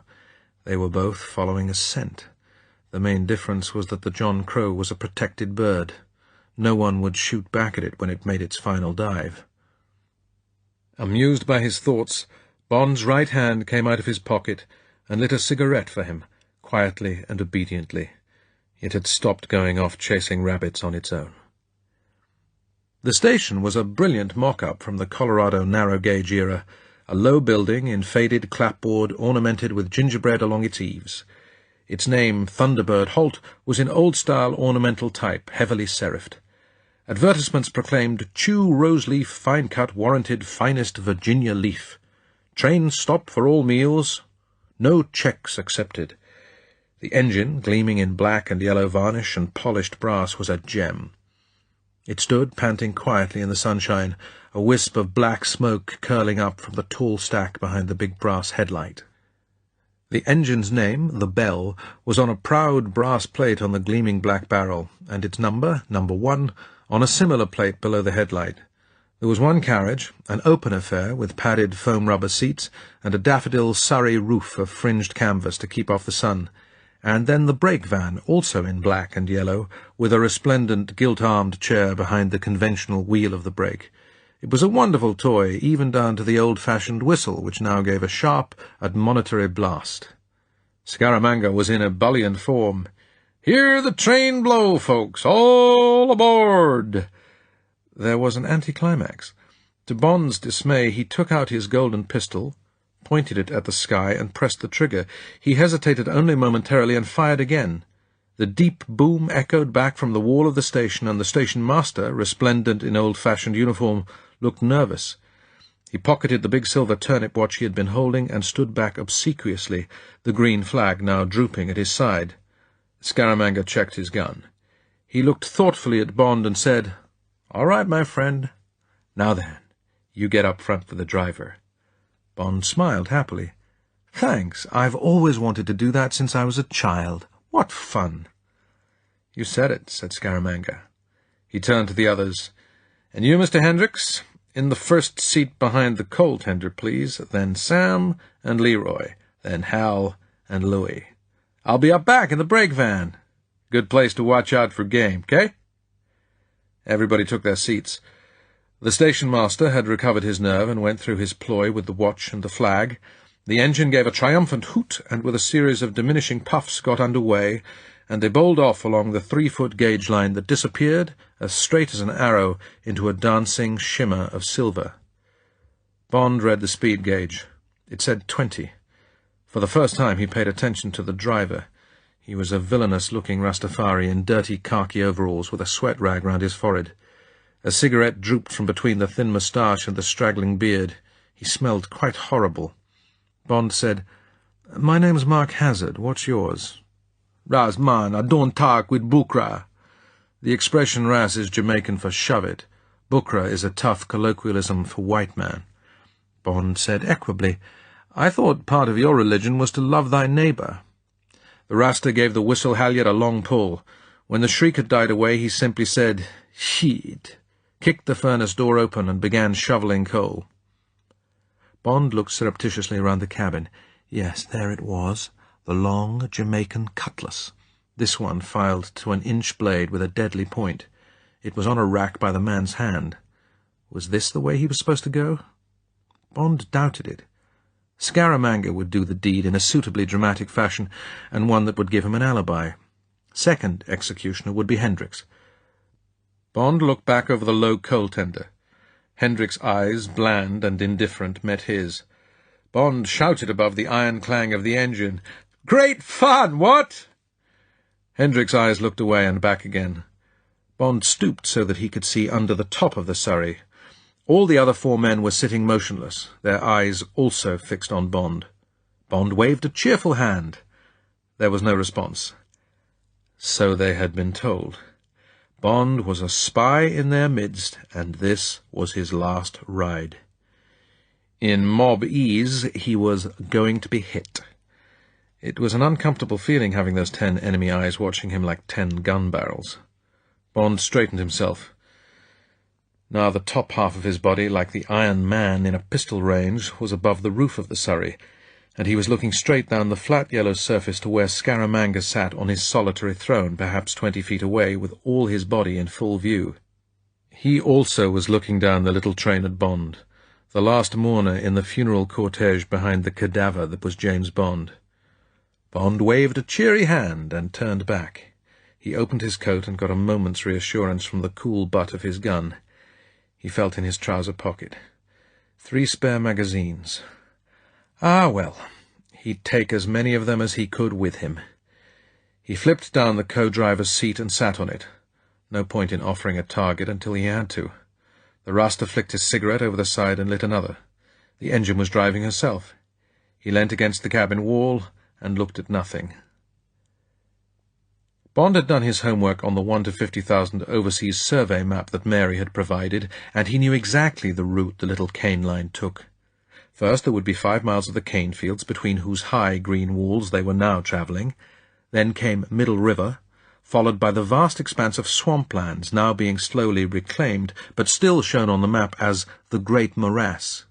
Then would come Orange River, leading into Orange Bay, and then more sugar and mixed forest and agricultural smallholdings, until they came to the little hamlet of Green Island, at the head of the excellent anchorage of Green Island Harbour.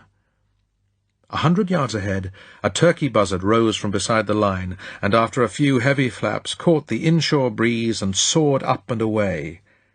There came the boom of Scaramanga's gun. A feather drifted down from the great right-hand wing of the big bird. The turkey buzzard swerved and soared higher. A second shot rang out. The bird gave a jerk and began to tumble untidily down out of the sky. It jerked again as a third bullet hit it before it crashed into the cane. There was applause from under the yellow surrey. Bond leant out and called to Scaramanga. "That'll cost you £5 unless you've squared the Rasta. That's the fine for killing a John Crow." A shot whistled past Bond's head. Scaramanga laughed. "Sorry, thought I saw a rat." And then, "Come on, Mr. Hazard, let's see some gunplay from you. There's some cattle grazing by the line up there. See if you can hit a cow at 10 paces. The hoods guffawed. Bond put his head out again. Scaramanga's gun was on his lap. Out of the corner of his eye he saw that Mr. Hendricks, perhaps 10 feet behind him, had his right hand in his coat pocket. Bond called, "I never shoot game that I don't eat. If you'll eat the whole cow, I'll shoot it for you." The gun flashed and boomed as Bond jerked his head under cover of the coal tender. Scaramanga laughed harshly. "Watch your lip, Limey, or you'll end up without it." The hoods haw-hawed. Beside Bond, the Rasta gave a curse. He pulled hard on the whistle lanyard. Bond looked down the line. Far ahead, across the rails, something pink showed. Still whistling, the driver pulled on a lever. Steam belched from the train's exhaust, and the engine began to slow. 2 shots rang out, and the bullets clanged against the iron roof over his head. Scaramanga shouted angrily, "Keep steam up, damn you to hell!" The Rasta quickly pushed up the lever, and the speed of the train gathered back to 20 miles an hour. He shrugged. He glanced at Bond. He licked his lips wetly. "There's white trash across the line. Guess maybe it's some friend of the boss." Bond strained his eyes. Yes, it was a naked pink body with golden blonde hair. A girl's body. Scaramanga's voice boomed against the wind. "Folks, just a little surprise for you all. Something from the good old Western movies. There's a girl on the line ahead, tied across it. Take a look. And you know what? It's the girlfriend of a certain man we've been hearing of called James Bond. Would you believe it? And her name's Goodnight. Mary Goodnight. It sure is good night for her. If only that fellow Bond was aboard now, I guess we'd be hearing him holler for mercy." Chapter 14. The Great Morass. James Bond leapt for the accelerator lever and tore it downwards. The engine lost a head of steam, but there was only 100 yards to go, and now the only thing that could save the girl was the brakes under Scaramanga's control in the brake van. The Rasta already had his cutlass in his hand. The flames from the furnace glinted on the blade. He stood back like a cornered animal, his eyes red with ganja and fear of the gun in Bond's hand. Nothing could save the girl now. Bond, knowing that Scaramanga would expect him from the right side of the tender, leapt to the left. Hendricks had his gun out. Before it could swivel, Bond put a bullet between the man's cold eyes. The head jerked back. For an instant, steel-capped back teeth showed in the gaping mouth. Then the grey Homburg fell off and the dead head slumped. The golden gun boomed twice. A bullet whanged round the cabin. The Rasta screamed and fell to the ground, clutching at his throat. His hand was still clenched round the whistle lanyard, and the little train kept up its mournful howl of warning. 50 yards to go. The golden hair hung forlornly forward, obscuring the face. The ropes on the wrists and ankles showed clearly. The breasts offered themselves to the screaming engine. Bond ground his teeth and shut his mind to the dreadful impact that would come any minute now. He leaped to the left again and got off 3 shots. He thought 2 of them had hit. But then something slammed a great blow into the muscle of his left shoulder, and he spun across the cab and crashed to the iron floor, his face over the edge of the footplate. And it was from there, only inches away, that he saw the front wheels scrunch through the body on the line, saw the blonde head severed from the body, saw the china-blue eyes give him a last blank stare, saw the fragments of the showroom dummy disintegrate with a sharp crackling of plastic, and the pink splinters shower down the embankment. James Bond choked back the sickness that rose from his stomach into the back of his throat. He staggered to his feet, keeping low. He reached up for the accelerator lever and pushed it upwards. A pitched battle with the train at a standstill would put the odds even more against him. He hardly felt the pain in his shoulder. He edged round the right-hand side of the tender. 4 guns boomed. He flung his head back under cover. Now the hoods were shooting, but wildly because of the interference of the Surrey top. But Bond had had time to see one glorious sight. In the brake van, Scaramanga had slid from his throne and was down on his knees, his head moving to and fro like a wounded animal. Where in hell had Bond hit him? And now what? How was he going to deal with the 4 hoods just as badly obscured from him as he was from them? Then a voice from the back of the train. It could only be from the brake van. Felix Leiter's voice, called out above the shriek of the engine's whistle. "Okay, you 4 guys, toss your guns over the side. Now, quick!" There came the crack of a shot. "I said quick! There's Mr. Gingerella gone to meet his maker. Okay, then, and now hands behind your heads. That's better. Right. Okay, James, the battle's over. Are you okay? If so, show yourself. There's still the final curtain, and we gotta move quick." Bond rose carefully. He could hardly believe it. Leiter must have been riding on the buffers behind the brake van. He wouldn't have been able to show himself earlier for fear of Bond's gunfire. Yes, there he was, his fair hair tousled by the wind, a long-barrelled pistol using his upraised steel hook as a rest, standing astride the now supine body of Scaramanga beside the brake wheel. Bond's shoulder had begun to hurt like hell. He shouted with the anger of tremendous relief, "God damn you, Leiter! Why in hell didn't you show up before? I might have got hurt." Leiter laughed. "There'll be the day. Now listen, Seamus. Get ready to jump. The longer you wait, the farther you gotta walk home. I'm gonna stay with these guys for a while and hand them over to the law in Green Harbor." He shook his head to show this was a lie. "Now get going. It's the morass. The landing'll be soft. It stinks a bit, but we'll give you an eau de cologne spray when you get home, right?" The train ran over a small culvert, and the song of the wheels changed to a deep boom. Bond looked ahead. In the distance was the spidery ironwork of the Orange River Bridge. The still shrieking train was losing steam. The gauge said 19 miles per hour. Bond looked down at the dead Rasta. In death his face was as horrible as it had been in life. The bad teeth, sharpened from eating sugar cane from childhood, were bared in a frozen snarl. Bond took a quick glance under the surrey. Hendrick's slumped body lolled with the movement of the train. The sweat of the day still shone on the doughy cheeks. Even as a corpse he didn't ask for sympathy. In the seat behind him, Leiter's bullet had torn through the back of Gingerella's head and removed most of his face. Next to him and behind him, the 3 gangsters gazed up at James Bond with whipped eyes. They hadn't expected all this. This was to have been a holiday. The Calypso shirt said so. Mr. Scaramanga, the undefeated, the undefeatable, had said so. Until minutes before, his golden gun had backed up his word. Now, suddenly, everything was different. As the Arabs say when a great sheikh has gone, has removed his protection, now there is no more shade. They were covered with guns from the front and rear. The train stretched out its iron stride towards nowhere they'd ever heard of before. The whistle moaned, the sun beat down. The dreadful stink of the great morass assailed their nostrils. This was abroad. This was bad news. Really bad. The tour director had left them to fend for themselves. 2 of them had been killed. Even their guns were gone. The tough faces as white moons gazed in supplication up at Bond. Louis Paradise's voice was cracked and dry with terror. $1 million, mister, if you get us out of this. Swear on my mother, $1 million. The faces of Sam Binion and Hal Garfinkel lit up. Here was hope. And $1 million? And another on my baby son's head.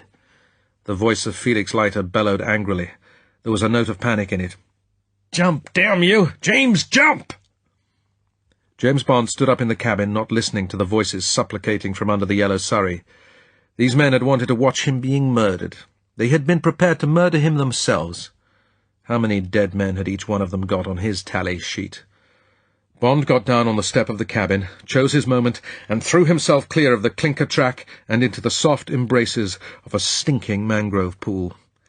His explosion into the mud released the stench of hell. Great bubbles of marsh gas wobbled up to the surface and burst glutinously. A bird screeched and clattered off through the foliage. James Bond waded out onto the edge of the embankment. Now his shoulder was really hurting. He knelt down and was as sick as a cat. When he raised his head, it was to see Leiter hurl himself off the brake van now a good 200 yards away. He seemed to land clumsily. He didn't get up. And now, within yards of the long iron bridge over the sluggish river, another figure leapt from the train into a clump of mangrove.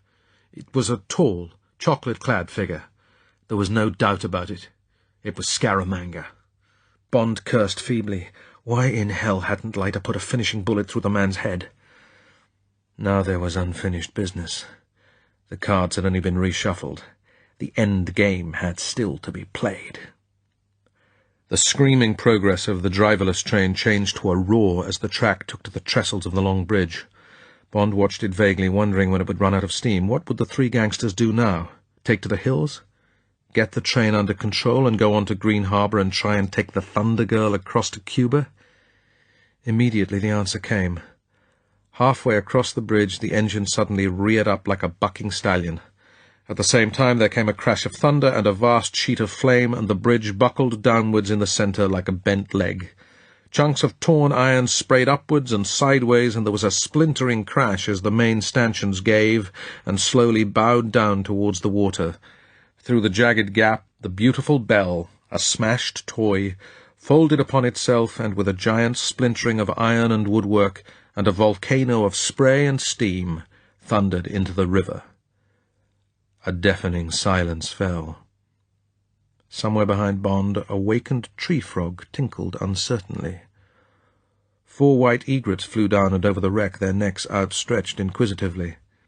In the distance, black dots materialized high up in the sky and circled lazily closer.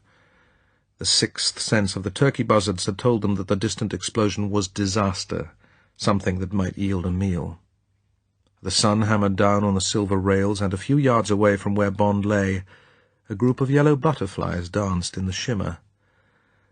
Bond got slowly to his feet, and, parting the butterflies, began walking slowly but purposefully up the line towards the bridge. First Felix Leiter, and then after the big one that had got away. Leiter lay in the stinking mud. His left leg was at a hideous angle. Bond went down to him, his finger to his lips. He knelt beside him and said softly, "Nothing much I can do for you now, pal. I'll give you a bullet to bite on and get you into some shade. There'll be people coming before long. Got to get on after that bastard. He's somewhere up there by the bridge. What made you think he was dead?" Leiter groaned, more in anger with himself than from the pain. "There was blood all over the place." The voice was a halting whisper between clenched teeth. "His shirt was soaking in it, eyes closed. I thought if he wasn't cold he'd go with the others on the bridge." He smiled faintly. How did you dig the River Kwai stunt? Go off all right? Bond raised a thumb. 4th of July. The Crocs will be sitting down to table right now. But that damned dummy gave me a nasty turn. Did you put her there? Sure. Sorry, boy. Mr. S. told me to. Made an excuse to spike the bridge this morning. No idea your girlfriend was a blonde or that you'd fall for the spiel. Bloody silly of me, I suppose. I thought he'd got hold of her last night. Anyway, come on. Here's your bullet. Bite the lead. The storybooks say it helps. This is going to hurt, but I must haul you under cover and out of the sun. Bond got his hands under Leiter's armpits, and as gently as he could, dragged him to a dry patch under a big mangrove bush above swamp level. The sweat of pain poured down Leiter's face. Bond propped him up against the roots. Leiter gave a groan, and his head fell back. Bond looked thoughtfully down at him. A feint was probably the best thing that could have happened. He took Leiter's gun out of his waistband and put it beside his left and only hand. Bond still might get into much trouble. If he did, Scaramanga would come after Felix. Bond crept off along the line of mangroves towards the bridge. For the time being he would have to keep more or less in the open. He prayed that nearer the river the swamp would yield to drier land so that he could work down towards the sea and then cut back towards the river and hope to pick up the man's tracks. It was 1:30 and the sun was high. James Bond was hungry and very thirsty, and his shoulder wound throbbed with his pulse. The wound was beginning to give him a fever. One dreams all day as well as all night, and now, as he stalked his prey, he found, quizzically, that much of his mind was taken up with visualizing the champagne buffet waiting for them all, the living and the dead, at Green Harbour. For the moment he indulged himself, the buffet would be laid out under the trees, as he saw it, adjoining the terminal station, which would probably be on the same lines as Thunderbird Holt. There would be long trestled tables, spotless tablecloths, rows of glasses and plates and cutlery, and great dishes of cold lobster salad, cold meat cuts, and mounds of fruit, pineapple and such, to make the decor look Jamaican and exotic. There might be a hot dish, he thought, something like roast stuffed suckling pig with rice and peas. Too hot for the day, decided Bond, but a feast for most of Green Harbour when the rich tourists had departed. And there would be drink. Champagne in frosted silver coolers, rum punches, Tom Collins's, whisky sours, and of course great beakers of iced water that would only have been poured when the train whistled its approach to the gay little station. Bond could see it all, every detail of it under the shade of the great ficus trees. The white-gloved, uniformed-coloured waiters enticing him to take more and more. Beyond the dancing waters of the harbour, in the background the hypnotic throb of the Calypso band, the soft, enticing eyes of the girls, and ruling, ordering all, the tall, fine figure of the gracious host, a thin cigar between his teeth, the wide white Stetson tilted low over his brow, offering Bond just one more goblet of iced champagne. James Bond stumbled over a mangrove root, threw out his right hand for support from the bush, missed, tripped again, and fell heavily. He lay for a moment, measuring the noise he must have made. It wouldn't have been much. The inshore wind from the sea was feathering the swamp. 100 yards away the river added its undertone of sluggish turbulence. There were cricket and bird noises. Bond got to his knees and then to his feet. What in hell had he been thinking of? Come on, you bloody fool, there's work to be done. He shook his head to clear it. Gracious host, God damn it. He was on his way to kill the gracious host. Goblets of iced champagne? That'd be the day. He shook his head angrily. He took several very deep, slow breaths. He knew the symptoms. This was nothing worse than acute nervous exhaustion with, he gave himself that amount of grace, a small fever added. All he had to do was to keep his mind and his eyes in focus. For God's sake, no more daydreaming. With a new, sharpened resolve, he kicked the mirages out of his mind and looked to his geography. There were perhaps 100 yards to go to the bridge. On Bond's left, the mangroves were sparser and the black mud was dry and cracked, but there were still soft patches. Bond put up the collar of his coat to hide the white shirt. He covered another 20 yards beside the rail, and then struck off left into the mangroves. He found that if he kept close to the roots of the mangroves, the going wasn't too bad. At least there were no dry twigs or leaves to crack and rustle. He tried to keep as nearly as possible parallel with the river, but thick patches of bushes made him make small detours, and he had to estimate his direction by the dryness of the mud and the slight rise of the land towards the river bank. His ears were pricked like an animal's for the smallest sound. His eyes strained into the greenery ahead. Now the mud was pitted with the burrows of land crabs, and there were occasional remnants of their shells, victims of big birds or mongoose. For the first time, mosquitoes and sandflies began to attack him. He could not slap them off, but only dab at them softly with his handkerchief that was soon soaked with the blood they'd sucked from him, and wringing with the white man's sweat that attracted them. Bond estimated that he had penetrated 200 yards into the swamp when he heard the single, controlled cough.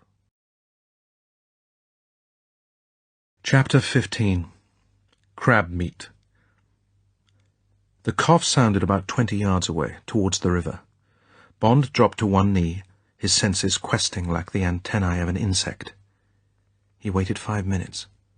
When the cough was not repeated, he crept forward on hands and knees, his gun gripped between his teeth. In a small clearing of dried, cracked black mud, he saw the man. He stopped in his tracks, trying to calm his breathing. Scaramanga was lying stretched out, his back supported by a clump of sprawling mangrove roots. His hat and his high stock had gone, and the whole of the right-hand side of his suit was black with blood upon which insects crawled and feasted. But the eyes in the controlled face were still very much alive. They swept the clearing at regular intervals, questing. Scaramanga's hands rested on the roots beside him. There was no sign of a gun. Scaramanga's face suddenly pointed like a retriever's, and the roving scrutiny held steady. Bond could not see what had caught his attention, but then a patch of the dappled shadow at the edge of the clearing moved, and a large snake, beautifully diamonded in dark and pale brown, zigzagged purposefully across the black mud towards the man. Bond watched, fascinated. He guessed it was a boa of the Epicrates family, attracted by the smell of blood. It was perhaps 5 feet long and quite harmless to man.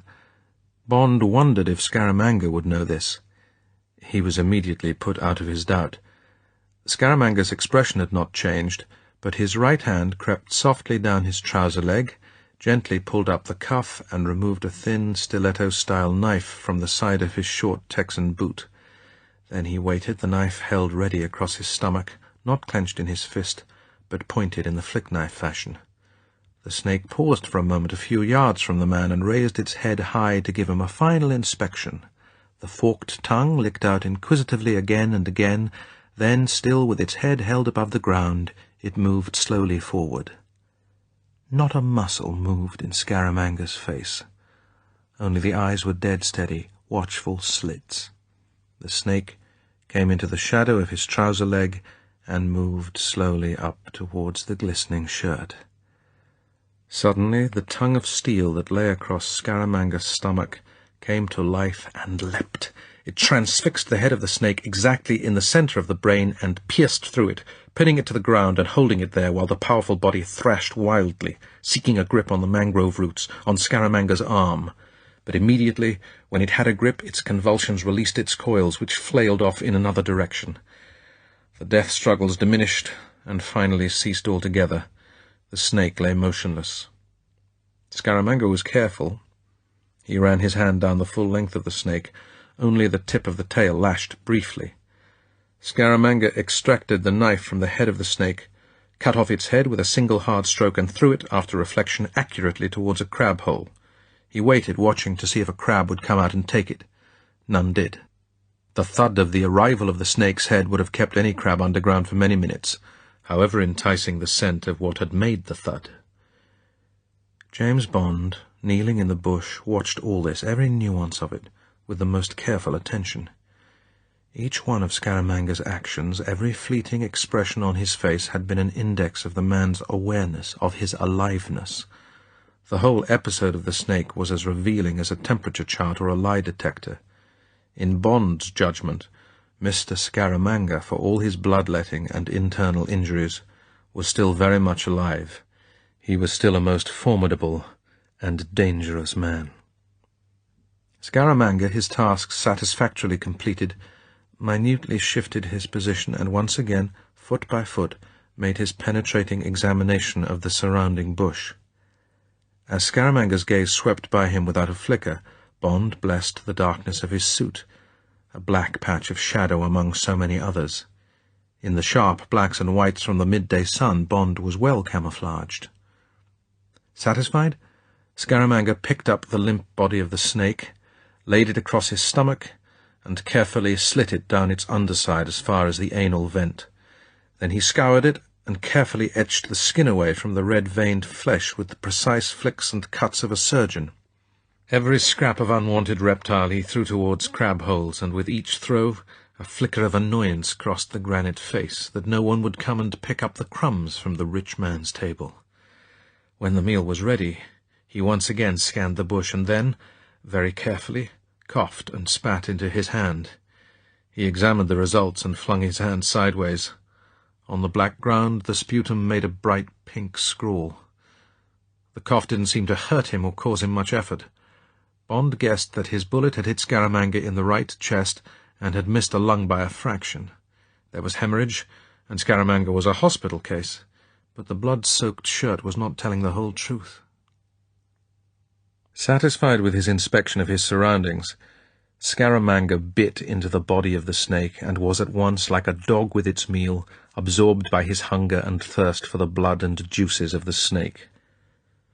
Bond had the impression that if he now came forward from his hiding-place, Scaramanga, like a dog, would bare his teeth in a furious snarl. He got quietly up from his knees, took out his gun, and his eyes, watching Scaramanga's hands, strolled out into the centre of the little clearing. Bond was mistaken.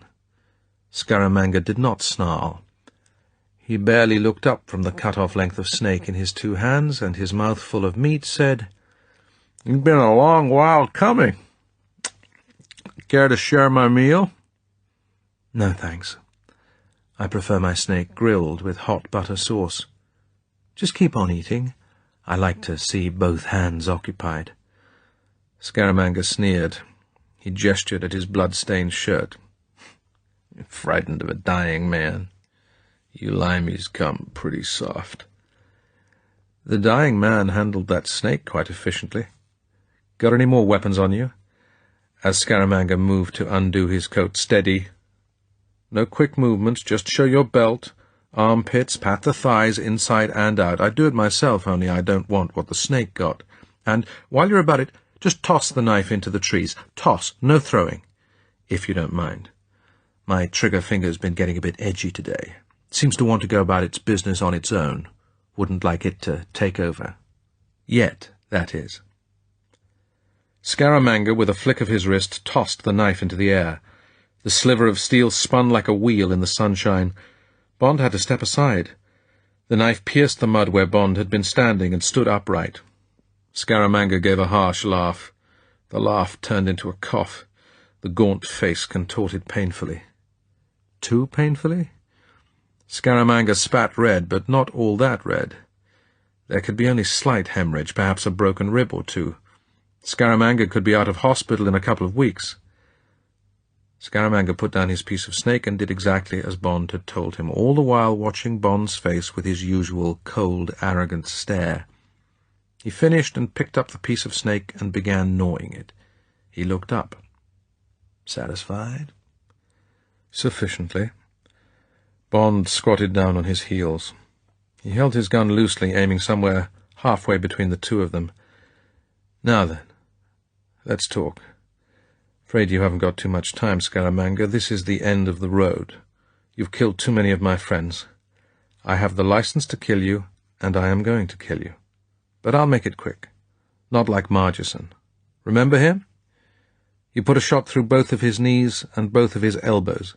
Then you made him crawl and kiss your boots. You were foolish enough to boast about it to your friends in Cuba. It got back to us.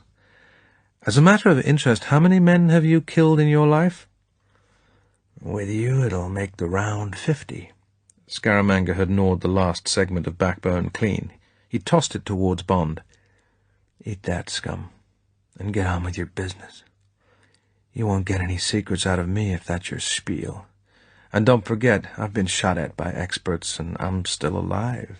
Maybe not precisely kicking, but I've never heard of a limey who'd shoot a defenseless man who's badly wounded. They ain't got the guts. We'll just sit here chewing the fat until the rescue team comes. Then I'll be glad to go for trial. What'll they get me for, eh? Well, just for a start, there's that nice Mr. Rotkopf with one of your famous silver bullets in his head in the river, back of the hotel. That'll match with the nice Mr. Hendricks with one of your bullets somewhere behind his face. Maybe we'll serve a bit of time together. That'd be nice, wouldn't it? They say the jail at Spanish Town has all the comforts. How about it, Limey? That's where you'll be found with a shiv in your back in the sack sewing department. And by the same token, how do you know about Rotkopf? Your bug was bugged. Seems you're a bit accident-prone these days, Scaramanga. You hired the wrong security men. Both your managers were from the CIA. The tape will be on the way to Washington by now. That's got the murder of Ross on it, too. See what I mean? You've got it coming from every which way. Tape isn't evidence in an American court, but I see what you mean, Seamus. Mistakes seem to have got made, so okay. Scaramanga made an expansive gesture of the right hand. Take $1 million and call it quits. I was offered $3 million on the train. I'll double that. No, sorry. Bond got to his feet. The left hand behind his back was clenched with the horror of what he was about to do. He forced himself to think of what the broken body of Margison must have looked like, of the others that this man had killed, of the ones he would kill afresh if Bond weakened. This man was probably the most efficient one-man death dealer in the world. James Bond had him. He had been instructed to take him. He must take him, lying down, wounded, or in any other position. Bond assumed casualness, tried to make himself the enemy's cold equal. Any messages for anyone, Scaramanga? Any instructions? Anyone you want looking after? I'll take care of it. If it's personal, I'll keep it to myself. Scaramanga laughed his harsh laugh, but carefully. This time the laugh didn't turn into the red cough.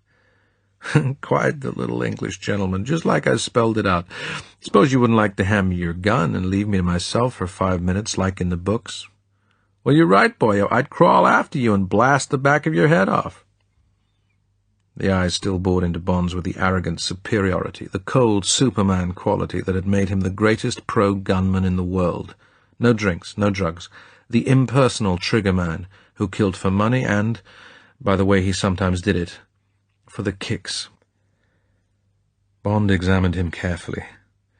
How could Scaramanga fail to break when he was going to die in minutes? Was there some last trick the man was going to spring, some hidden weapon? But the man just lay there, apparently relaxed, propped up against the mangrove roots, his chest heaving rhythmically, the granite of his face not crumbling even minutely in defeat. On his forehead there was not as much sweat as there was on Bond's. Scaramanga lay in dappled black shadow. For 10 minutes James Bond had stood in the middle of the clearing in blazing sunshine. Suddenly he felt the vitality oozing out through his feet into the black mud, and his resolve was going with it. He said, and he heard his voice ring out harshly, "All right, Scaramanga, this is it." He lifted his gun and held it in the two-handed grip of the target man. "I'm going to make it as quick as I can." Scaramanga held up a hand. For the first time his face showed emotion. "Okay, fella," the voice amazingly supplicated. "I'm a Catholic, see? Geez, let me say my last prayer, okay? It won't take long. Then you can blaze away. Every man's got to die sometime. You're a fine guy as guys go. It's the luck of the game. If my bullet had been an inch, maybe 2 inches to the right, it'd be you that's dead in place of me, right? Can I say my prayer, mister?" James Bond lowered his gun. He would give the man a few minutes. He knew he couldn't give him more. Pain and heat and hunger and thirst. It wouldn't be long before he lay down himself, right there on the hard, cracked mud, just to rest. If someone wanted to kill him, they could. He said, and the words came out slowly, tiredly, Go ahead, Scaramanga.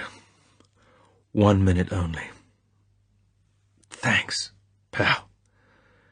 Scaramanga's hand went up to his face and covered his eyes.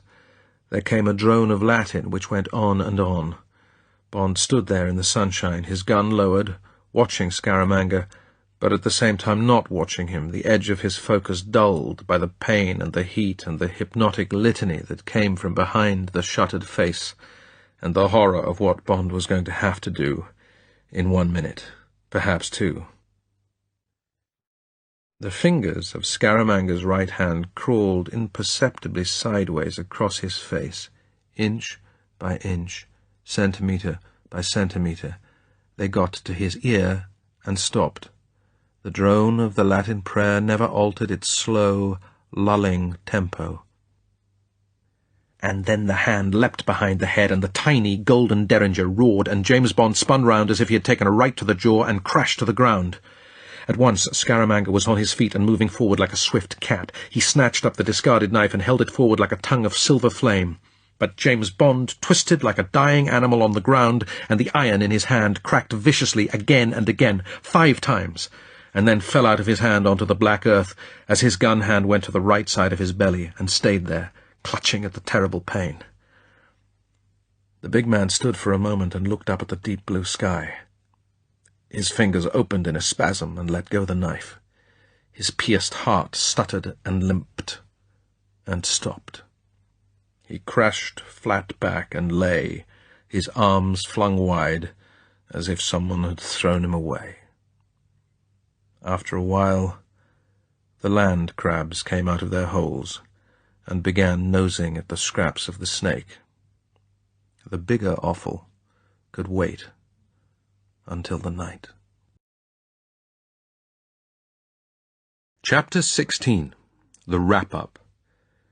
The extremely smart policeman from the wrecking squad on the railway came down the riverbank at the normal, dignified gait of a Jamaican constable on his beat. No Jamaican policeman ever breaks into a run. He has been taught that this lacks authority. Felix Leiter, now put under with morphine by the doctor, had said that a good man was after a bad man in the swamp, and that there might be shooting. Felix Leiter wasn't more explicit than that, but when he said he was from the FBI, a legitimate euphemism, in Washington, the policeman tried to get some of the wrecking squad to come with him, and when he failed, sauntered cautiously off on his own, his baton swinging with assumed jauntiness. The boom of the guns and the explosion of screeching marsh birds gave him an approximate fix. He had been born not far away, at Negril, and as a boy he had often used his gins and his slingshot in these marshes. They held no fears for him. When he came to the approximate point on the riverbank, he turned left into the mangrove, and, conscious that his black and blue uniform was desperately conspicuous, stalked cautiously from clump to clump into the morass. He was protected by nothing but his nightstick and the knowledge that to kill a policeman was a capital offence without the option. He only hoped that the good man and the bad man knew this too. With all the birds gone, there was dead silence. The constable noticed that the tracks of bushrats and other small animals were running past him on a course that converged with his target area. Then he heard the rattling scuttle of the crabs, and in a moment, from behind a thick mangrove clump, he saw the glint of Scaramanga's shirt. He watched and listened. There was no movement and no sound. He strolled with dignity into the middle of the clearing, looked at the 2 bodies and the guns, and took out his nickel police whistle and blew 3 long blasts.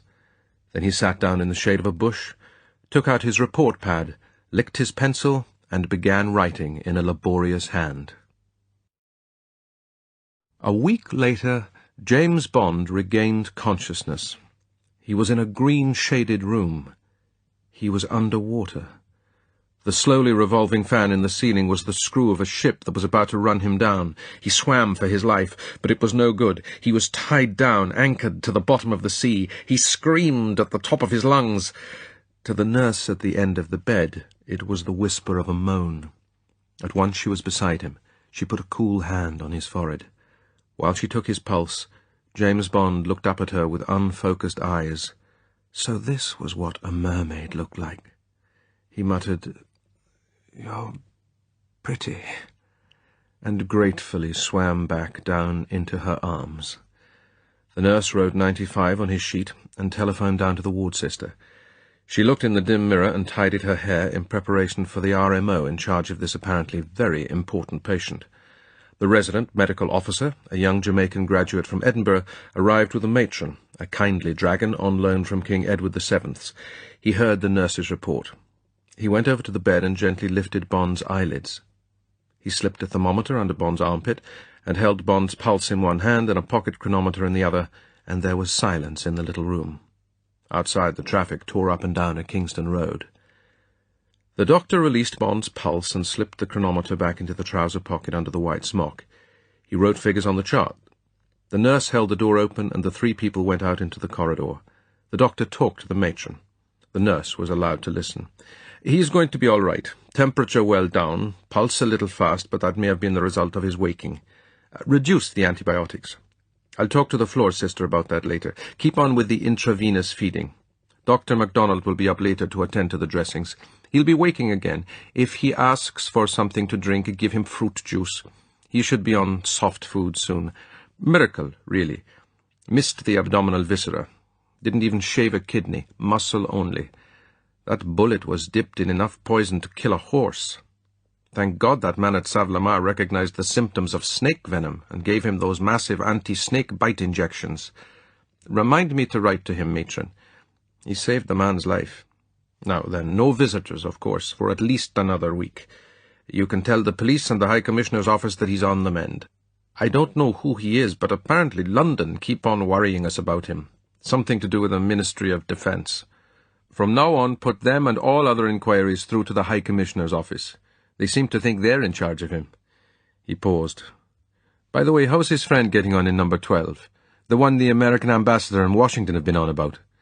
He's not on my list, but he keeps on asking to see this Mr. Bond." "Compound fracture of the tibia," said the matron. "No complications." She smiled. "Except that he's a bit fresh with the nurses. He should be walking with a stick in 10 days. He's already seen the police. I suppose it's all to do with that story in the Gleaner about those American tourists being killed when the bridge collapsed near Green Island Harbour. But the Commissioner's handling it all personally. The story in the Gleaner's very vague." The doctor smiled. "Nobody tells me anything. Just as well I haven't got the time to listen to them. Well, thank you, matron. I must get along. Multiple crash at Halfway Tree. The ambulances will be here any minute." He hurried away. The matron went about her business. The nurse, excited by all this high-level talk, went softly back into the green-shaded room, tidied the sheet over the naked right shoulder of her patient where the doctor had pulled it down, and went back to her chair at the end of the bed and her copy of Ebony. 10 days later, the little room was crowded.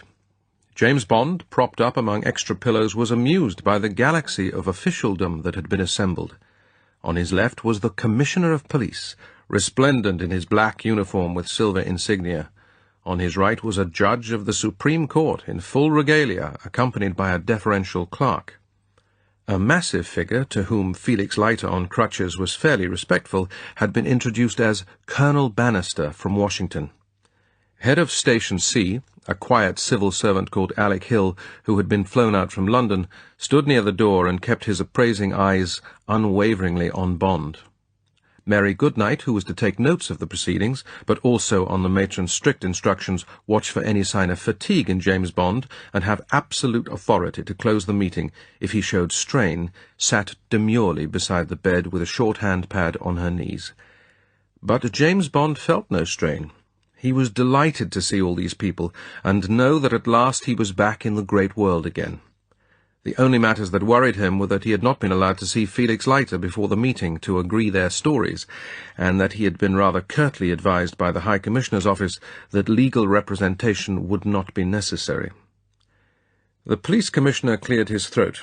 He said, "Commander Bond, our meeting here today is largely a formality, but it is held on the Prime Minister's instructions and with your doctor's approval.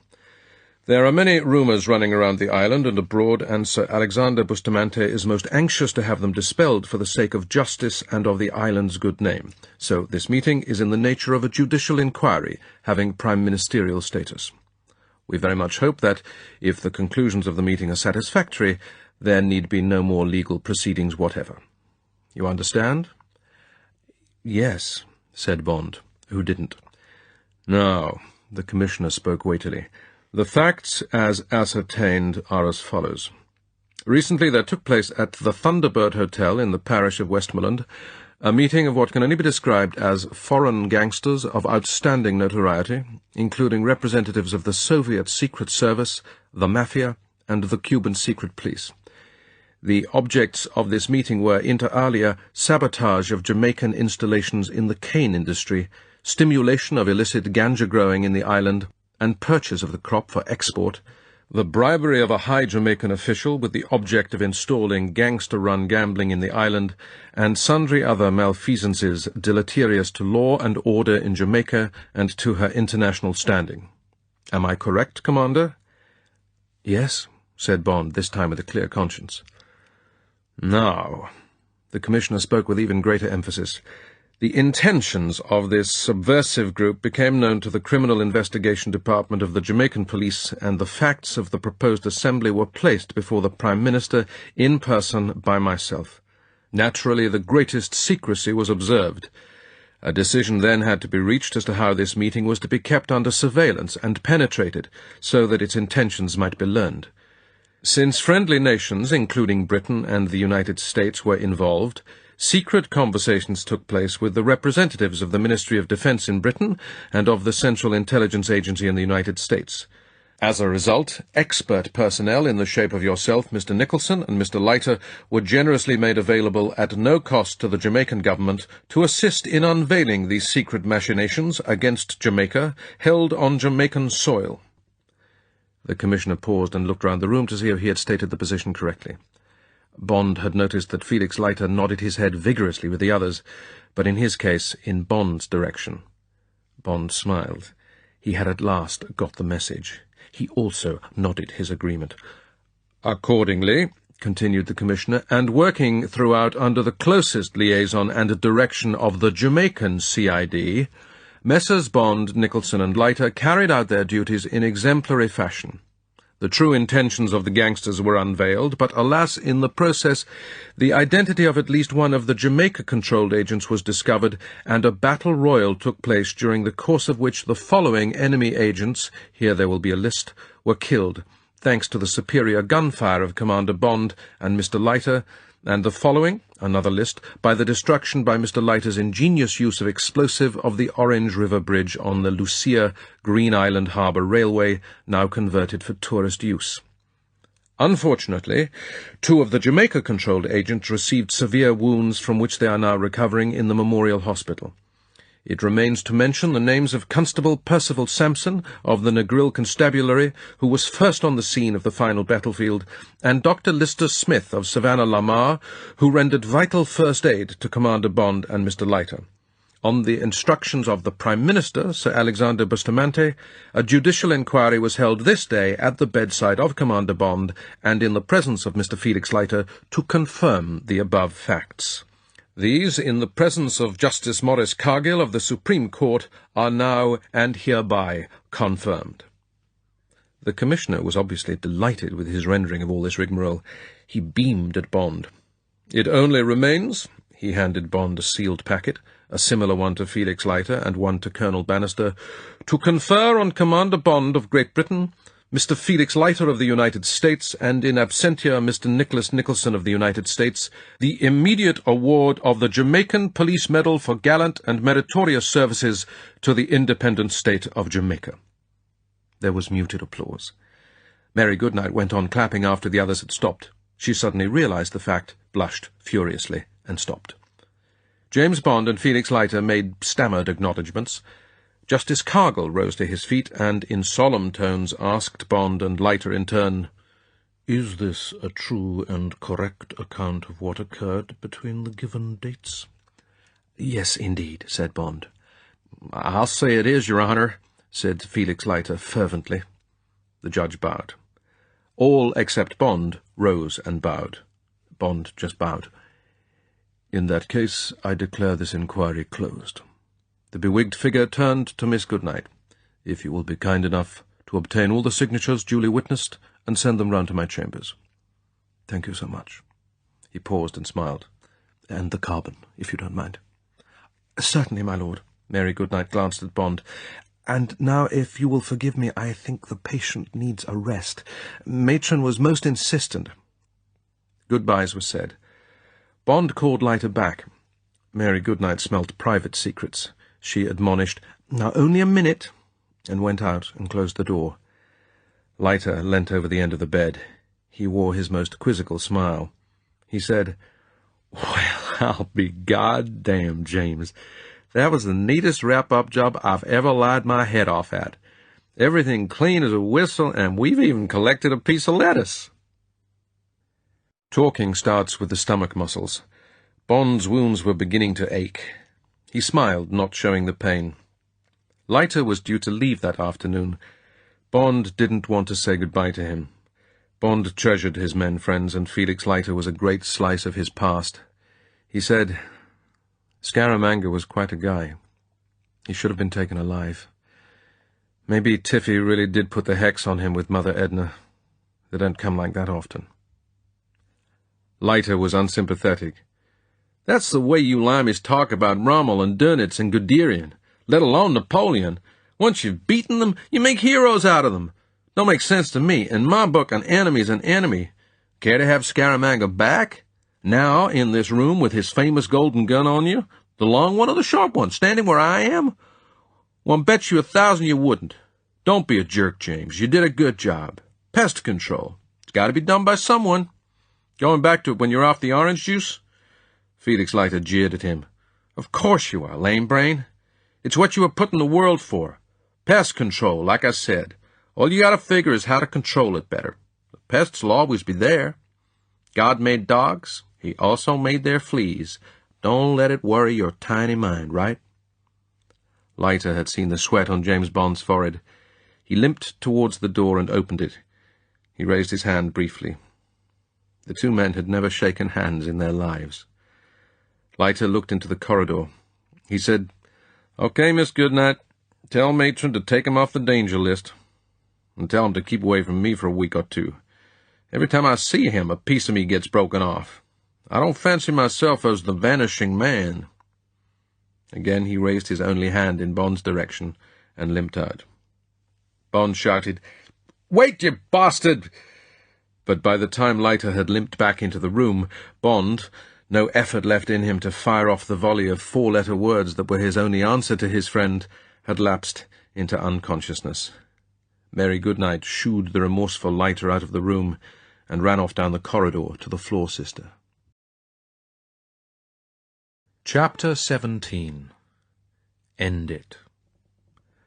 A week later, James Bond was sitting up in a chair, a towel round his waist, reading Alan Dulles on the craft of intelligence and cursing his fate. The hospital had worked miracles on him. The nurses were sweet, particularly the one he called the mermaid, but he wanted to be off and away. He glanced at his watch.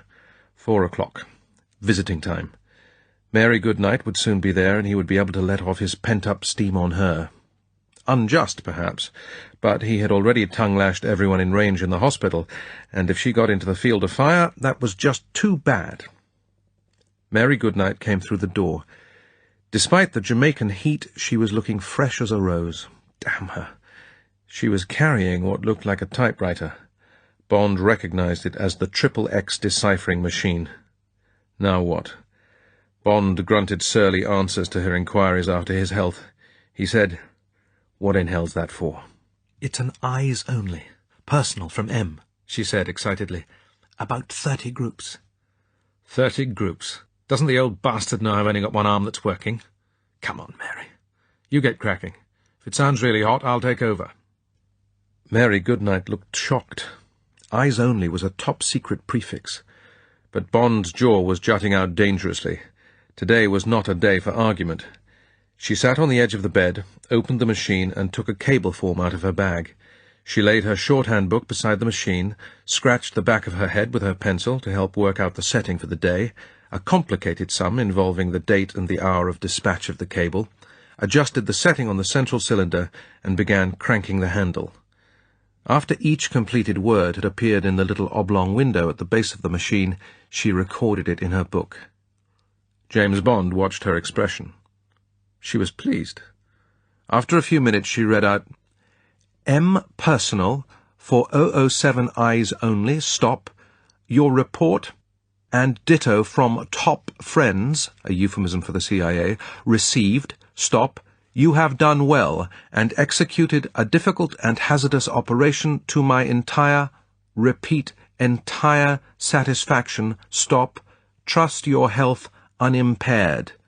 Bond gave an angry snort. Stop. When will you be reporting for further duty, query? Mary Goodnight smiled delightedly. I've never seen him be so complimentary. Have you, James? That repeat of entire, it's tremendous. She looked hopefully for a lifting of the black clouds from Bond's face. In fact, Bond was secretly delighted, but he certainly wasn't going to show it to Mary Goodnight. Today she was one of the wardresses confining him, tying him down. He said grudgingly, Not bad for the old man, but all he wants is to get me back to that bloody desk.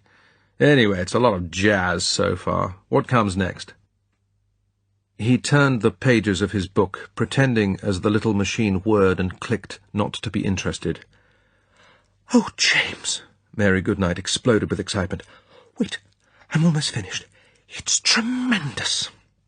I know, commented Bond sourly. Free luncheon vouchers every second Friday. Key to M's personal lavatory. New suit to replace the one that somehow got full of holes. But he kept his eyes fixed on the flitting fingers, infected by Mary Goodnight's excitement. What in hell was she getting so steamed up about? And all on his behalf? He examined her with approval. Perched there, immaculate in her white tussore shirt and tight beige skirt, one neat foot curled round the other in concentration, the golden face under the shortish fair hair incandescent with pleasure, she was, thought Bond, a girl to have around always. As a secretary? As what? Mary Goodnight turned, her eyes shining, and the question went, as it had gone for weeks, without an answer. Now, just listen to this, James. She shook the notebook at him. And for heaven's sake, stop looking so curmudgeonly. Bond smiled at the word. All right, Mary, go ahead. Empty the Christmas stocking on the floor. Hope it's not going to bust any stitches. He put his book down on his lap. Mary Goodnight's face became portentous. She said seriously, Just listen to this.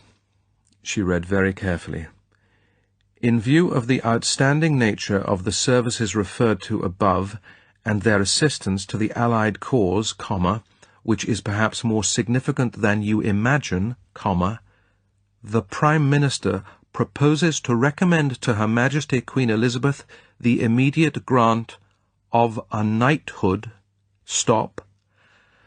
this to take the form of the addition of a KT as prefix to your Charlie Michael George.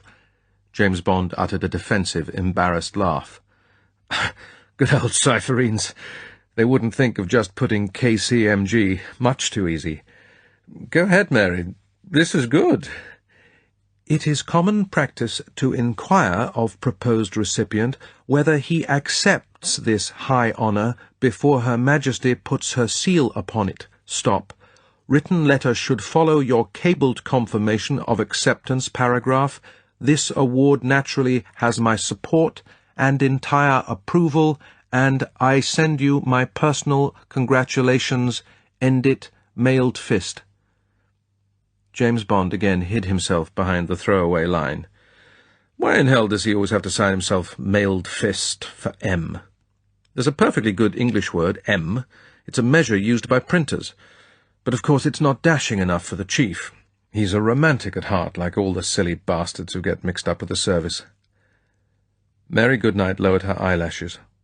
She knew that Bond's reflex concealed his pleasure, a pleasure he wouldn't for the life of him have displayed. Who wouldn't be pleased, proud?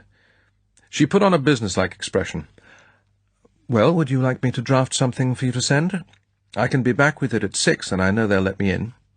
I can check up on the right sort of formula with the High Commissioner's staff. I know it begins with, I present my humble duty to Her Majesty. I've had to help with the Jamaica honours at New Year and her birthday. Everyone seems to want to know the form. James Bond wiped his forehead with his handkerchief.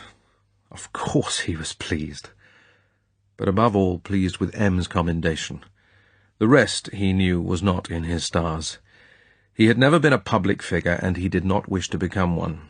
He had no prejudice against letters after one's name, or before it, but there was one thing above all he treasured: his privacy, his anonymity. To become a public person, a person in the snobbish world of England, of any country, who would be called upon to open things, lay foundation stones, make after-dinner speeches, brought the sweat to his armpits. James Bond. No middle name, no hyphen. A quiet, dull, anonymous name. Certainly he was a commander in the special branch of the RNVR, but he rarely used the rank. His CMG likewise.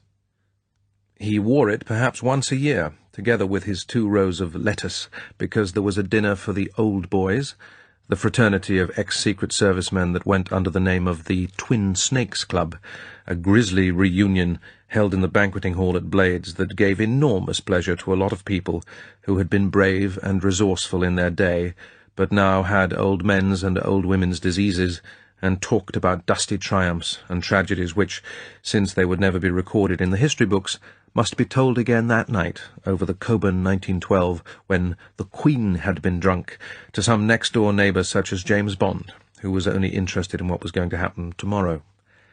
That was when he wore his lettuce, and the CMG below his black tie, to give pleasure and reassurance to the old children at their annual party. For the rest of the year, until May polished them up for the occasion, the medals gathered dust in some secret repository where May kept them. So now James Bond said to Mary Goodnight, avoiding her eyes, "Mary, this is an order. Take down what follows and send it tonight. Right? Begins, quote, 'Mailed fist, eyes only.'" Bond interjected, "I might have said pro-money-penny. When did M last touch a cipher machine? Your—" Put in the number, Mary. "Acknowledged and greatly appreciated. Stop. Am informed by hospital authorities that I shall be returned Londonwards dutiable in 1 month. Stop.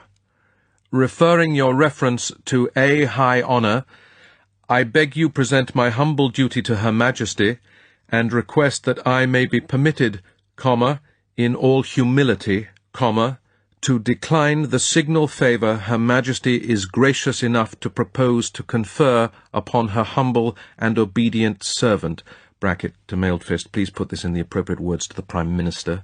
Stop. "My principal reason is that I don't want to pay more at hotels and restaurants," bracket. Mary Goodnight broke in, horrified. "James, the rest is your business, but you really can't say that last bit." Bond nodded. "I was only trying it on you, Mary. All right, let's start again at the last stop. Right? I am a Scottish peasant, and I will always feel at home being a Scottish peasant, and I know, comma, sir, comma, that you will understand my preference, and that I can count on your indulgence, bracket, letter confirming follows immediately. End it. 007. Mary Goodnight closed her book with a snap. She shook her head. The golden hair danced angrily. "Well, really, James, are you sure you don't want to sleep on it? I knew you were in a bad mood today. You may have changed your mind by tomorrow. Don't you want to get to Buckingham Palace, and see the Queen and the Duke of Edinburgh, and kneel, and have your shoulder touched with a sword, and the Queen to say, 'Arise, Sir Knight,' or whatever it is she does say?" Bond smiled. "I'd like all those things. The romantic streak of the SIS, and of the Scot, for the matter of that. I just refuse to call myself Sir James Bond. I'd laugh at myself every time I looked in the mirror to shave. It's just not my line, Mary. The thought makes me positively shudder. I know Em will understand. He thinks much the same way about these things as I do. Trouble was, he had to more or less inherit his K with the job. Anyway, there it is, and I shan't change my mind, so you can buzz that off, and I'll write Em a letter of confirmation this evening. Any other business?" "Well, there is one thing, James." Mary Goodnight looked down her pretty nose. "Matron says you can leave at the end of the week, but that there's got to be another 3 weeks' convalescence. Had you got any plans where to go? You have to be in reach of the hospital." "No ideas. What do you suggest?" Well, I've got this little villa up by Mona Dam, James. Her voice hurried. It's got quite a nice spare room looking out over Kingston Harbour, and it's cool up there, and if you don't mind sharing a bathroom—" She blushed. "I'm afraid there's no chaperone, but, you know, in Jamaica people don't mind that sort of thing." "What sort of thing?" said Bond, teasing her. "Don't be silly, James. You know, unmarried couples sharing the same house and so on." "Oh, that sort of thing. Sounds pretty dashing to me. By the way, is your bedroom decorated in pink with white jalousies, and do you sleep under a mosquito net?" She looked surprised. "Yes, how did you know?" When he didn't answer, she hurried on. "And, James, it's not far from the Ligony Club, and you can go there and play bridge and golf when you get better. There'll be plenty of people for you to talk to, and then, of course, I can cook and sew buttons on for you and so on." Of all the doom-fraught graffiti a woman can write on the wall, those are the most insidious, the most deadly. James Bond, in the full possession of his senses, with his eyes wide open, his feet flat on the linoleum floor, stuck his head blithely between the mink-lined jaws of the trap. He said, and meant it, "Good night. You're an angel." At the same time he knew deep down that love from Mary Goodnight, or from any other woman, was not enough for him. It would be like taking a room with a view. For James Bond, the same view would always pall. Kenneth Branagh talks about his audio recording of The Man with the Golden Gun. I had not read Man with the Golden Gun before, but it was a memorable Bond movie, and I think the character of Scaramanga, both his name, his particular marking, having this third nipple, made him memorable and sort of unsettling, was a very vivid character and a very vivid story that was unsettling and also one of the most glamorous of the Bond stories, in my view. And so I found in reading The Man with the Golden Gun, a number of things struck me. One is the darkness of mood, that there is a preoccupation and a sense of gravity about the taking of life, something that the Bond films sometimes suggest, which is that there can be a casualness or callousness about the way in which Bond is involved in the assassination business, is, I think, debated more in the pages of the novel, and so the sense of the personal cost to someone like Bond, the moral question, if not a dilemma for him, but the moral question of the taking of a life, even in a job that is bound to require that you consider it and often do it, still very pertinent, very current for him. So there's more chewy internal reflection and conjecture that's well put, even if it's in the context of a man's world and a man's man and a sort of oldie world view, and, you know, in some cases, in various characters, a sexist view of the world, and a tough and ruthless view of the world from a particular perspective and moment in history. But it's darker, it's more morally complex, and I think the enjoyment of writing atmosphere, conveying Jamaica, generally placing the reader and the audio listener in the, hopefully, in the heat of Jamaica, in the atmosphere, in the place, the atmosphere of place, the sweltering heat, and the effect on people's actions, their reactions. All of that is very vividly done, so it's very transporting. It does take you to another place, another time, and into another world, the world of a hot Caribbean country, and also the world and mind of a ruthless professional. The character of Mr. Hendricks, I found to be an interesting character, and I think I have the sense that there was enjoyment from the author in writing him. He makes him a little comic at times, but he makes it seem as though the character himself is using humour or an apparently sort of Teutonic, implacable quality to sometimes protect himself. Happy to be the butt of jokes if it keeps him sort of invisible, or his intentions invisible. And then there's a lovely relish of the rather feral animal gathering of the hoods, the mafiosa types who have bought into this scheme that Scaramanga is the broker of, that in theory makes them all rich, involves, of course, exploitation and an uneasy alliance with security organizations. And that in itself provides a sort of an interesting moment when, through Hendricks, there's the discussion of whether the KGB dare allow themselves to be involved in more speculative ventures that are purely about raising money, when everything, in their view, ought to have a political objective.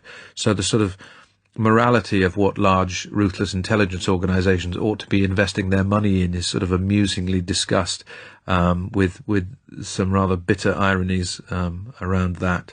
What the book seems to capture well is the lust for mammon, the greed, hunger for gain and finance and gambling. Fleming does take you to the roulette table.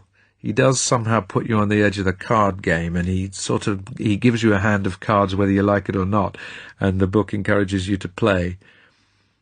I've never been troubled, nor need I ever be troubled, by the idea of playing Bond in anything other than this lovely opportunity to read The Man with the Golden Gun.